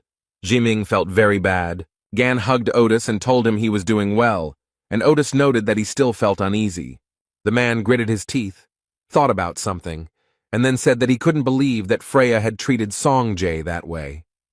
He clenched his fist and said that even shooting an arrow at her head would not have been enough. Lee hugged his comrade, smiled, and told him to wait. He would see everything soon. And then he frowned, laughed, and said that he would definitely teach his friend's children. Hugo looked at the young man with gratitude and thanked him mentally. The fair-haired man informed Lee that he had taken the item from the yin-yang courtyard as he had requested. Gan was very happy, because this is the Registry of Souls, a certificate that records contracts with the avatars of the Gemini constellation. Heiji, who saw Hugo handing over the registry to Lee and started screaming where he got it from, because the registry must be very well guarded. Otis laughed and said that stealth and infiltration were the most important skills for any archer, and he himself thought that it was not necessary to say that he had the Gemini branching symbol. Li Gang opened the soul registry and began to read it, while Heiji and Hugo began to quarrel with each other. A system message appeared in front of the young man, stating that he had opened the Registry of Souls, which records the list of avatars. The first name the boy saw was Berserk, the crazy one-eyed warrior. He belonged to the legendary class. The second name that interested him was Jotun, the king of giants. He belonged to the legendary class. Also from the Registry of Souls, the young man read about the warrior king Jarl. The light of the brightest god, he also belongs to the legendary class. A message appeared before Lee that the Gemini avatars were now under the control of Ophiuchus, and he could obtain them as slaves or as his own avatars. The patron avatar, who is imprisoned deep in the sea, under the yin-yang palace, also came under the power of Ophiuchus. Gan thought that he had a mythical class. The guy looked at the registry and said why he should believe that they really surrendered. First, they need to show their loyalty. And then something incredible began to happen. Even Gan Li did not expect it and screamed in horror. Everyone who was with the guy opened their mouths in surprise. No one was prepared for such a turn of events. Heiji was flying from a great height, and everyone looked at her carefully, unable to understand what was happening. The Holy Spirit who was imprisoned in the statue was distorted with horror, and a message appeared before Lee that the avatars of the constellation Gemini presented him with the body of the saint. Li Gang and Hugo Otis came closer to him to take a closer look and realized that it was definitely a witch in front of them. The guy had a fit of hysterics. He grabbed his head. After a while, he replied that this prank counted as evidence. Thus, he accepted the loyalty of the avatars of the Gemini constellation. Gan was very pleased with the fact that the avatars of the constellation Gemini came under the power of the constellation Ophiuchus. He was asked to give names to his avatars, but the guy was too lazy to do it. So he named them Man 1, Man 2, and Man 3 in order of hierarchy. Heiji's spirit watched everything that was happening. He grabbed his head and screamed that all this was nonsense and a nightmare. Lee grabbed her by the neck and said that everyone had turned their backs on her, including her pathetic little god. He angrily advised her to answer his question honestly, and asked if it was she who had stabbed him in the demon tower. Heiji started laughing, repeated Lee's phrase, and said that she didn't understand what he was talking about. After such an answer, the young man suddenly released her, but she did not expect this and was very scared. The guy said that it was a fragment of the vortex scythe of the abyss that he had used earlier, and it was capable of frying Heiji's soul, which had shattered into pieces. The young man was very angry. He shouted like a madman for her to answer the question and not make a fool of herself. Tears began to well up in Heiji's spirit's eyes, and she began to scream that she really didn't know anything. Lee shouted so loudly that he would torture her to death in her spiritual state that the young people became afraid. Heiji began to say that she guessed that it was most likely Virgo. She explained why she thought so. Since she had not seen anything with her own eyes, she noted that it was the Virgin who was assigned the condemnation of heaven. Li Gang released Heiji's spirit from his hands again. She flew down and screamed loudly. The guy smiled. His eyes glowed with green fire, and he said that there was nothing complicated. She could have avoided the torment by telling everything at the very beginning. The young man noted that since she shared useful information, he would return her body to her. Heiji grabbed her head and thought that she was alive. She looked down and saw feet on a huge platform and was very surprised. Lily Quinn raised her hands and said that she was grateful that Gan had given her freedom, even in this form. The young man looked around, then laughed and noted that he had been slightly mistaken. The guy told Heiji that he accidentally gave her body to Lily Quion and thanked her, and she threw herself into Lee's arms and began to thank him. The bunny that Yang Wei was enchanted into told the girl that there was no point in trying to restore them, and she became angry that he was interfering with her. Lily approached Gan to borrow the soul registry. She was confident that she could improve all contacts. The guy agreed with her. The young man heard some sound and began to look around. He could not understand where it came from. His attention was drawn to a huge plastic box, which was where the sounds were coming from. Heiji, whose soul was enchanted into the statue, began to beg the boy to let her go. A system message appeared in front of Gan, telling him that he had a new skill available, snake contract. He could skip it once or not skip it 3 times. The boys heard someone talking about how they had become Li Gan's avatars, and they praised him in their speeches. After all, becoming avatars is truly a great honor. They talked to each other about what excites them from just one look at Li Gan. Otis said that this was the first time he had seen something like this, because usually avatars are very proud. How then the avatars started pointing their fingers at Hugo and talking about how a human servant dares to interfere when Mr. Li Gang is standing in front of him. Otis's face twisted. He opened his mouth wide in surprise and couldn't believe his ears. While Hugo was freaking out, Lee folded his arms and told the avatars that they had messed up a bit. The guy smiled, raised his finger up and said that this was not a servant, but his slave. Otis fell off his feet from such words. The avatars said how dare a pathetic slave open his mouth in front of their master, and they, along with Gon, laughed. Lee said that enough was enough about Otis. He would tell a little about himself. And he asked the avatars why they had turned away from the constellation Gemini in his favor. They reported that they could no longer stand the fiery nature of the holy branch of Gemini. Gan was surprised, and the avatars said that they were very surprised when he finished off the holy essence, and the guy noted that he encourages honesty. One of the avatars said that not only they, but also other avatars, including their commander, want to serve Li Gan. He added that the captain was trapped deep under the sea and therefore could not be present. Avatar reported that at the moment the attractors have already taken half the planet from humanity. He noted that at first glance it may seem that the power of the two sides is approximately equal, but in fact they are no longer able to regain their lost territories. Gan listened to the story, and thought that if the Avatar was trapped under the sea near the Yin-Yang Palace, then it must be the Pacific Ocean. The guy thought about the fact that it was located close to the territory of the attractors, and he would have to visit there. At this time, the avatars were saying something to the young man, but he did not hear, as he was thinking about how to save their captain. And they began to bow to him and say that since from now on he was their patron, they would swear allegiance to him. The young man smiled broadly at them and said that he relied on them and called them brothers. Songjae and young Yuha watched what was happening. The boy said that he expected nothing less from his uncle. And then he added that avatars of such a high class are afraid of Gan, and that's cool. The sister agreed with him. Yuha told Zae that she was very glad that she had finally decided to propose to her uncle. This conversation was heard by Li Gang, who opened his mouth in surprise, and Hugo Otis, who did not immediately understand everything and thought about it. He came closer to his friend and asked what had happened and what his daughter was talking about. Otis's eyes narrowed very much. They became like a dot, and the man began asking again and again what proposal he was talking about. The bunny that contained Yang Wei's soul shouted that Hugo was Gan's father-in-law, and then remarked that it was an interesting family tree. There was silence, and suddenly, unexpectedly, a toy, but not a simple, soft toy, began to burn. The hair began to scream as if he was being cut, and he caught fire because Hugo Otis shot him with an arrow. Beads of sweat appeared on Gan's face, and he began to tell his comrade that it would be better to lower the bow, but he refused to do so.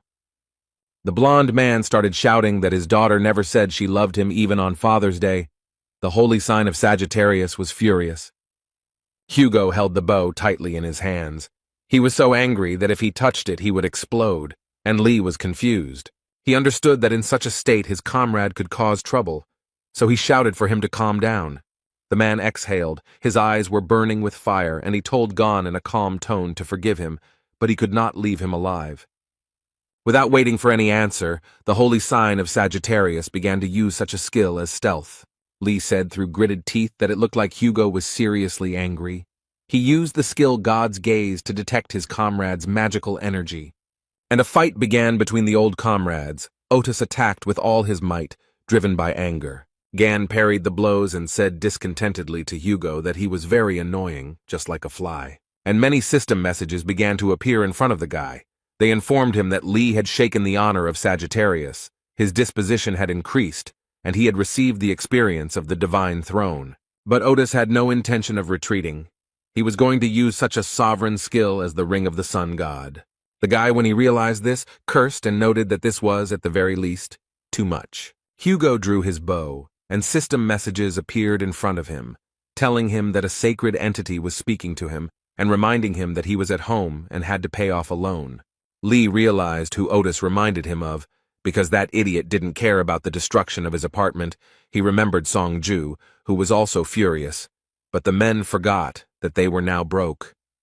Gan knew that Hugo needed to be stopped immediately, and the children also told their dad that he needed to calm down. Jung Yuha said that he shouldn't attack because he won't be able to defeat Uncle Lee. Ghana. Otis held onto the bowstring and took off, while his daughter screamed that he had no chance against Gan. Lee jumped out from above onto the bow. Thus, he wanted to stop his comrade. Hugo opened his eyes and there was a huge bump on his head, which had already been covered with a bandage. The man began to rise and saw Gan next to him, who folded his hands on his chest and asked him whether he had come to or not.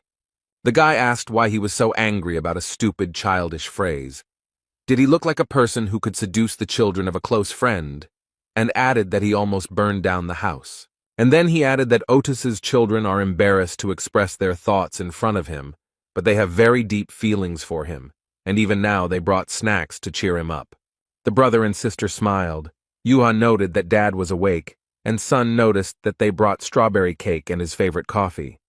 The children handed the food to their father, and he looked at it, and tears appeared in his eyes. He became emotional, and a few seconds later, he rushed to the children to hug them, the fair-haired man sobbing loudly. Song approached Lee and said that he had sent the video of the battle to reporters as he had requested, and his uncle praised him for the work he had done. The boy said that his uncle stroked his head and now he will not wash his hair. Hugo heard these words, turned and looked intently at the guys. Z also brought the cake to his uncle and told him to try it.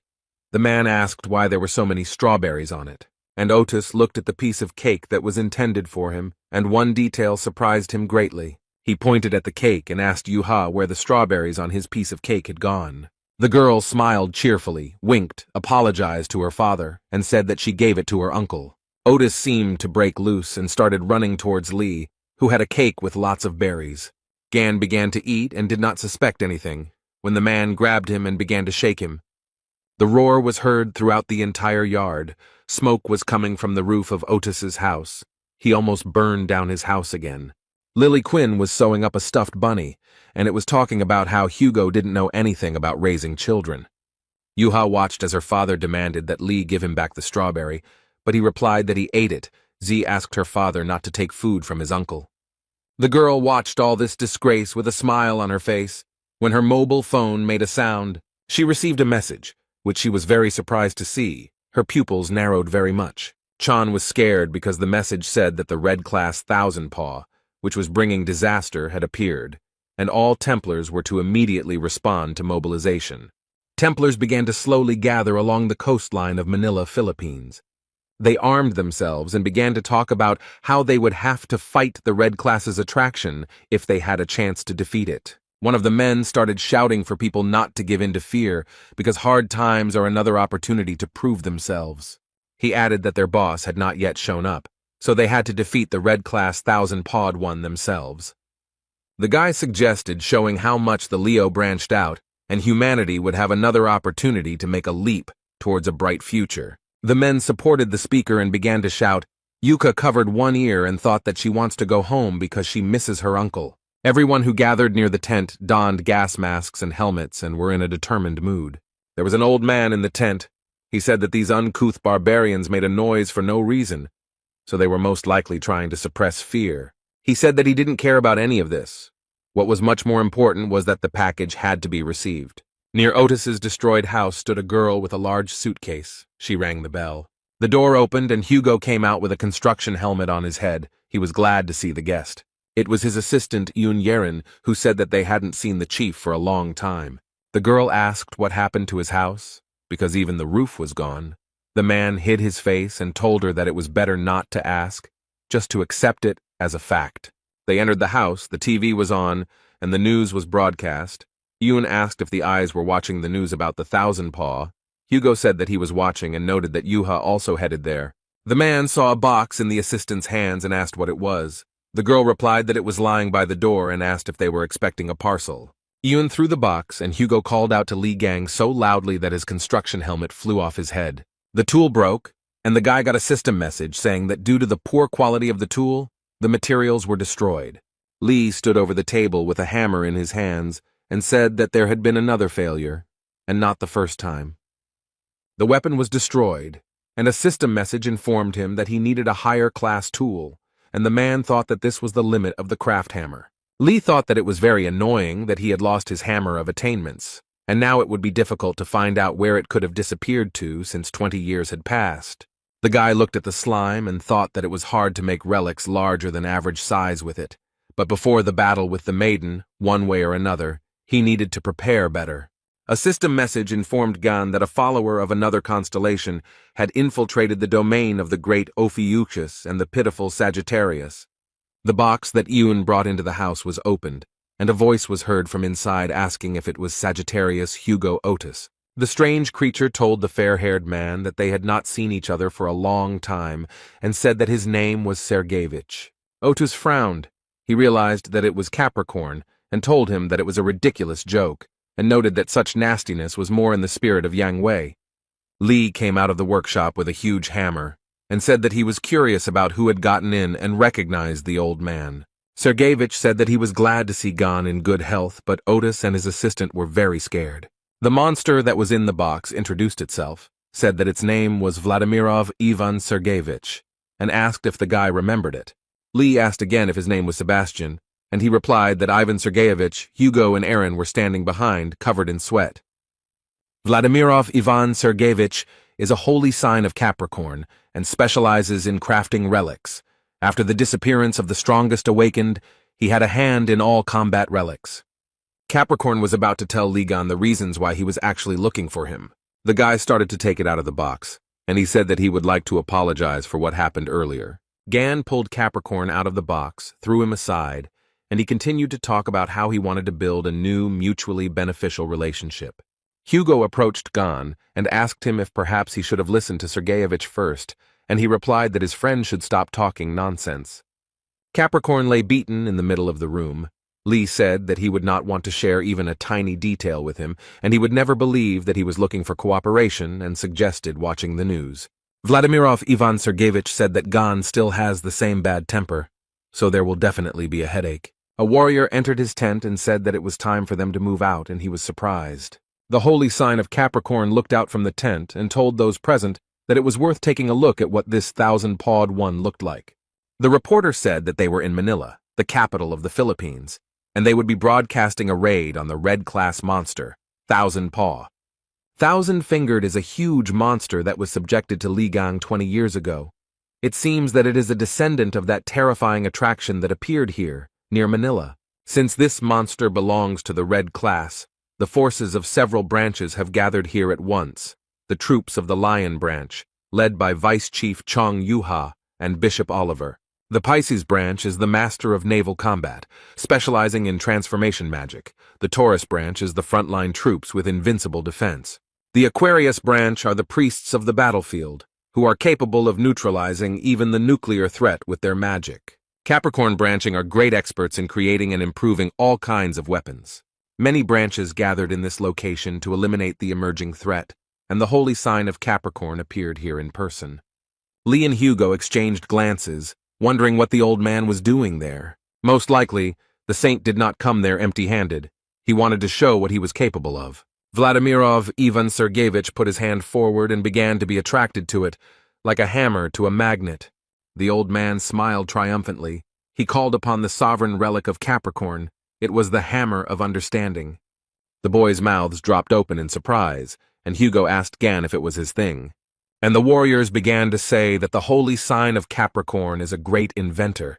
He improves relics right before the start of the battle, and the whole world knows about his incredible skill. Lee started screaming like crazy that it was his relic. The guy couldn't understand what was happening. Gan pointed his finger at the TV screen and said that Sergeyevich was an old goat, and added that he was fed up with the fact that his instrument had been stolen and that this cretin was still acting up. The guy called the old man a bastard and said that he would deal with him even before Virgo. He started running and told Hugo that they were moving out immediately to teach Capricorn a lesson. The men had not yet begun to gather when a reporter's voice came from the television saying that something had appeared, and Lee directed his gaze to the screen. The young man saw the waves swaying, and the journalist reported that it was coming out of the ocean. It was a terrible sight. The ocean was raging, and from its depths appeared a huge, terrible monster, the thousand-pawed. A huge number of eyes watched the appearance of the terrible monster. They were all tense and scared. Thousand Paws, a red danger-level monster, began to show its paws and gradually approach the shore. One of the warriors shouted very loudly for everyone to get ready. The second one got scared and replied, "There is no need to rush." The guy noticed that the monster was holding something on the end of its tentacle. It looked very much like a human silhouette. The man who was in the tentacle of the monster, although huge and pumped up, screamed loudly from pain and horror. The warriors who were watching all this opened their eyes and mouths wide. The man in the tentacle seemed very familiar to them. It was Stephen Marker, who screamed at the monster like a madman to give him his bone. It was this bone, not the man, that Thousand Paw was holding. The warriors began to talk about the fact that Marker was fighting the monster for his artifact, because huge amounts of money had been invested in it. So the guys understood Stephen's zeal. Bishop Lavovo was very angry. He thought that Marker was still possessed by this useless bone, and shouted for the head to return to them and pull himself together. The head of the Capricorn branch approached Oliver and asked what the young man was doing, and the guy got very angry.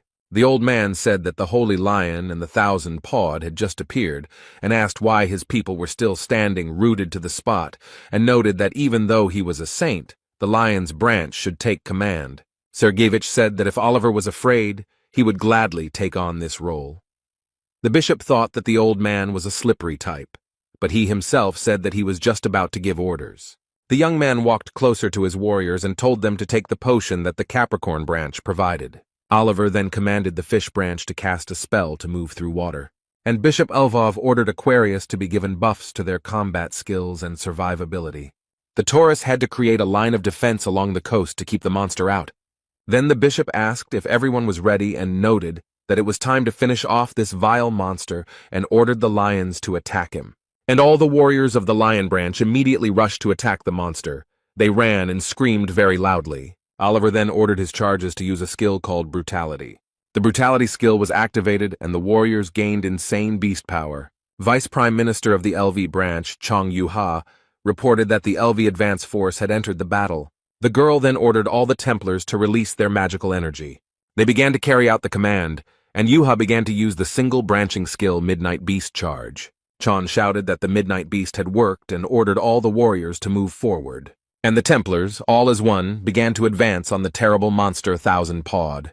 The monster was so huge that the warriors on it were like fleas on a dog. He could feel their movements. And Stephen Marker, screaming like a madman that the warriors were idiots and they should stand there until he took his bone back. They told him to stop talking nonsense and wait quietly, and the jock was yelling that he had almost taken her. They kept shouting at the Marker to let go of the bone, but he resisted like a ram. The Templars watched everything that was happening and thought that all the guys would die senselessly. Yu-ha overheard this conversation and said that she didn't want to go out of her way to save Stephen, but it seemed she had no other choice. The warriors began to stop her. They said that they needed to put buffs on her first, but the girl replied that there was no need for that. And without thinking twice, Chon Yu-ha went to help her warriors. The beauty was in a great hurry. Vice Prime Minister of the branch, Lvov flew to help the head, who watched everything with clenched teeth. Something out of the ordinary happened. Stephen Marker and the bone began to fly in different directions. Yu-ha landed on the ground and announced that the rescue of the lion branch leader had been successful. A few minutes later, he landed right in the water, and his relic, which he couldn't tear himself away from, fell next to him. Stephen Marker emerged from the water and began spitting out the water that had gotten into his mouth. The young man was feeling great when suddenly someone jumped right on his face. The people who stood nearby and watched everything that was happening were shocked. Chan quickly closed the distance and cut off the monster's tentacles with one swing, while Marker screamed at her to get off him. The warriors joyfully shouted that the leader of the lions was finally saved, and it was time for them to rush into battle. They ran so fast that dust flew, because they didn't want the lions to take all the glory for themselves. Someone shouted to cut off the tentacles, because they were in the way. Others commanded to aim for weak spots. Some warriors shouted that the one who was pulling had already moderated his ardor, while others insisted that they had to continue pressing. Then, something out of the ordinary and unplanned happened. The warriors began to run away. It was a tsunami that disrupted all the warriors' plans. Screams were heard from different sides. For everyone present, this was all very unexpected, but they quickly gathered and began to block the wave. The Taurus branch Templars quickly used the impenetrable wall skill. The warriors of the Taurus branch asked each other if this was really a volcanic eruption. But the answer to the question never came. Someone shouted for everyone to look forward. A monster appeared in front of them. The warriors couldn't understand what the hell was going on, because they had only dealt with one monster. In front of them appeared the titanic, misfortune-bringing 10,000 paws. It also belonged to the Red Hazard class. The Templars began to discuss where this monster came from. The head of the Capricorn branch stood near the tent. He looked at the monster and could not say anything clear. He recovered from the shock a little and said that since such a creature had appeared, there was no other choice. Someone asked Sergeyevich what he was holding, and he noted that it was a detonator. He had prepared Mormont missiles in advance to strike the coastline. The old man turned around to see who he was talking to, but there was no one nearby. He was very surprised. The head of the Capricorn branch began to look around. He was very scared. Just then, the detonator that was in his hand suddenly exploded and shattered into pieces. The old man looked at his hand and could not understand what was happening, as a slime began to approach him very imperceptibly. Literally a few seconds later, it swallowed up Ivan Sergeyevich Vasiliev and stopped on the shore. Someone nearby said that Sebastian, aka Sergeyevich, is a real headache. He knows about it. The guy said he understood that those kids were just splashing around in the water, unable to kill the octopus, but he didn't think that destroying them along with the monsters was too much. Li Gang advised Sergeyevich to sit still on his ass and added that this was the first lesson in the last 20 years, and he would show him how to properly cut meat into sashimi. Chon Yu-ha ran to fight the monsters. She thought that the main forces were already exhausted after the first skirmish with the 1000 paw. The girl looked at the monsters and understood that the smaller monsters could be dealt with later, but first, the strongest one should be eliminated. And she used the Lotus Walk skill, Swift. Yuha thought that she had watched the recording of Uncle Gan's battle with Thousand Paw enough times to remember everything. Chan thought that Lee had defeated a huge number of monsters in the past, and among the many recordings, one stood out, which everyone admired, including envious people and haters, and it was the raid on the Thousand Pawed. The girl remembered a scene from the video where Gan was breaking through the smaller tentacles as quickly as possible. Yuha did everything the same way as Lee did. The girl was calm and focused. Gan's next step in that fight was to cut through those tentacles that could not be dodged with one blow. And the beauty got down to business. She was so diligent that the tentacles flew in different directions. Literally a few minutes later, Deputy Prime Minister Lovov found herself on the body of the monster. The girl thought that immediately after successfully reducing the distance, she should plunge the weapon straight between the monster's eyes. Chon Yuha saw the monster's eyes. They were very close and began to swing her spear. But the monster saw the girl and pushed her so hard that the girl flew several meters up. Yuha got scared, screamed, then pulled herself together and used her Lotus Flash skill. This skill was effective, and the monster seemed to have been struck by several lightning bolts. What the girl saw shocked her. She certainly didn't expect such a turn of events. The monster's tentacle held her spear, and Yuha thought about how he had blocked it so easily.